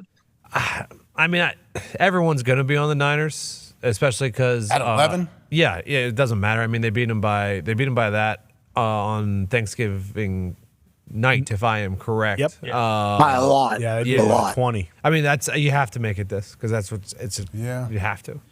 Best game Seattle's played was against the Cowboys last week. I would say at least. And they covered a 9-point spread then. Geno always plays bad against the Niners. I know a lot of quarterbacks do, but it is amplified for Geno. Okay, Gumps. Thanks, Gumps. I like that, Gumps. Why do you know that? Just because you're from up in that area? Yeah, I watched a lot of Seahawks against the Niners game. He got cooked in the playoffs last year. Mm-hmm. Got cooked again this year. Looked very bad. He looked very good against the Cowboys. It just feels like he just doesn't have it against that Niners defense. How was he last year against Niners defense whenever they were the number one offense in the NFL? Because they played in the first round of the playoffs, and the Niners kind of blew them out in that one too, right? Yes. And then in Seattle, the game you were at, they won by 8. It was a 21-13 affair. Oh, yeah, and I remember thinking to myself how great the Niners were, though. You remember that? Oh, yeah. That was my big takeaway. Definitely remember. Seeing him in person, like you talked about Nick Bosa, like it's a much different situation when you see him like on the field like that. He also showed up. Geno showed up on the injury report the other day as well. What was it? I can't remember. I love Geno's story. I love Geno. I do. I also love this Niners team. They just did their thing, and they talked their shit while doing it. Give me the Niners for sure. Before and after. I'm with you there, too. I like Geno. I like the Seahawks and what they're doing, but I just think the Niners are just so good. They're rolling right now, and they don't want to have a hiccup right now with how they have some positive momentum. So, yeah, give me Niners, man. 11 points seems like a lot, but on to the Buffalo Bills, Pat. We talked about them a little bit earlier. Who knows what's going on inside that facility, but the Bills are 1-point dogs, I guess, going into Kansas City. So that's just a toss-up, right, Diggs? Yes, it is. Give me the Chiefs. Give me the Chiefs. I don't know what's going on up there, but I think Andy and Pat will respond, and Travis, and I like the Chiefs. That Bills stuff's wild, bro. Wow. I love that team. I love that. I think there's more. I thought we had a lot of there's people more in we're that going to learn, too, over the next coming 2-3 weeks, months, I would imagine, from who knows what's real, what's not real, obviously. I would assume Bills and Sean McDermott have issues with things being said, but who knows what's going on. Chiefs for me. Who do you like? Chiefs, for sure, all day. -1, come on, all day. Of course I'm going to take them. Denver Broncos taking on the Chargers. Broncos are 2.5-point dogs on the road, Pat. What do you think? Yeah, we're already talking about coaching vacancies in one of these places, which is crazy to think about. But it is late in the season, so what is the response there? Give me Broncos +2.5 in Los Angeles. Yep. Okay. Yeah. See, I was originally leaning Chargers a little bit, but I got to go Broncos here. I think the Broncos have. Isn't it crazy? It's all just how you feel about a team right now. Broncos up, hard. Chargers down. It's hard to have a bunch of faith in the Chargers, even though they could come out and light it up because they have Justin Herbert. So we never know. Bingo. Yeah, 3 weeks ago, it's Chargers up for sure. We're definitely picking the Chargers. And then now it's like, not so much. But then they can bounce right back, and on Overreaction Monday, we'd be losing. Maybe this team's fighting for Staley. Maybe it's an entire thing. The NFL is dumb. And then in Sunday Night Football. Here we go. Oh, this is it. Come on. This is a definer. Now, for both, Micah Parsons is becoming one of the greatest podcasters on the internet. Sure. Right in front of our eyes. I Love everything about it. I'm talking crazy right now. He's like his maybe voice. Yeah. For Tone Diggs. Love it. On this particular program. So I appreciate him doing everything and how great of a football player he is. I love Dak Prescott. 3.5 is a lot of points. And if we know anything about Jalen Hurts at all, it's like for some reason the teams that he is on, whenever this type of situation happens, like what happened in the night, he answers, I think. I don't think he's been a guy that's ever backed down ever, Like I think he answers. So give me the Eagles plus 3.5. If the Cowboys win, which is certainly possible, I think it'll be very close. And I'm excited for another Sunday night football game here with this NFC East battle and clash at the top. I tell you what, man, this one's been hard. I've been going back and forth on this. I'm taking Cowboys. I'm sorry, minus 3.5. I see how. I definitely understand why people are taking Philly here. That very well could happen, but man, I just feel like there's something going on in Dallas right now. Big Mike is feeling it. I watch him on the sidelines. I can tell that dude feels good about what the direction of this football team. Hopefully, Dak can continue to play. He's playing at an elite level right now. Jerry loves it. Everybody loves it. I want to keep the positivity going in Dallas, so give me Dallas. And at home, Sunday Cowboys night, are a different team. Yeah, imagine Still tough to beat. All day long. Everything's building up to this game. Can you imagine how excited Jerry is going to be rocked up at 8:20 when that ball is kicked off? Oh, Jalen hasn't lost back-to-back since 2021. It's not that long ago. And can you imagine what Sirianni? But that was before it was decided that he's the guy. Yeah. Oh, yeah. Like it got decided that he was the guy with how he played, last season? Yeah, after 2021. Yeah. Yeah. So, because and he's got so many haters on the internet because of how handsome he is. Mm-hmm. Does it really? Is that really happening? Yes. Oh yeah. Like he's getting killed because he's a handsome he's dude? He's got everything going for him. Oh, people always think, he's too perfect. Something's got to be going on. Bingo. Like I hate this guy so much. Everyone loves him. It's almost like a Tebow thing at this point. Yeah. Doesn't it feel like that a little bit? Actually, this guy's got too good. This guy's too good. This guy's too good to be true. Is what people are saying. It's like I think he's proven himself to be himself. Yes. The whole. He's sex symbol. Like him better if he went and I don't know, got some gun charges or something against him. They'd like him better if he was ugly. Honestly, that is what it boils down to. Like an everyman, yeah. It's because that guy's untouchable. It's like looking at Brad Pitt. People don't like pretty people. Bingo. But that's more just that's indictment on yourself. Like I don't like myself because this guy is so damn handsome. Yeah. We don't think that's a good thing. That's just the reality. It feels like it does happen with some people. Boy, X was alive when he was at that 76ers game. Oh, my boy. It was alive. Keep stacking those chips, Jalen. Stacking them on your shoulder like Con. Keep winning, Jalen. We respect you, Jalen. Hell yeah, we love Jalen. you. Keep winning. Squat 600 pounds. That guy's an actual brick shithouse. Yes. So yeah, he is. That's a thing. Your coat looks amazing. Obviously, are they trying to kick you off that set? I know we're wrapping things up here. I know you have you got to study tonight. Yeah. Everything's going on. You have game day tomorrow. You have Bill Belichick and Robert Kraft on that stage tomorrow. Do you know what Robert Kraft's role is going to be? I know he's not a guest picker, but he's featured guest. He's just a guest. Just come on. We're doing an interview. Mm-hmm. We're interviewing Robert Kraft. Is about Joe Bros singing or anybody? Anyone playing any songs? I'll tell you what the Joe Bros did in Harrisonburg, Virginia. Yep. Phenomenal. They're showmen. Yeah. Oh, yeah. Unmatched. They got pizzazz. When I brought up the Jack Harlow performance at halftime when I was talking about the MAC championship on College Game Day, I said something along the lines at the home of the worst halftime show in Thanksgiving history. Yeah. Jack Harlow was set up or something like that. Yeah. And we went to a feature or video or something like that. And Herbie was like, that halftime show while the video's running. He was like, "You're right. What happened? What happened?" I was like, "I don't know." We're like having a quiet conversation while a video is kind of running. I'm like, "I don't know." And then he says, "Those three boys that sang in JMU, they were good. Those guys, those three boys, those three lads. I forget if it was three lads or three boys. I forget how he described it. Did he not know who the Jonas Brothers are?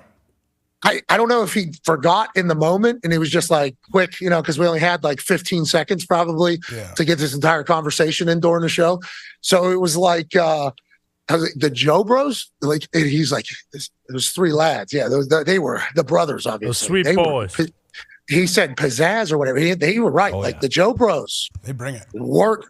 The one guy caught a streamer left-handed while he was singing and threw it while he was performing. I'm like, these boys got it. I hope I don't think the Joe Bros are here tomorrow, but I wish they were.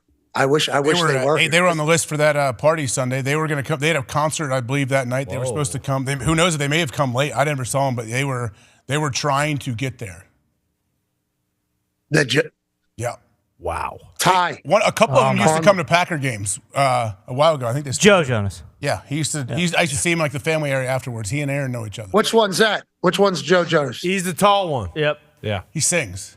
They all sing, asswipe.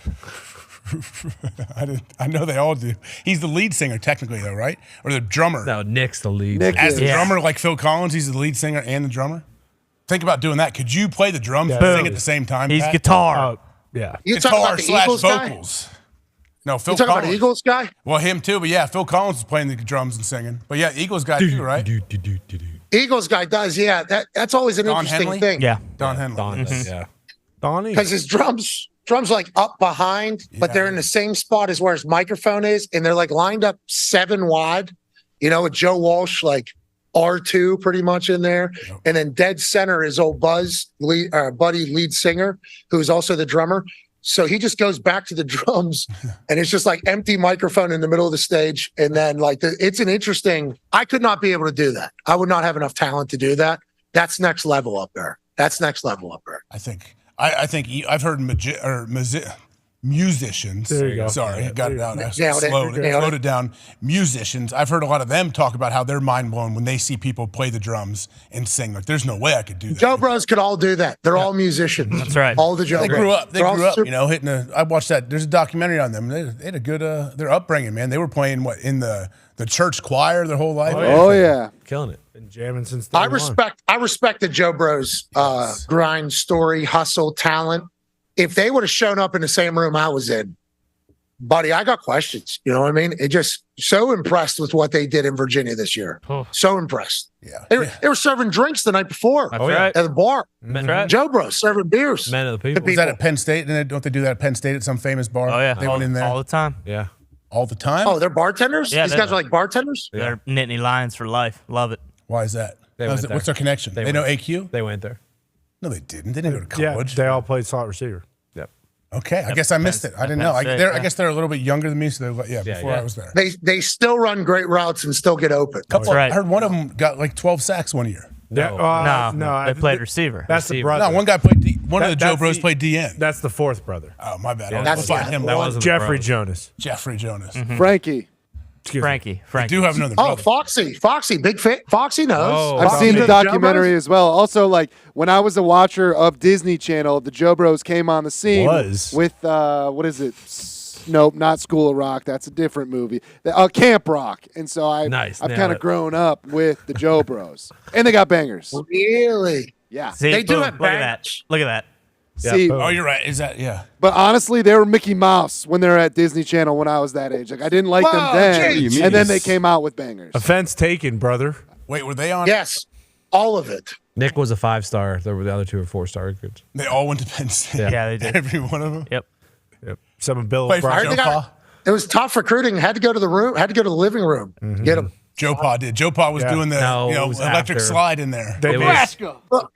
How about Nick Saban just going to living rooms right now? Yeah. Nick Saban. He's going around to high school kids' living rooms. That's the Isn't difference. that crazy? Well, he knows too. Don't you think he also knows? He knows the impact that he has, but he also knows the impact and the opportunity with the fact that they are in the college football playoff. And like, hey, don't mind turning the TV on and watching our squad play in the playoff. Probably win another national championship now. All right. We're still in it, all right? Like in a couple weeks when we get back to preparation for a national title, so much ammo. And he was walking in this high school, I think it was called Baylor High School or something like that. Yeah. Baylor, they put a video. Mm-hmm. And it's like you saw the Alabama worker sprints ahead, opens the door for the people that are from the high school at Baylor. Like, then they're at they got it all figured out. Oh, yeah.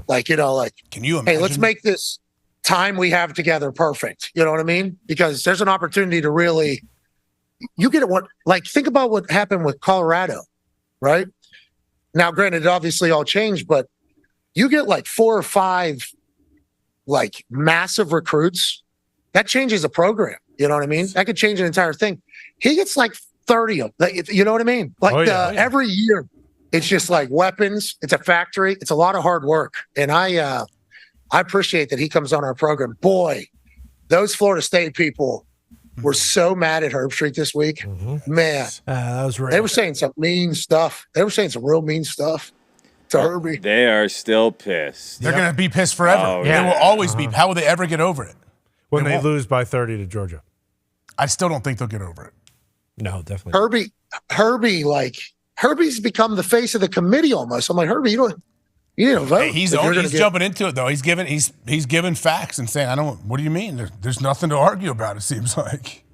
That's what but like, he didn't make the decision. You know, it's like might as well have matter. Like that matters, you know. Like it's you said. Crazy. Hey, also with Saban, when he's going recruiting these kids, the ones he doesn't get, he's smart as well, and he's setting up like he knows. Hey, some of these kids are going to enter the portal wherever they go. I need to. It's like an agent who knows. Hey, you're not signing with me right now, but hey, I'm great at second contracts. If you're up for another deal and you want someone to do your second deal, think of me. And so you're just planting those seeds for down the road and have a good relationship, so they remember you and they want to come play for you. Tomlin used to tell me, "I'm going to get you whenever you're old and cheap," and he'd been saying that for a long time. And it's like, I wonder, obviously, how many people he said that, but that was clearly like, hey, few contracts from now, you're gonna get paid a big amount of money in this next contract. Probably, we will not do that. Okay, that will not be us. But after that thing concludes, would love you to come back home. Love. That's like kind of what you're hearing. Saban, same thing. Yes. Hey, remember we had a great relationship. We did lunch. Yeah, I remember your mom June, your dad Timmy. Like, yeah, remember she made me chicken pot pie, like all that. Yeah, exactly. It's always working. Thank God I'm not a college football coach, but I am lucky to be on game day. Tomorrow should be sweet. This atmosphere should be electrifying. Army Navy, they talk about how different it is, and it hadn't been. I don't think game day happened last year at Army Navy. Nope. So like. This year, there's like a renewed energy, it feels like, everywhere, And when Bill Cross from Mission Barbecue came in and gave us a speech about his mission with Mission Barbecue, boy, it was awesome. And then to come out here and I see the M777, I think is the name of this thing, howitzer. It is, and then you see all the, I don't know what the hell this thing's called. There's a name for this for sure. I should know it. Sweet. There's definitely a name to it. And oh yeah, that's the howitzer there. That thing, that's a big one. 101 field artillery. Oh, geez, now I can see some of these. Yeah, that's cannon, I believe. Yeah, that fucker's playing no games. No. That thing is killing commies for America. Think about this. Somebody is so far away and has no idea. Yep. You know what I mean? So far away and has no clue what's coming. It's like that thing is shipping something along. You know those pumpkin launching trebuchet. Trebuchet, isn't that what they call it? I don't know. It's a big deal, isn't it? People spend money on these things. Old school mechanism. Like a catapult? Big wood. It's like a catapult, but it throws things like that. They used to throw big boulders, steaming boulders at people in war and hopefully kill them. That's what it started as, slingshot. And then we got the howitzer 777. This thing, this catapulting, sending shit forever. I hope everybody's safe. I hope we never need to use one of those ever again. That's what I hope in the entire world. But if we that's going to happen because football will bring us together. But if we do, we know what we got. Hell yeah! And we got the guns, and we got the boys and the girls. It is nice to see that coming off the bus, we look good. Yeah, exactly. Yeah. Coming off the bus, we look good. We got good size. Julius Peppers stepping off with big holler. No question. That's Trent Williams, Debo Samuel come around the corner with the jukebox. Yep. You know what I mean? That thing right there, walking in. It's like, holy shit, look at that thing. You look so mature in that jacket. I've seen it a couple of times here, and yeah. This is just way too nice, I think. You buy things from Amazon, you see the picture, and then it shows up, and it's like, does it fit is the only thing I really do. This thing was in a bag less than 24 hours ago. You know what I mean? Less than 24 hours ago. That's great. So, yeah, pretty good, right? Great. This thing, Very Amazon, good. Oh, yeah. Hey, I wore one to that party Sunday night. I wore one just like I don't ever have any reason to wear a nice coat, and I have one, and I wore it to that party Sunday night, and then took it off instantly. I may have forgotten it there now that I think about it, but I have one just like that. You looked very mature at that party. I just saw the photo again. You had a great suit, but like the thing about these is you move a little bit. It is, we're probably a fat guy in a little coat. It looks pliable. Yeah, it looks good. No, it's not. That's the difference. You can get this thing in 24 hours delivered to your house, but also maybe it doesn't last forever. Yeah. You know what I mean? Well, great colors for Army, though. Get some fingerless gloves for the show tomorrow. I am worried about being a little biased, so I don't know if I'm gonna wear this tomorrow or not. And they're saying it's supposed to be warm. I got to figure a lot out. But anyways, lucky to be here. Thankful to be here. Appreciative of you guys all week. Great work this week, team, and everybody here at ESPN that sets this stuff up as hired independent contractors. There's kids. I met a kid named Mason. This kid's going to be a future flight Top Gun pilot. Dog. So I just met him. He's awesome because all the Navy people and military people, their family are all going to be military people normally. This is normally it's a generational type thing. So I've seen a lot of people whenever I run to the bathroom, all right, here we go, and family members and generational shit. A lot of legends and heroes walking around. Lucky to be here 2 hours tomorrow, 10 to noon, college game day. Here we go. Hell yeah. 10 to noon. 10 to noon, college game day. Robert Kraft, Bill Belichick. Come on. Let's have a great time out here. I believe the chief staff, a couple chief staff are going to be on. Let's go. I don't think I'm getting to interview them. I don't think I'm in that segment. Yeah, maybe. I do have some questions. You know what I mean? Sure. I do have some questions. Yeah. Probably better that I'm not talking to chiefs of staff tomorrow. Probably better. Nah. Sneak your way up there. I don't think so. Sneak your way Yeah, up there. Ask about some jump in. aliens, things like that. That's exactly. Yeah. I mean, you meet the president every day. Like we're talking Artie Smith. He wants to dive into it, but he doesn't. Off air. What was it last week? Yeah, he said off air, and then he brought it up again this week. Yeah, and it's like he's trying. Hey, here we go. Yeah. Hold on. Artie very interested in the aliens thing. Artie very interested. He's an intelligent man too, right? We should take him for his word. Mm-hmm. He knows. Think about though how. I mean, his dad started FedEx. Artie knows some people. Oh yeah. Yeah. Let's be real. He knows some people. Went to very good schools as well. I didn't even think about him knowing people. Yeah, he knows. He knows. Oh yeah. Yep, very well aware. He knows all the secrets. Who knows his dad didn't get his idea of FedEx from an alien? True. Certainly possible. How do we know? Yeah. He did confirm our fact that we'd be able to beat them in Oklahoma drills, though. Yeah, he did. All day in football. So if he knows, he would know. And that's good news for us that we'll always be able to alpha them, offensive line, linebacker, running back. You know what I mean? We'll be able to always be able to do that to the aliens. That's good news. I still think it all comes back to that at one point. We'll be sitting around watching, and Brock Lesnar and the boys will go out there, and then the other teams' people will go out there, and it'll just be like the old days. You know what I mean? And that's how it'll be decided. And I got a feeling the Homo sapiens are going to win. That's why I think the planet Earth beings are going to win. I got faith in us. You know why? Because of you, AJ Hawk. Because of you. Because of you. Because of you guys. Great show. Hey, with that being and said, all these people here, Army, Navy. Hell yeah. Them more importantly. Those people, yes, everyone. Them much more than mostly that's why them. we feel pretty good about it, right? We know we have all of them on our side. Actually, them, yeah. And Brock Lesnar, though, I would like to add in. Yep. He's always there. Brock is always And there John for protection Jones. of all of us, right? Max Crosby. I'd like to throw him in. Stipe. The Big Show. Tyson Fury. Definitely. Dude Definitely the jumped Big on Show. the guy's coffin. Francis Ngannou. Holy. Yeah. Yep. Francis Ngannou punching off the head. That would be. Bob Backlund. You know what I mean? Super humming. Now, we would though like to. Super Super humming for sure. Yep. They would be so baffled by super humming, wouldn't they? Oh yeah. Well, I mean, I think most people are kind of baffled by Probably just get back on their ships. Like, okay, never mind. See ya. You guys You have got all the some of juggalos, these. too. Yeah. We would like diplomacy to win early, though. Wouldn't we like to go shake their hands? No. I would like to do Do that. they have Hans? I would hope. What would I Butch would like to be do? one of the. What would Butch do? He'd be bummed out if we didn't go talk to him. He would I be. think. You know what I mean? Pretty bummed out. What a week he had. Yeah. Post. What a life.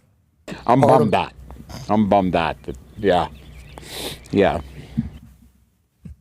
Did they honor him at halftime? No, that's what happened. Why were they on Butch's back deck? What made them come to his house? The storm. The power outage. So what? Hey, let's drive around and talk to a local Steelers fan who did not get to local see the end of the game. Have you ever seen the local news? Local legend. You're right. I mean, what else you got to put? But how'd they single out Butch? Just the neighbors knew, hey, you got to talk to Butch? Yeah, people were saying, you should have seen how hard that power outage hit Butch, somebody said. Mm-hmm. And they said, what do you mean? Well, our whole neighborhood was okay, but Butch was devastated. Butch was bummed out. Yeah. Butch was bummed out. Yeah. So the news said, Tom at WTAE had said, we got to run a story on this guy. He's pretty bummed out. Bummed out. Because we can hold the electrical companies, a little bit of, at least make them feel bad. Like, hey, listen what you did to Butch. That's news. That's journalism, baby. Hopefully make people better. And Butch's story certainly did. It made us better this week, didn't it? Amen. Oh, yeah. All of us. Much, much better. And with that being said, Pat, let's wrap this sucker up. You're going to be 10 to noon tomorrow, right? Not 9 to noon, 10 to noon on that set for game day. Who are the two guests again? Robert Kraft, owner of the New England Patriots. And the greatest head coach and general manager in the history of the NFL, Bill Belichick, will be joining us. Fresh off a big win in Pittsburgh. Let's go. Fresh off a big win in Pittsburgh. Big win. I heard Kirk reference it on the broadcast last night that he was very happy that the Patriots won because he thinks Bill might be in a better mood possibly on Saturday. Yeah, I think he'll be excited to talk about Navy, and I'm pumped for it. I can't wait. All right, I got to go do my shit. You guys have a good one. All right. Nice 4:00 Eastern on a Feel Good Friday. It's been a fun week. New York, let's enjoy this. You all are the greatest humans on earth. AJ, thank you, brother. Appreciate you, man. With that being said, Pat, you will be here Monday back at the desk at the Thunderdome. I will be in the attic. The boys, appreciate you guys, everyone behind the glass. Come on back Monday, everybody. We'll see you later. Come on.